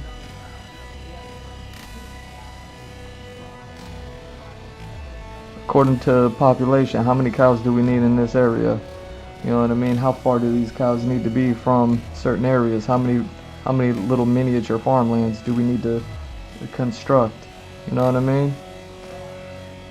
Terminator, laser pistol, constructing a farm. Now we gonna need an extra farm right up there, over there. Oh man, this land doesn't have a well in it. We don't have access to water in there. All right, call in Big Bro Terminator. Big Bro Terminator. Hey, just you know what I mean? Dig right here, and then they X-ray scan the earth and be like, nah, we can't dig right there. There's you know what I'm saying? One of them things that we can't do to if we drill, it's gonna go like this and it's gonna be real bad. All right, where can we go? Where can we go? We can't go too far from here. Well, 5 feet that way. Well, then just drill over there. Why don't you say something earlier? I'm the dumb Big Bro robot. Be like, oh, no, my bad, I forgot. Okay, then dig right there. We're cool? Yeah, we're cool. Well, farm. You know what I mean? Cows giving birth, transporting the cows. Terminator got a cow on his back, just running it over from this farm to that farm. You know what I mean? Because quantum computing still hasn't like figured out how to turn a cow into lightning back into a cow yet. We can't just email a cow from one farm to another. You know what I'm saying? Yo, get out of here. Get out of here. You're not messing with me. You're not messing with me. Yo. This is why I could do everything that I've ever done.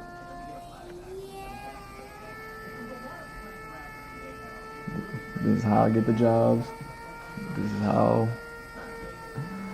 I made the monies. That's how I do all this.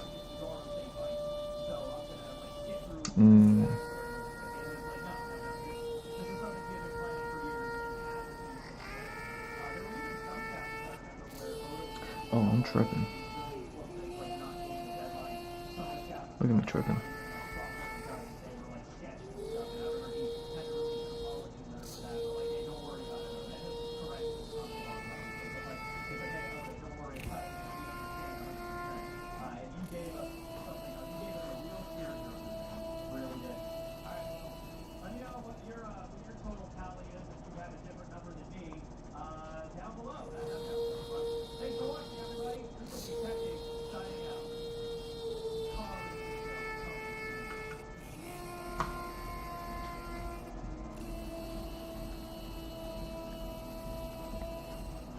Like, no one's gonna try to tackle that robot to get that cow. You know what I mean? They just had a cow emailed to them that day. Like, why are they gonna...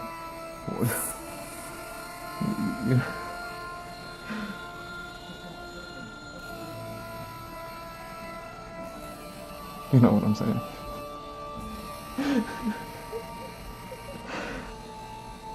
Why does a robot need to run a cow from here to there if we could just email cows? But you know what I'm saying.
was that idea that I had earlier?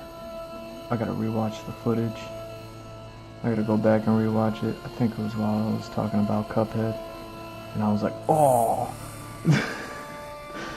Dude, ideas like that. Just, I wonder what I was talking about. I mean, was talking about like, obviously like trains and stuff, right? And then what? Railroad carts. And then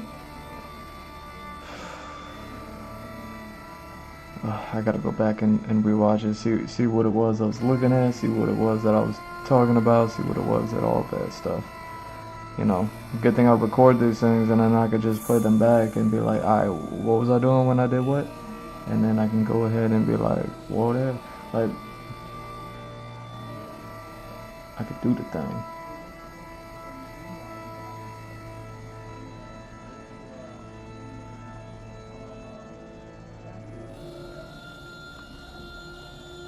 Because that's talking about trains on mountains, the Devil's Door in El Salvador.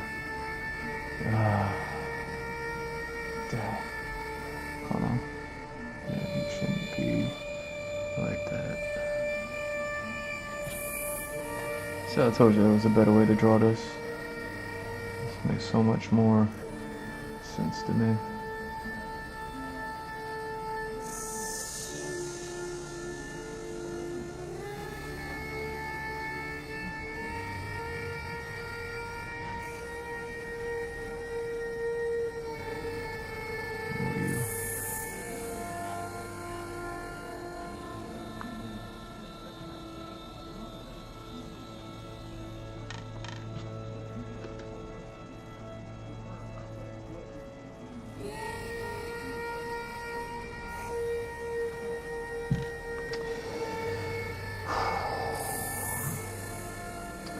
You know, the devil being on top of the mountain, the devil below the mountain. Railroad construction. Man, what was I? Dude, y'all saw me too when I had that idea. I should have wrote it down. I should have wrote it down. Oh well, I'll go back. I'll rewatch it. At least I'll get to see what my face looks like when that happens.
Dang. Talking about Final Fantasy, talking about the relation between like gaming inspirations, old cartoons. Dang. You know, if I'm gonna sit here and be quiet, I at least want to sit there and think about, you know what I mean, let that idea go. But I done talked about several other things since then. Man.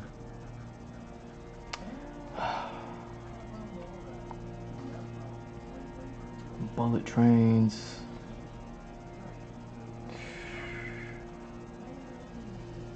Dang. See, this is what happens if you don't write something down. I mean, fortunately it's recorded. I can't see my thoughts, but you know what I mean. If I know what I was talking about, what I say when I said it and all that other stuff, then I can go ahead and be like, ching ching, jackpot.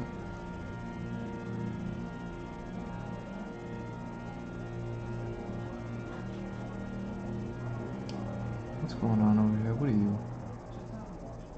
What are you? Hmm.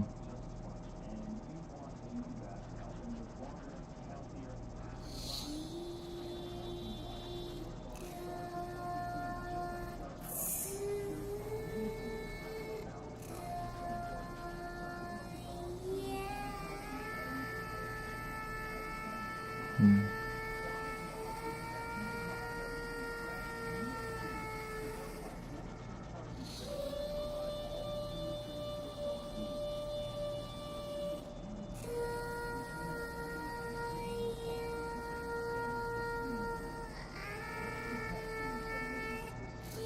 Hmm.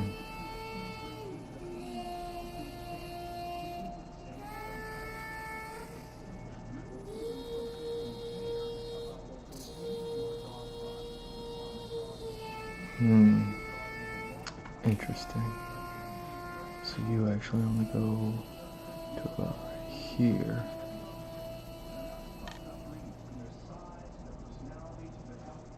All right.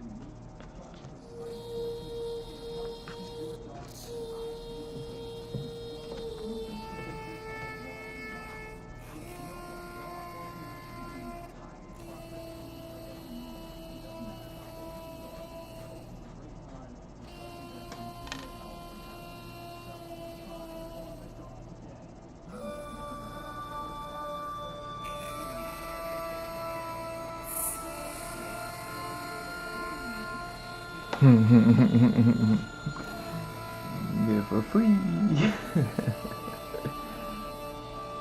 Dang.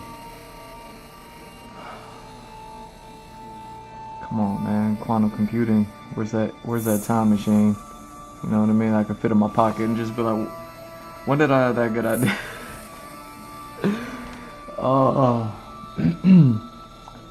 Alright, we're talking about trains. I got more trains to see, work on. I got more. Yeah, that idea is gone. You're gone. You're gone. Idea, you're gone. Idea, gone. You're gone.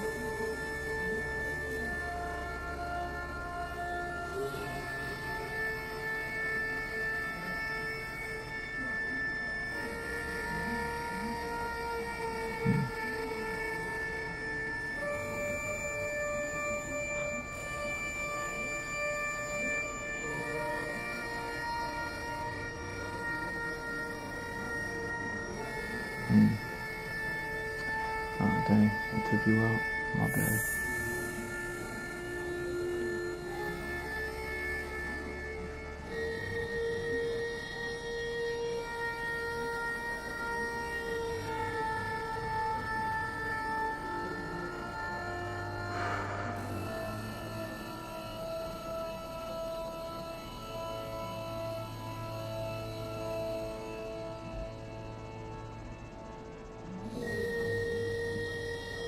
You know what I mean? You have a Terminator deliver your food for you. They don't even need to eat. They don't even need to eat. They're not gonna steal your french fries. They're not gonna steal your french fries. You know what I mean? You can get the extra large fry. They ain't gonna eat not one of them. They ain't even gonna open up the bag. You know what I'm saying? Like, come on. Come on.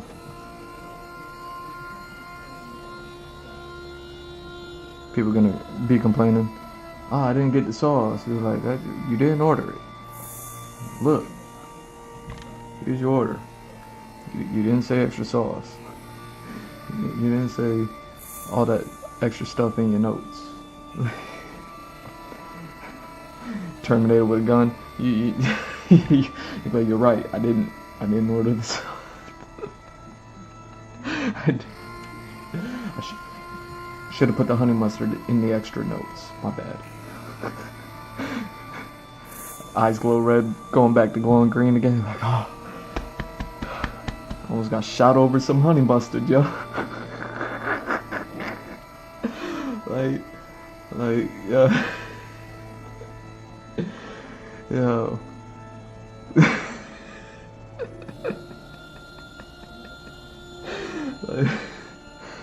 Oh man, let me stop. I had a really good idea earlier. What was it? It was one that... It's one of those ideas that just stopped everything.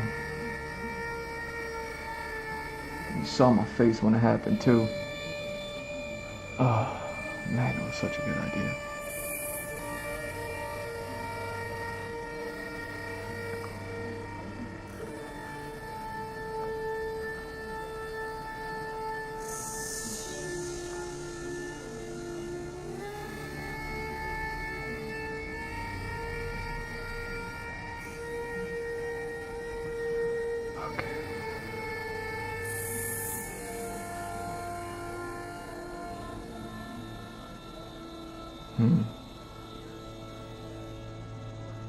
Okay.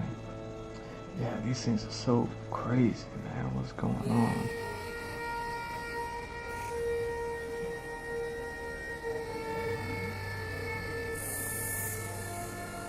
Like, I like it, but dang.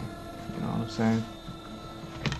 Let's see if there's anything, because there was like little bits of interest.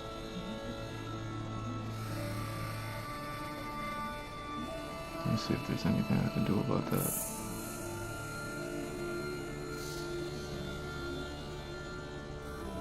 Let me see.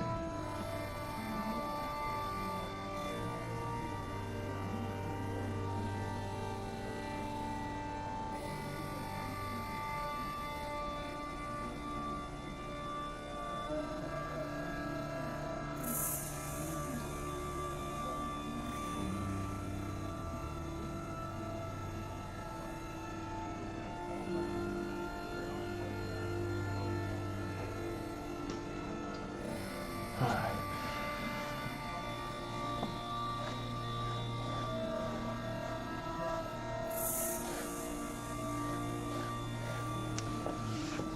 Two railroad tracks running side by side. Train with legs.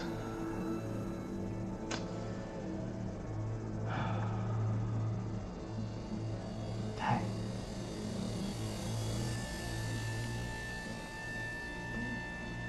Can't believe it.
Oh, is that what it is?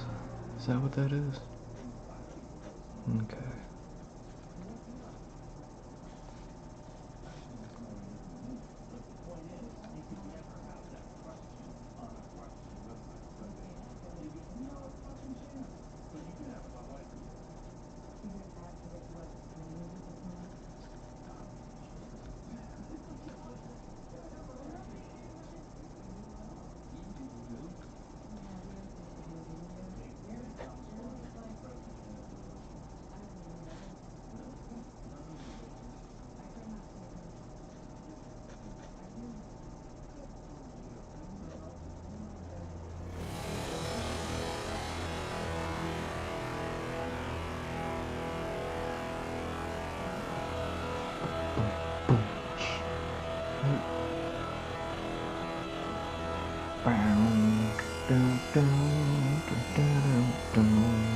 Oh, that's a different song.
Is that what's happening? Really? Really? Interesting.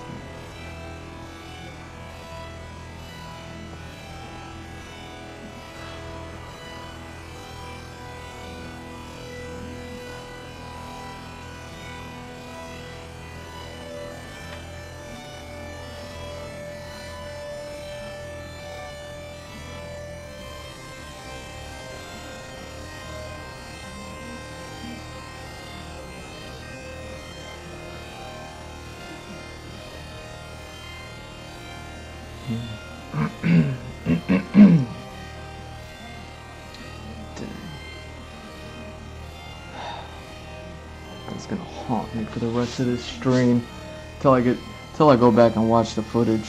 I'm gonna have to go and rewatch that whole thing tonight. I won't be able to sleep until I, you know what I mean, remember it, write that idea down, sleep on it.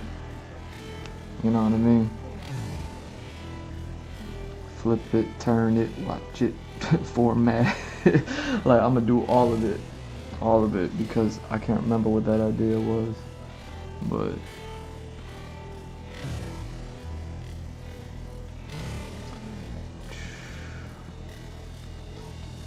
oh yeah, I was talking about adverbs earlier too, wasn't I?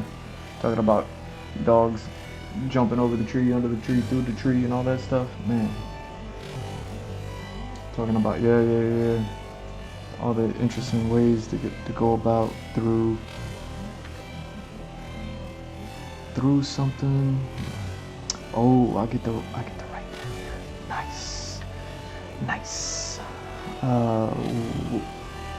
See, what did I call that again?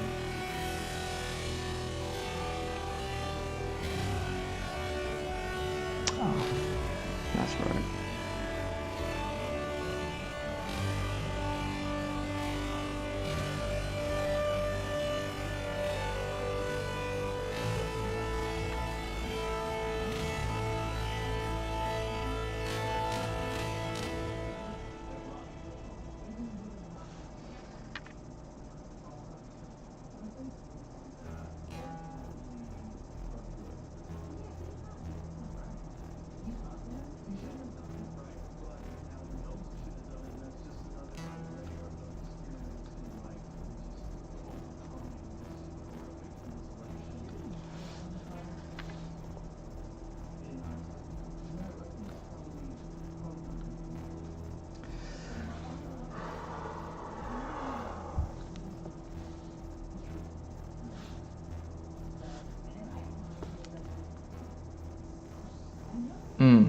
Is that how that works? That's neat. So that's what you are. My bad.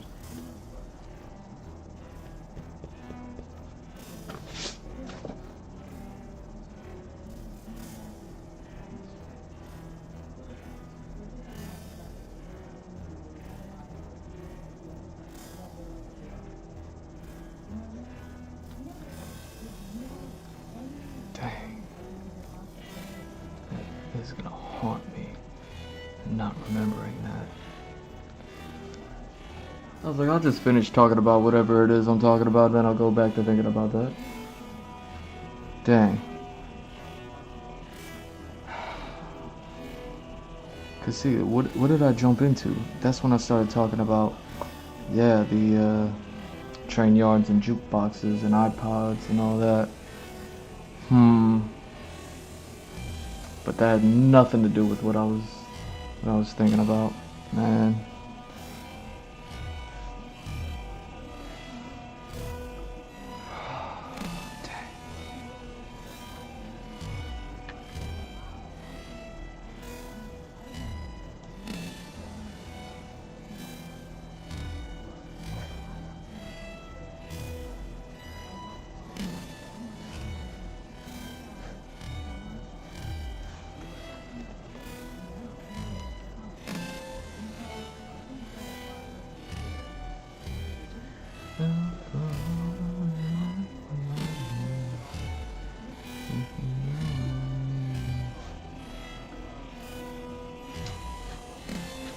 Huh. I went through Darkstalkers, Cuphead, talked about Final Fantasy for a second, Uncharted, Ubisoft. Dang.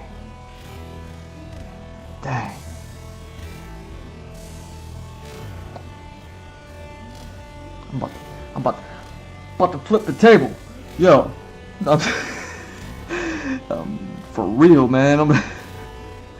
This is frustrating. This is frustrating. I like what I'm drawing too. I hate that I can't enjoy what I'm drawing right now because I gotta sit here and think about. There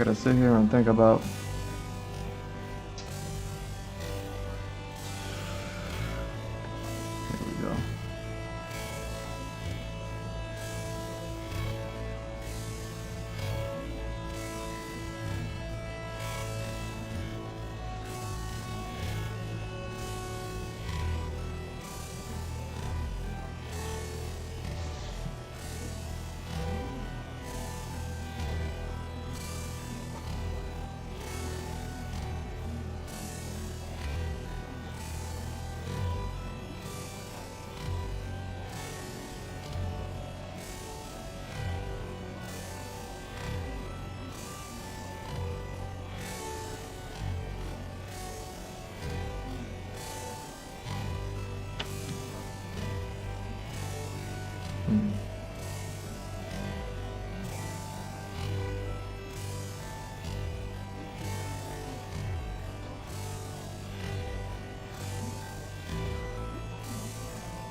I can't believe I got that, man. Yo. What are we doing?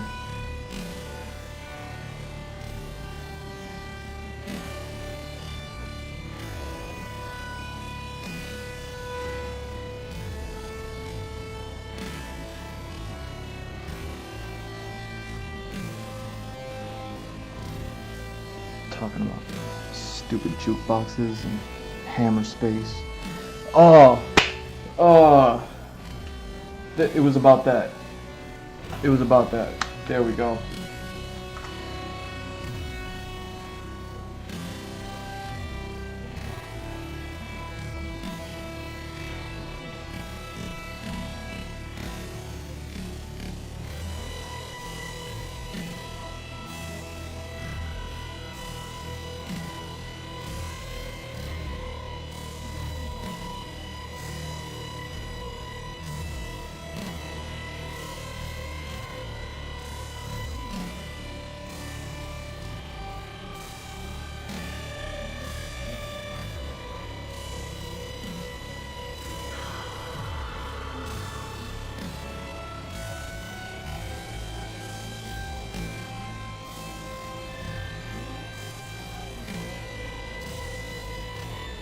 Yes, that's what it was. Uh, Boom. Woo. Woo. Alright. Alright. Cool. Cool. I'm glad I remembered that. Yo. Oh. Oh. So relieved.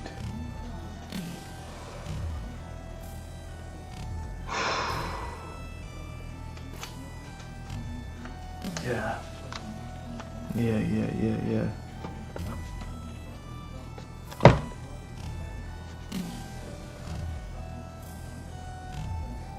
There we go. What do I feel like? You know what I'm saying? Yo, come on. Come on, look at me. Look at me on what I'm doing.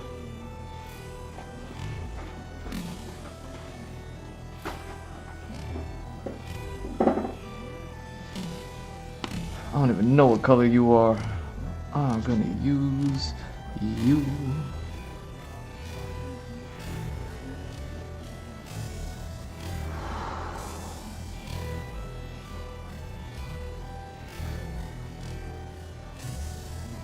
Alright, see?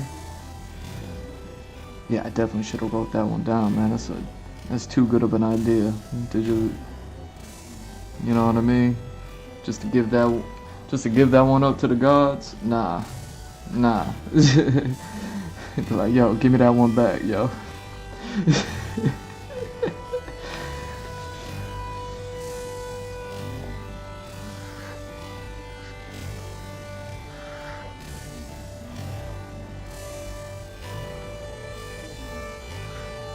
I want my idea back. You know what I'm saying?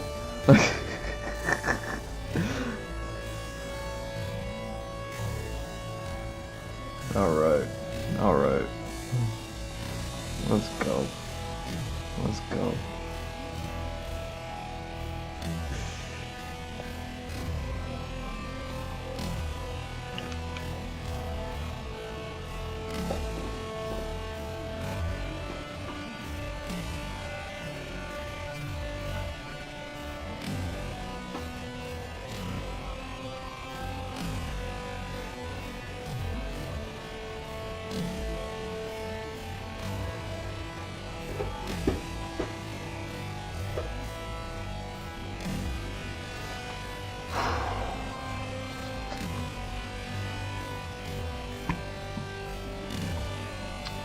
What are we doing? Get down there.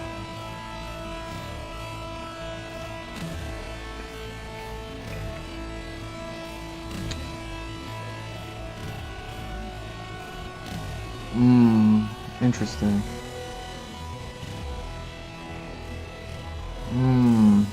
Okay. Alright.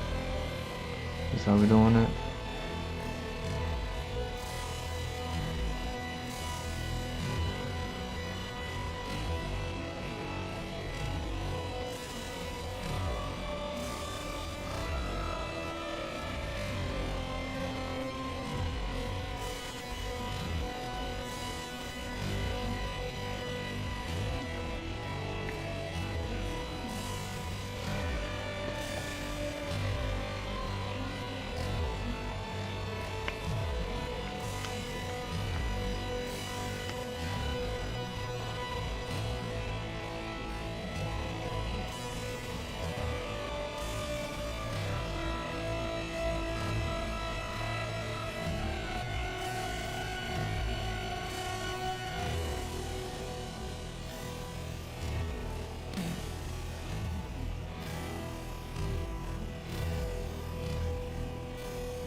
Oh, such a good idea. Oh, no, I'm not sharing it. Oh,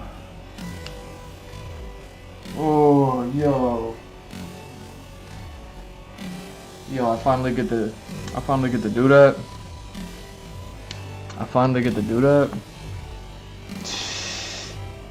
You know what I'm saying?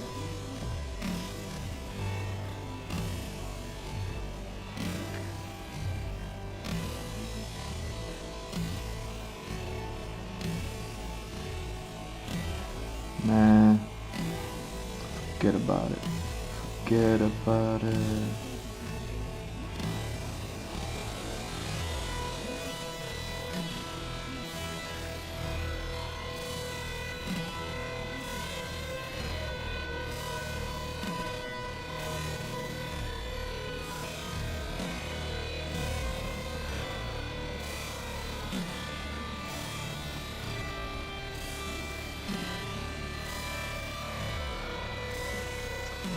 Alright, yeah. So let's think about that. So usually when I'm on here and I be mad quiet, it's just because I be thinking things. Yo, that's why I love that movie Rock and Roller. If you've never seen it's been a minute since I talked about Rock and Roller. Rock and Roller is one of those really good Guy Ritchie movies. I know he got one coming out with Natalie Portman and Krasinski dude. You know what I mean? That's not. I mean, I guess he kind of was Stretch Armstrong in the Wonderverse, or whatever those movies are called.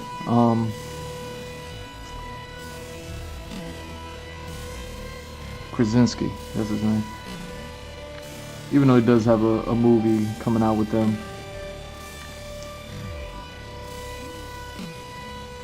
Oh yeah, let me do that.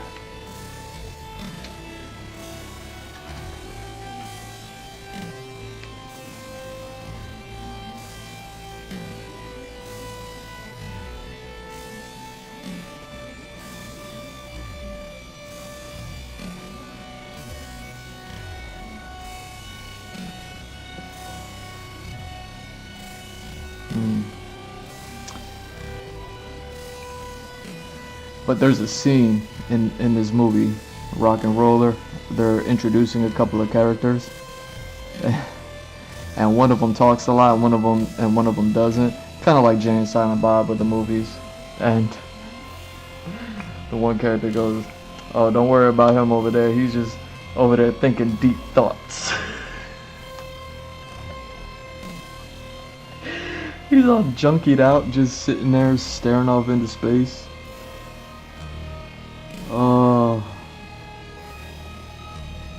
Yeah, if you've never seen Rock and Roll, it's been a minute since I talked about Rock and Roller on here. You know what I mean? Guy Ritchie got a movie coming out. You know what I mean? It looks fun. Like, I know we did Aladdin, and Aladdin is Aladdin. You know what I mean? But dude, I bet if you let Guy Ritchie write an Aladdin script, you know what I mean? Like actually write the script and let him go full Guy Ritchie on it, Disney. You know what I'm saying? I bet he could have. You know what I mean? I bet Will Smith would have been spitting bars in that movie. You know what I mean? He would have went full like Lyrical Lemonade on that movie. That they just let Guy Ritchie do his thing. I know Guy Ritchie did King Arthur. Is that the one? King Arthur, is that the one?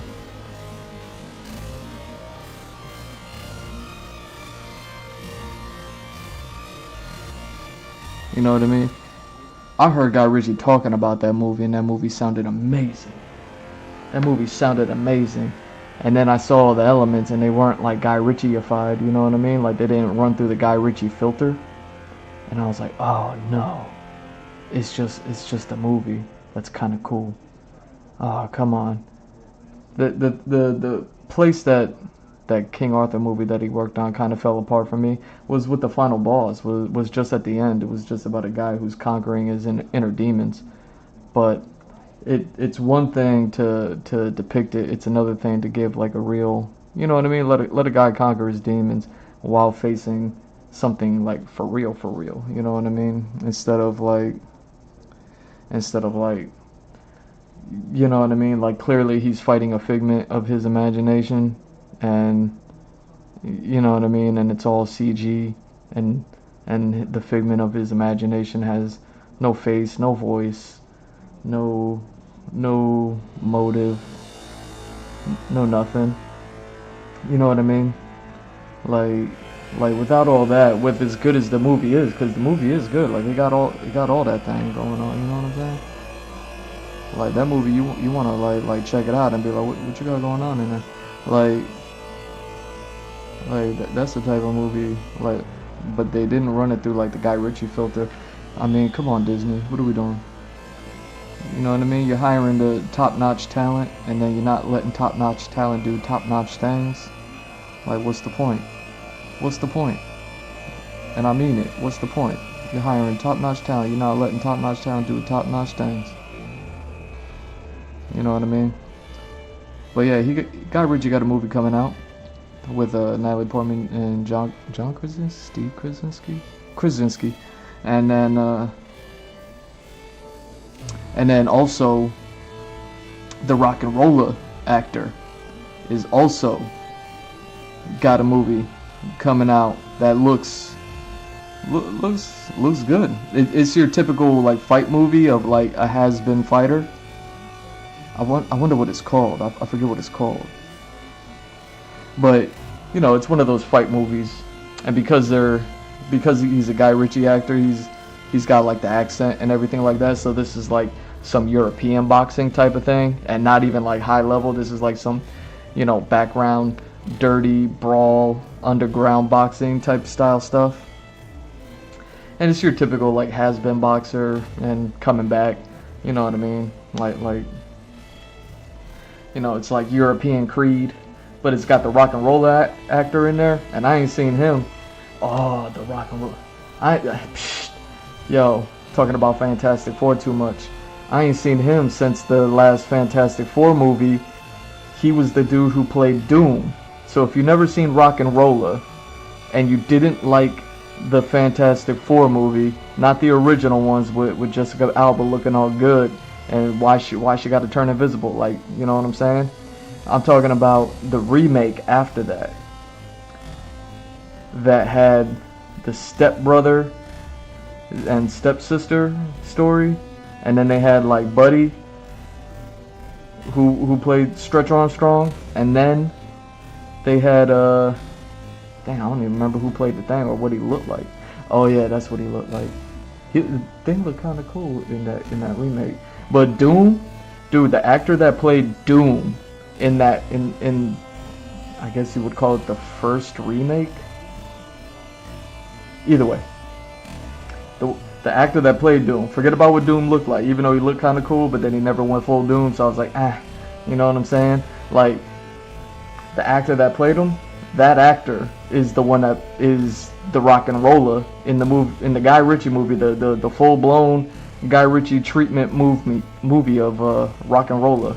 Like he plays, I forget the name, Danny Quaid or something like that. Quaid something, or Quid? Danny Quid? Either way. He's got a movie coming up where he's the has-been boxer, yada yada yada, and he looked different. He put on some pounds to play this boxing role, because I was like, yo, I'm still waiting for Rock and Roller 2. Like, that movie ends with the line, like, you know, movie happens, end of the movie, Guy Ritchie movie, you know what I'm saying? We all saw Snatch. It's just like that, but it's different. You know what I mean? Mark Strong is in it. You got to watch it for Mark Strong. He's good. Good movie, great movie. I got to rewatch that one.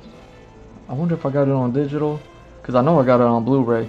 But either way, movie goes on. Last line of the movie, he's like, all right, so what you gonna do now? He goes, now I'm gonna be a real rock and roller. And then they kind of like left it off to be like, they're gonna come back to shoot the movie The Real Rock and Roller. And the first one was so good, you're like, well, I gotta see the second one. I can't wait. You know what I mean? You can't just you know what I'm saying, throw that out there like that. And then Guy Ritchie has gone on to make all the Disney movies, and he's probably made like, I don't know, a handful of movies since then. But man, you gotta go get that rock and roller, yo.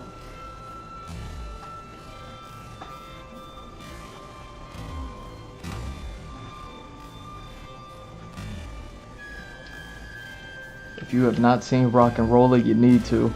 There's a hilarious scene. They're introducing they're introducing these two characters. They're like Jay and Silent Bob, and the J type character is like, oh, that's yada yada. Don't worry about him. He's just over there thinking deep thoughts. And dude's just nodding off like. Yo. Oh, Rock and Roller is such a funny movie. I mean, it has everything, and it has action. Oh, this is the same dude that did the he did the Netflix joints too. Those are good. The Gentlemen were good. And then he did the other one, the Gentleman series. There was the Gentleman movie and then the Gentleman series. I think he wrote both of them on Netflix. And the Gentleman movie had Sons of Anarchy on it. What's his name? But yeah, Guy Ritchie be working on some stuff, yo. Like Disney don't let him cook, but you know what I'm saying. Forget about, you know what I'm saying. But he seems to be, he's got like a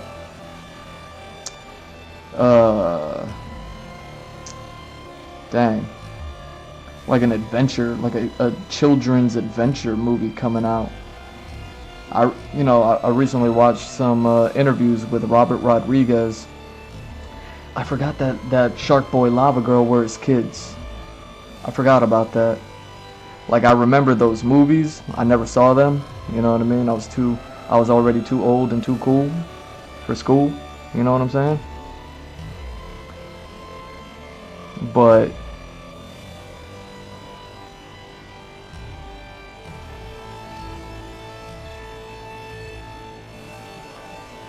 yeah, I forgot that Shark Boy and Lava Girl were his kids. That was even a part of the promotions. Like, those came out back when I was definitely still watching cable television. And I remember that was a part of the promotion, was like, yo, this guy, like, this director worked with his kids. And this is before Sin City. You know what I mean? I was probably watching, like, the Zorro or something like that back then. Who knows?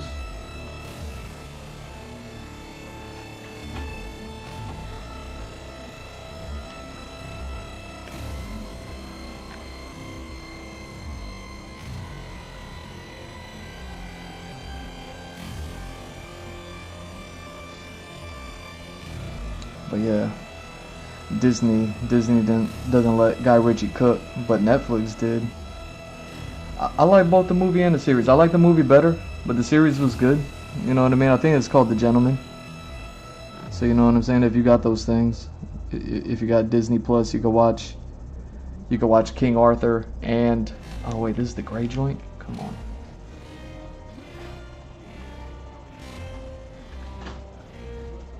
No wonder why you came out looking like that. Dang, that's my bad. Oh well. Dang, what was I talking about? Yeah, you could, if you got Disney Plus, you can watch, you know, Aladdin. That doesn't represent Guy Ritchie's style at all. Or you could watch King Arthur, which, you know, was a good attempt. Like when he talks about the movie, he talks about the story of King Arthur. It's one of the best things ever to hear that guy talk about like his thoughts on the story of King Arthur, his interpretation, how he breaks it down, and then like to be like, oh yeah, and I'm working on the movie, and I can't wait for you to see the movie. And then the movie opens up with like heavy CG, and the movie closes with heavy CG. Like, you know what I mean? Like I never saw the movie, but Morbius, the vampire Morpheus, with Third Rock from the Sun singer, what's his name? Joker, Jared Leto. Like the amount of CG I saw in the trailer, like I imagine that entire movie was all CG. right? Like everything, like the whole thing was just one big CG movie. Same thing with King Arthur. They overdid it with the CG because there was like so much that was already going on that was cool.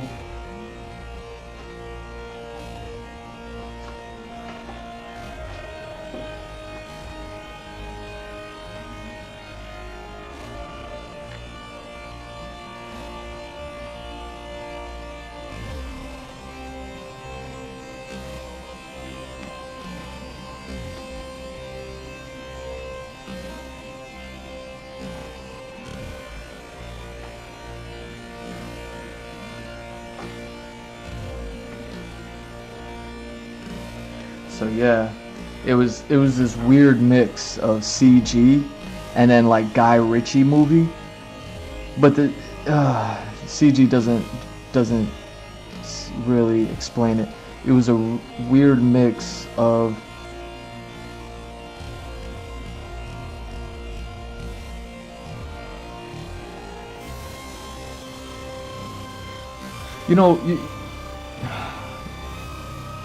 the CG looked great, right? CG looked fantastic. The CG looked like a Frazetta painting in some scenes. You know what I mean? Like the CG was beautiful.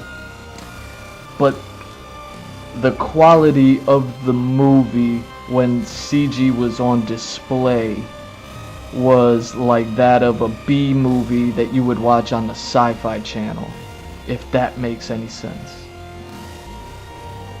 CG looked fantastic, but if you watch those sci-fi movies on the Sci-Fi Channel and it's those B movies that you never heard about but you're gonna watch it anyways, and then the CG comes on screen and you're like, ah, you know what I'm saying, like one of those,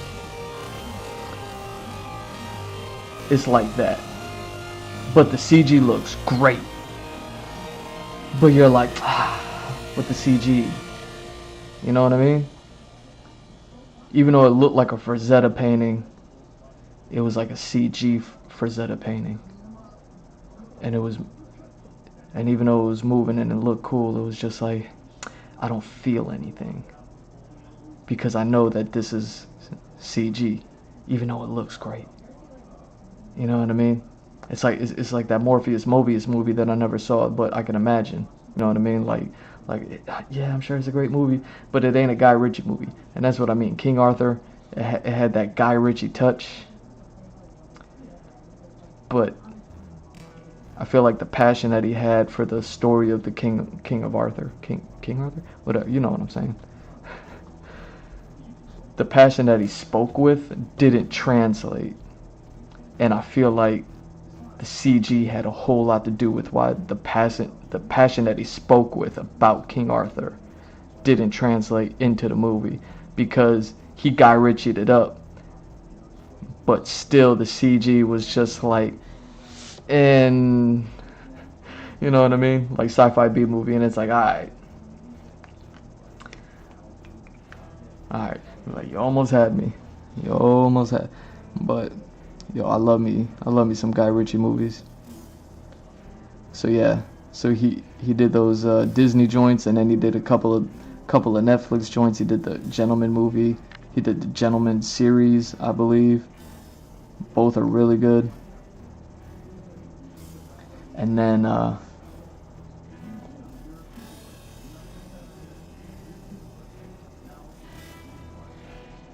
and I'm still waiting for the real rock and roller.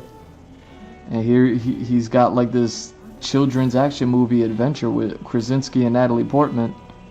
They play like a brother and sister, and it's something like a National Treasure, something like a maybe Indiana Jones. You know what I'm saying? Like, it looks good.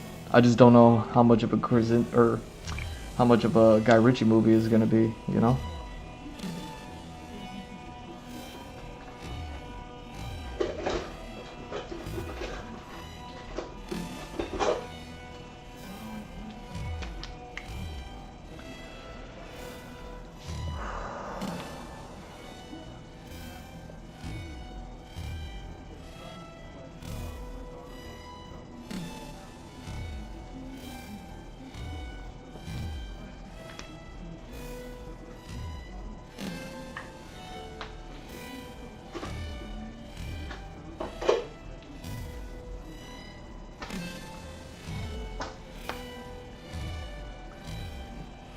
What else am I doing?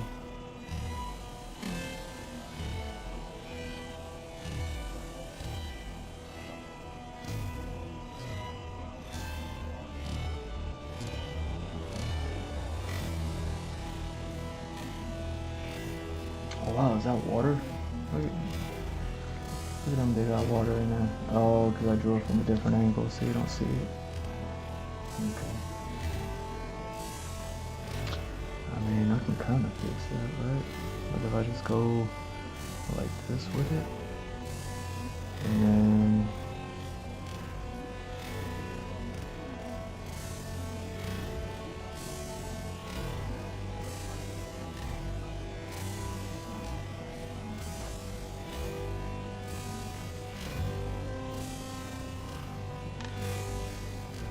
but yeah.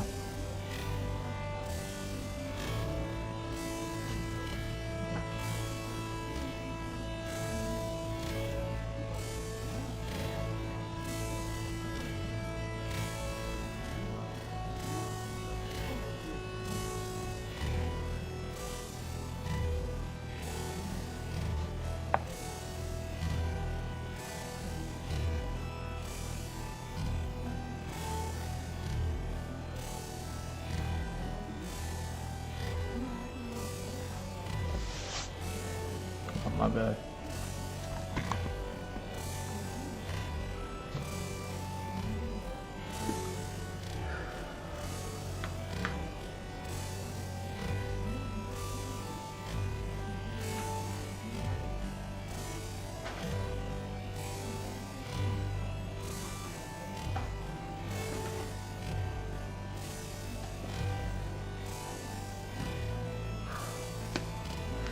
Yeah. Yeah, the real rock and roller. I've been waiting for that movie. I don't even know how many years now. I mean, I was still buying Blu-rays and I watched that movie 100 times. You know what I mean?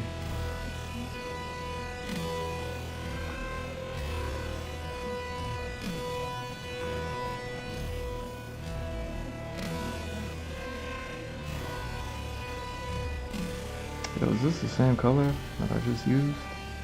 Come on, yo. Come on, yo. Give me something else.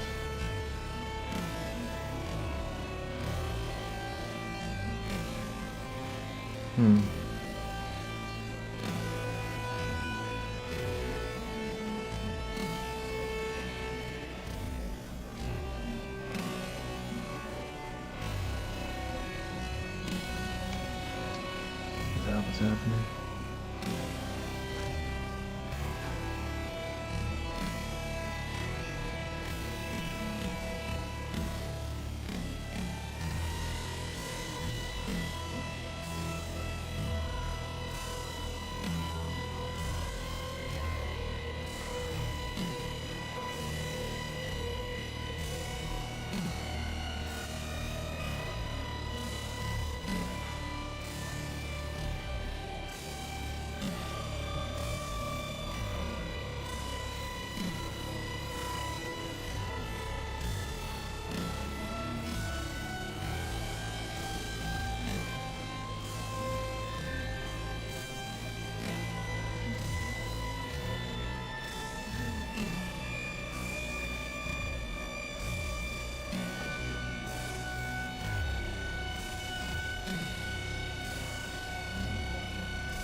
Oh dang, this is the highlighter color. Okay.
Funny, I didn't even include that part.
Hmm.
Mm.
Mm.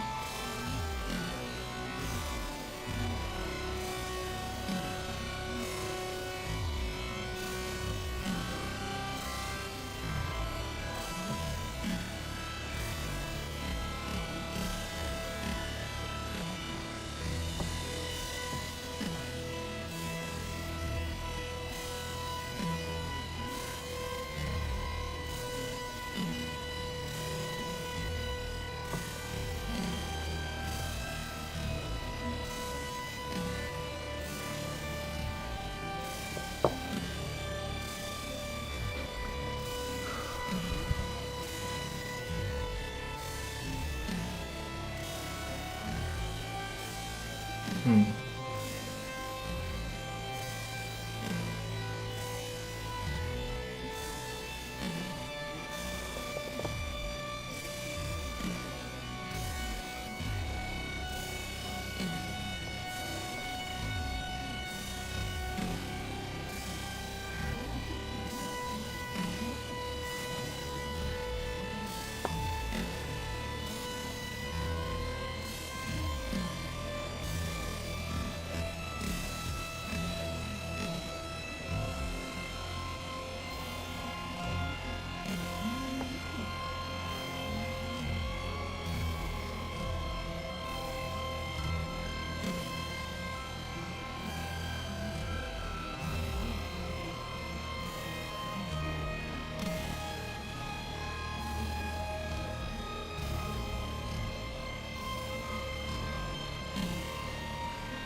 Mm.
Hmm.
Hmm.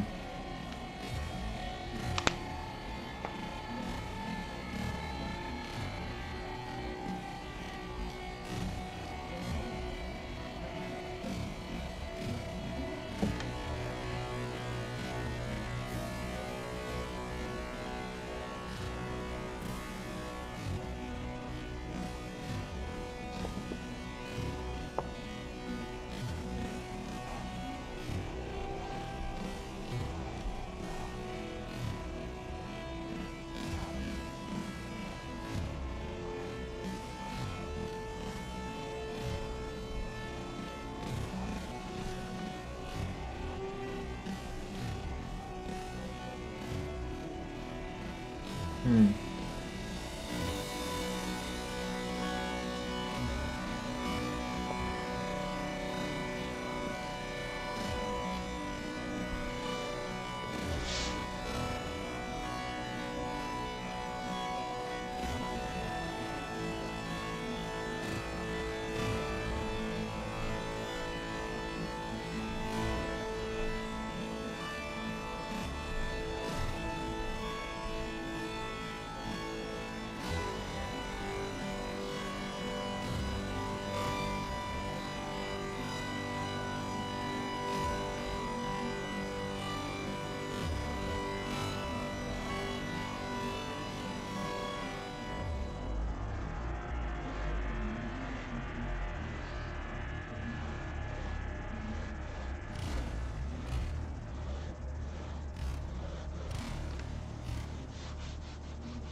Hmm.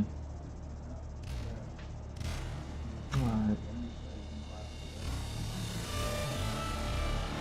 Just do it this way.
Go.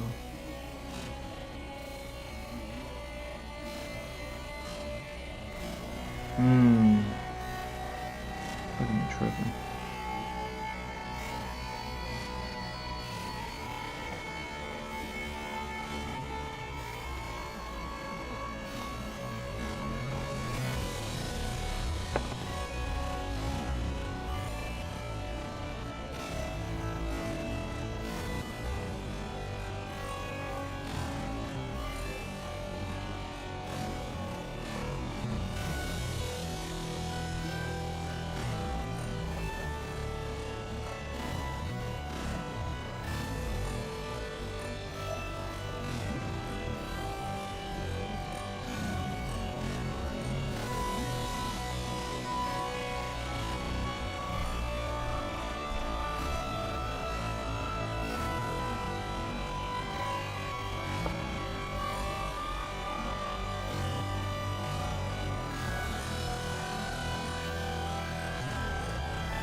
Hmm.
Hmm.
Hmm.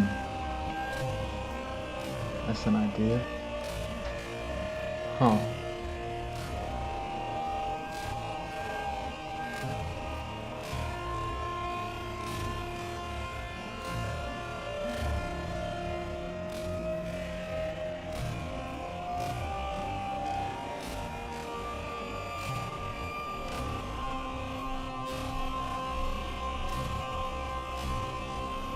like that.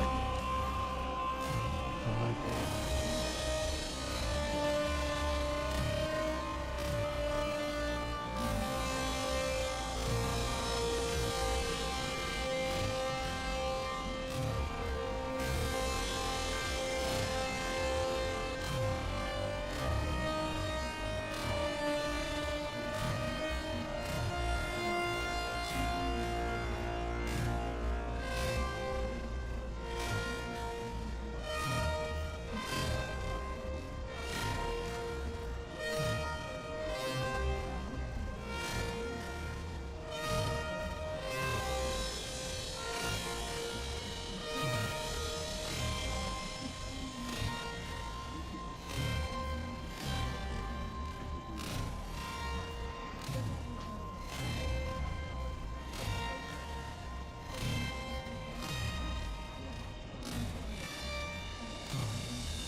Mm.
Oh, yeah, that's that one that just goes like that. It takes me out every time.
Hmm.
Hmm.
Hmm.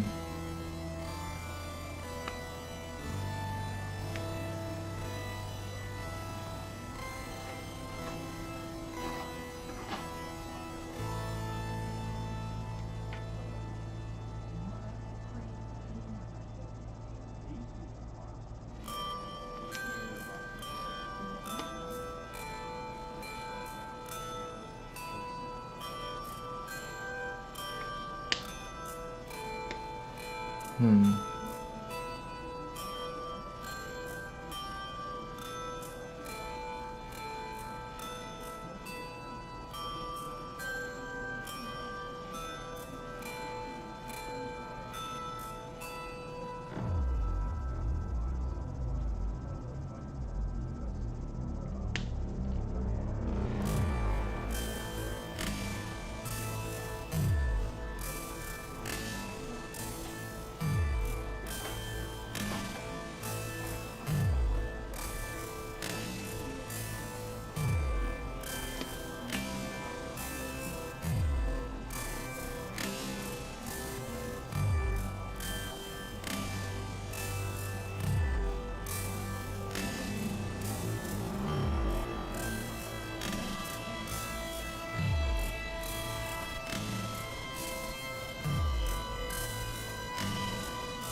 Hmm.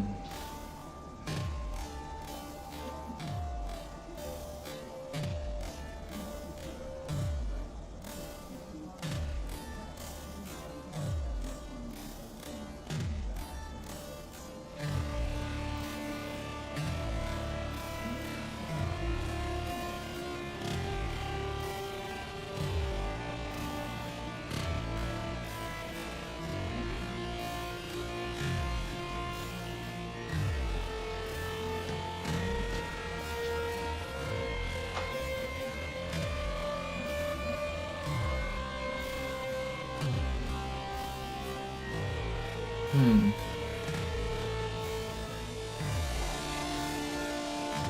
What does it look like?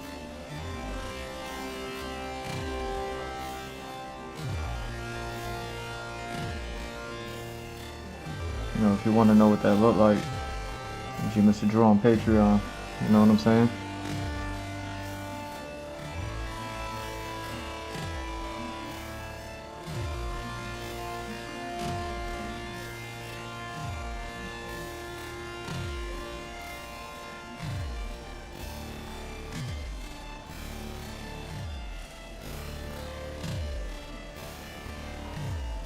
Hmm.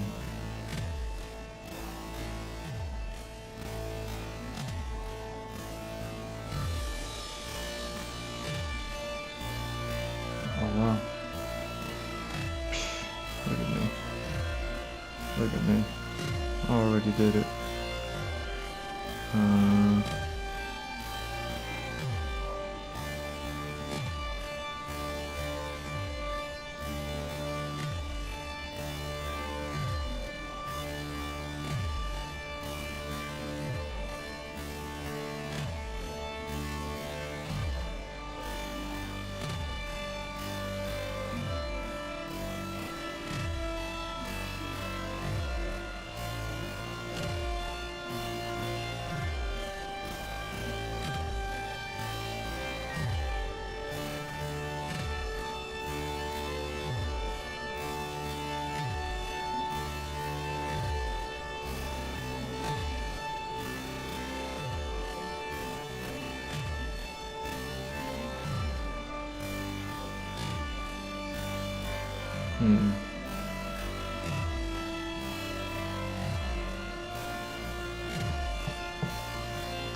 Yeah, so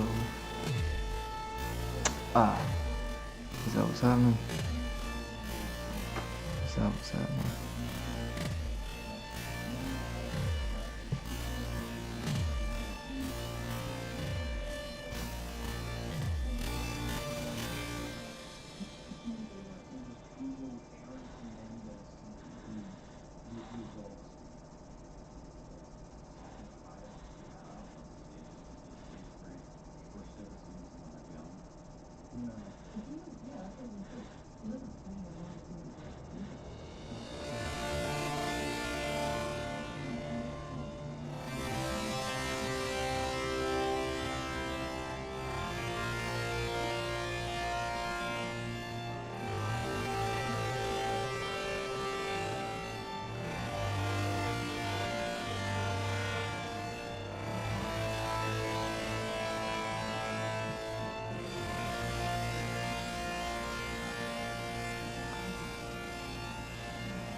Hmm.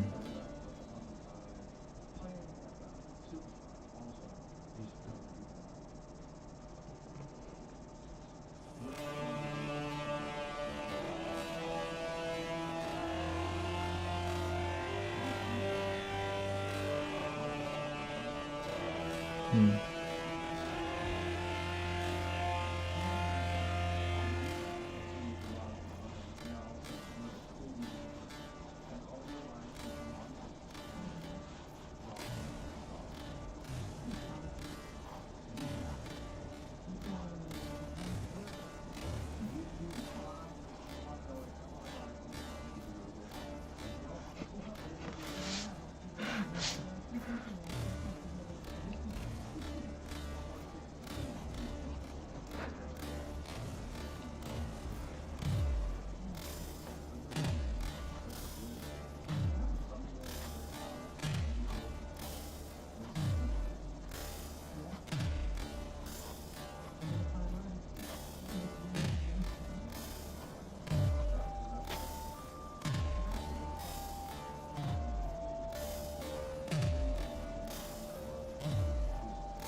Hmm.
That's funny. Wow. Okay. I mean,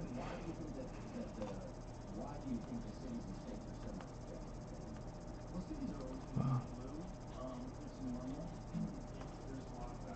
Hmm.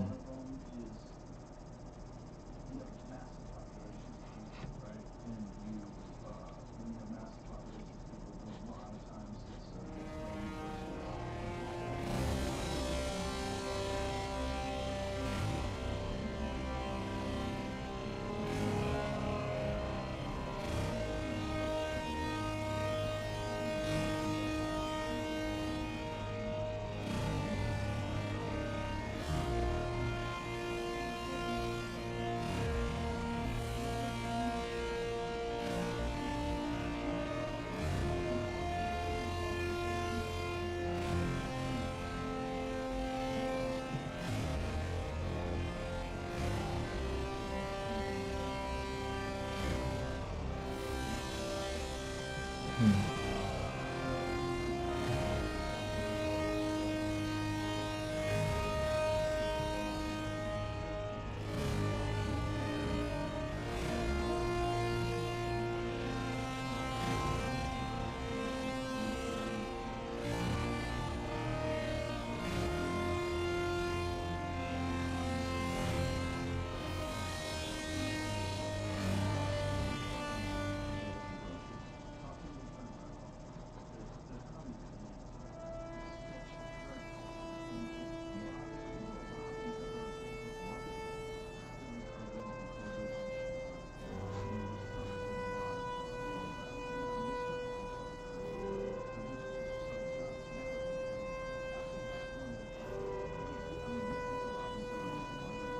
Hmm.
Hmm.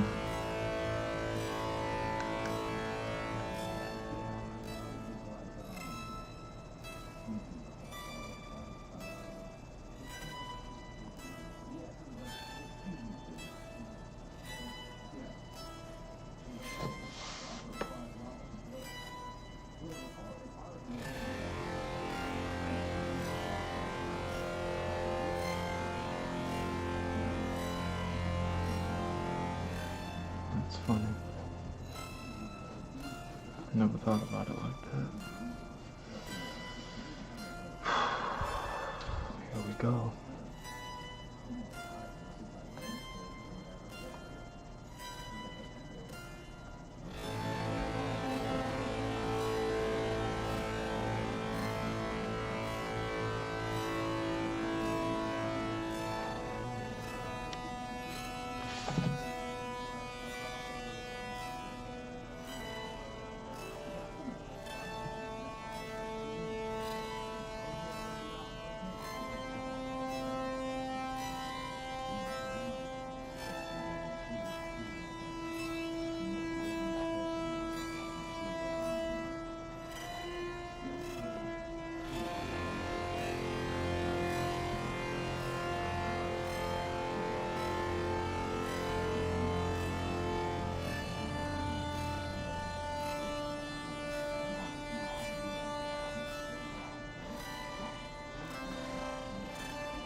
Hmm.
Hmm.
time is it? Is it that time?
Crazy.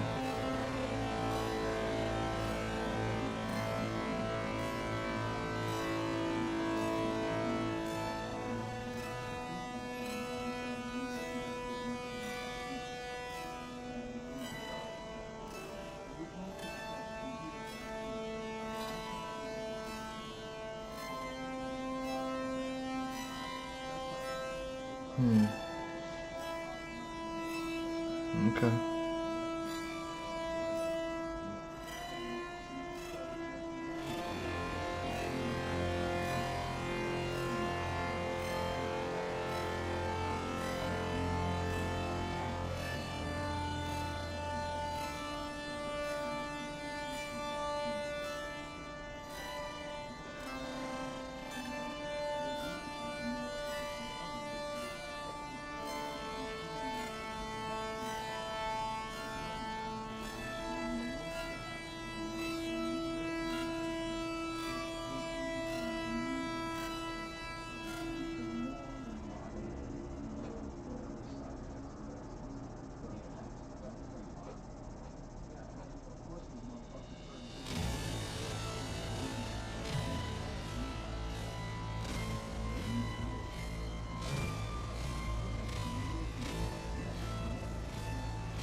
It's a lot.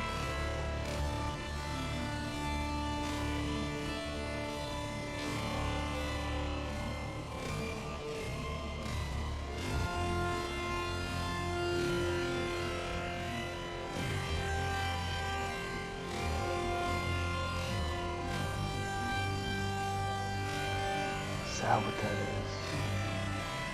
Interesting.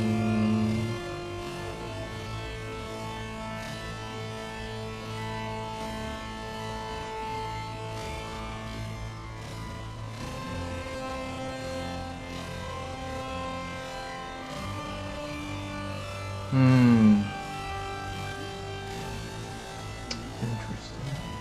Alright.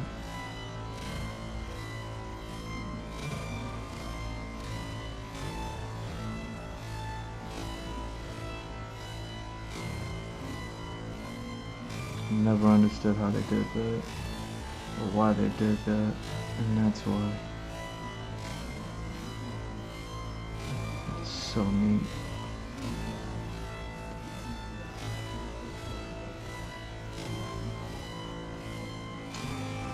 I'm just looking at the way they constructed the letter S, and it was because they use, sometimes there's this style of S that's used and it looks like an S but it doesn't look like an S, and I never really understood it. And sometimes lettering is like an art of folding a shape into itself, so that way like the shape of the letter just kind of weaves in on itself in a way.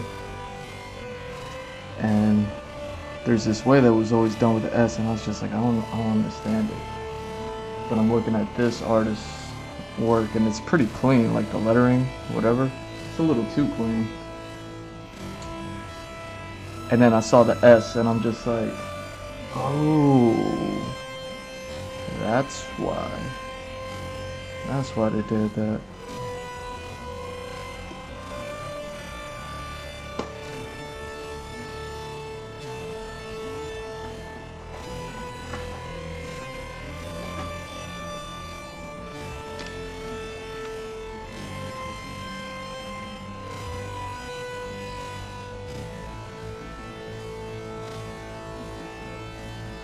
Essentially.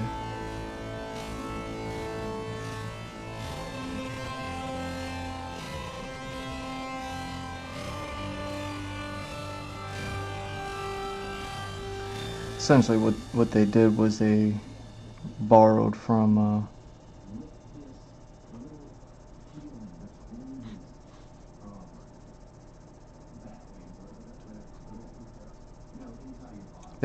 the cursive S. And a cursive S always throws me off. Like, constructively. Like, I never thought that the cursive S looked like an S. So anytime I saw it, like, in a mural, I'd be like, what am I looking at?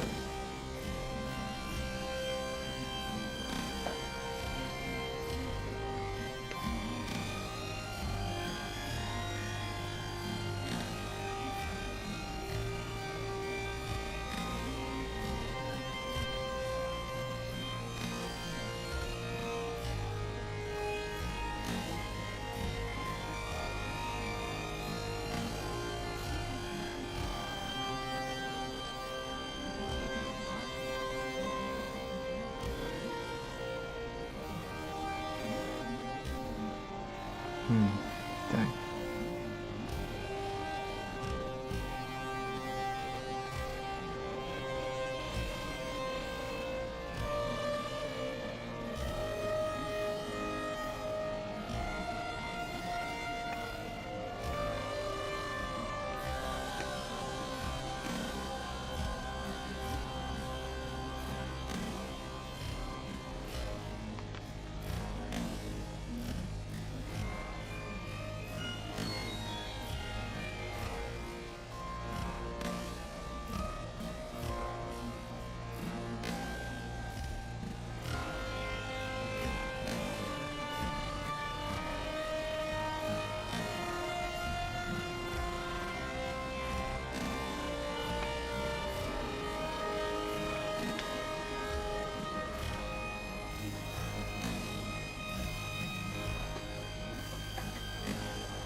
Okay.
Come on, why you leaking?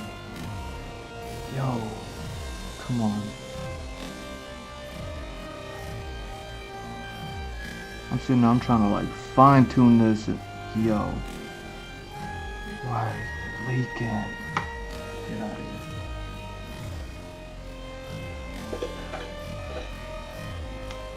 It's literally like, alright, I need to make thin lines here, just a tip. I'm going just a tip, and then the whole thing is just like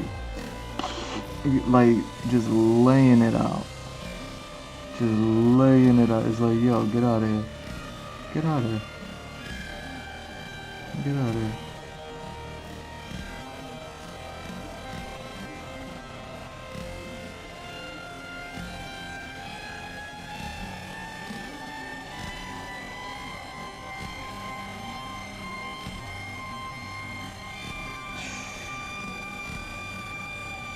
Reckless.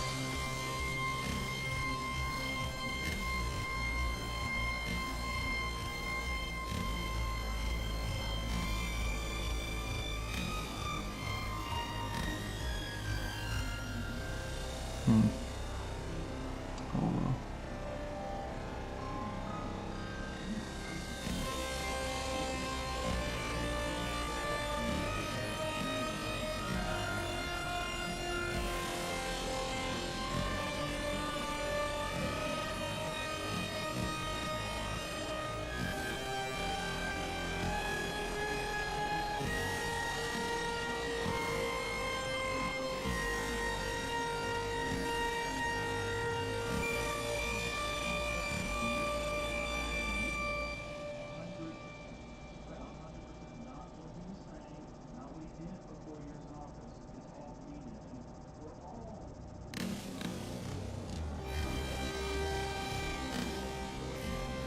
Yeah, that cursive S, man.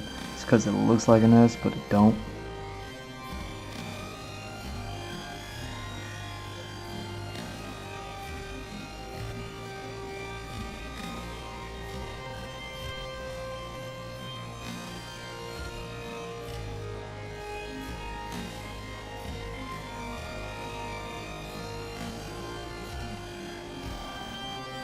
Yeah, just that leak just messed all that up.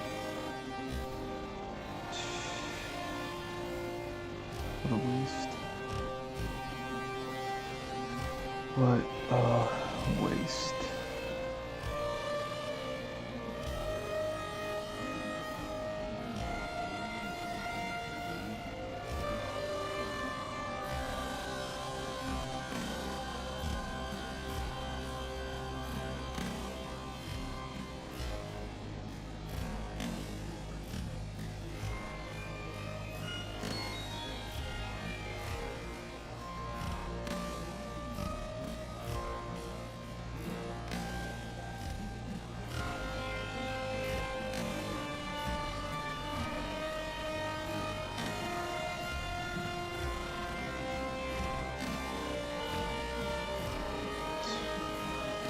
I can still see the ink pooling up on top of the page.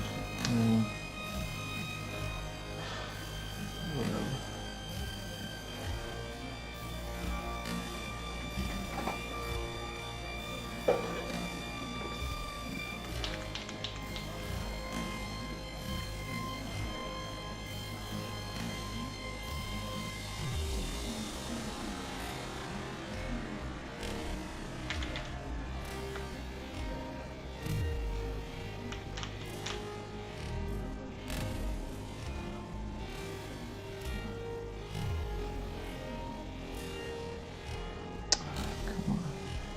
Yeah, see, look at that.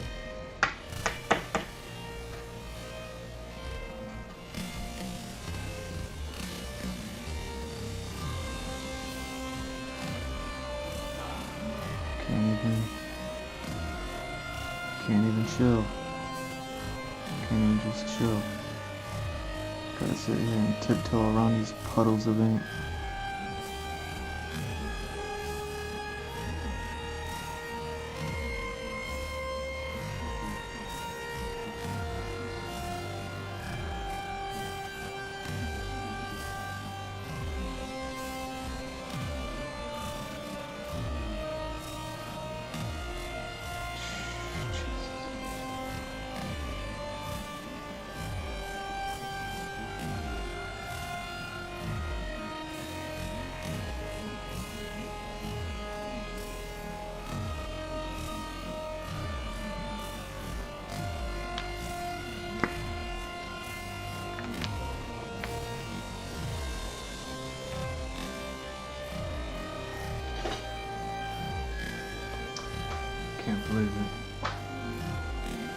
Can't believe that was gonna be the end. That was gonna be how this night ended. So rude. So rude to end this way.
Can't believe the brush want to start leaking at the last second, man. What's going on with that? What's up with the leaky brush at the end? I can still see the puddle of ink sitting on top of the page. The light is just glistening off in it, just glistening. Yo, that's gonna be the end of this one. I want to thank y'all for stopping by. Thank you for watching. I'm G Mr. Drew. It's at G Mr. Drew on all socials. Follow, like, subscribe, all that good stuff. gmrdrew.art, the website. It's right there. Check it out. Links everywhere there. It's like a link tree, but it's a website. Get on the website. And then, yeah, what do we got, man? Merch stores, 50% off, code Warlock. I don't know if MT4 still gets you 25% off the Nakama store, but it's whatever. You know what I mean? They're probably all on sale right now. 50% off, 25% off. Go check them out. Patreon for free. Patreon for $1. Starting at $3 a month, you can go ahead and get annual commissions from me. Come on. Come on. You know what I'm saying? And then, yeah, the OnlyFans 50% off. Love y'all. Peace.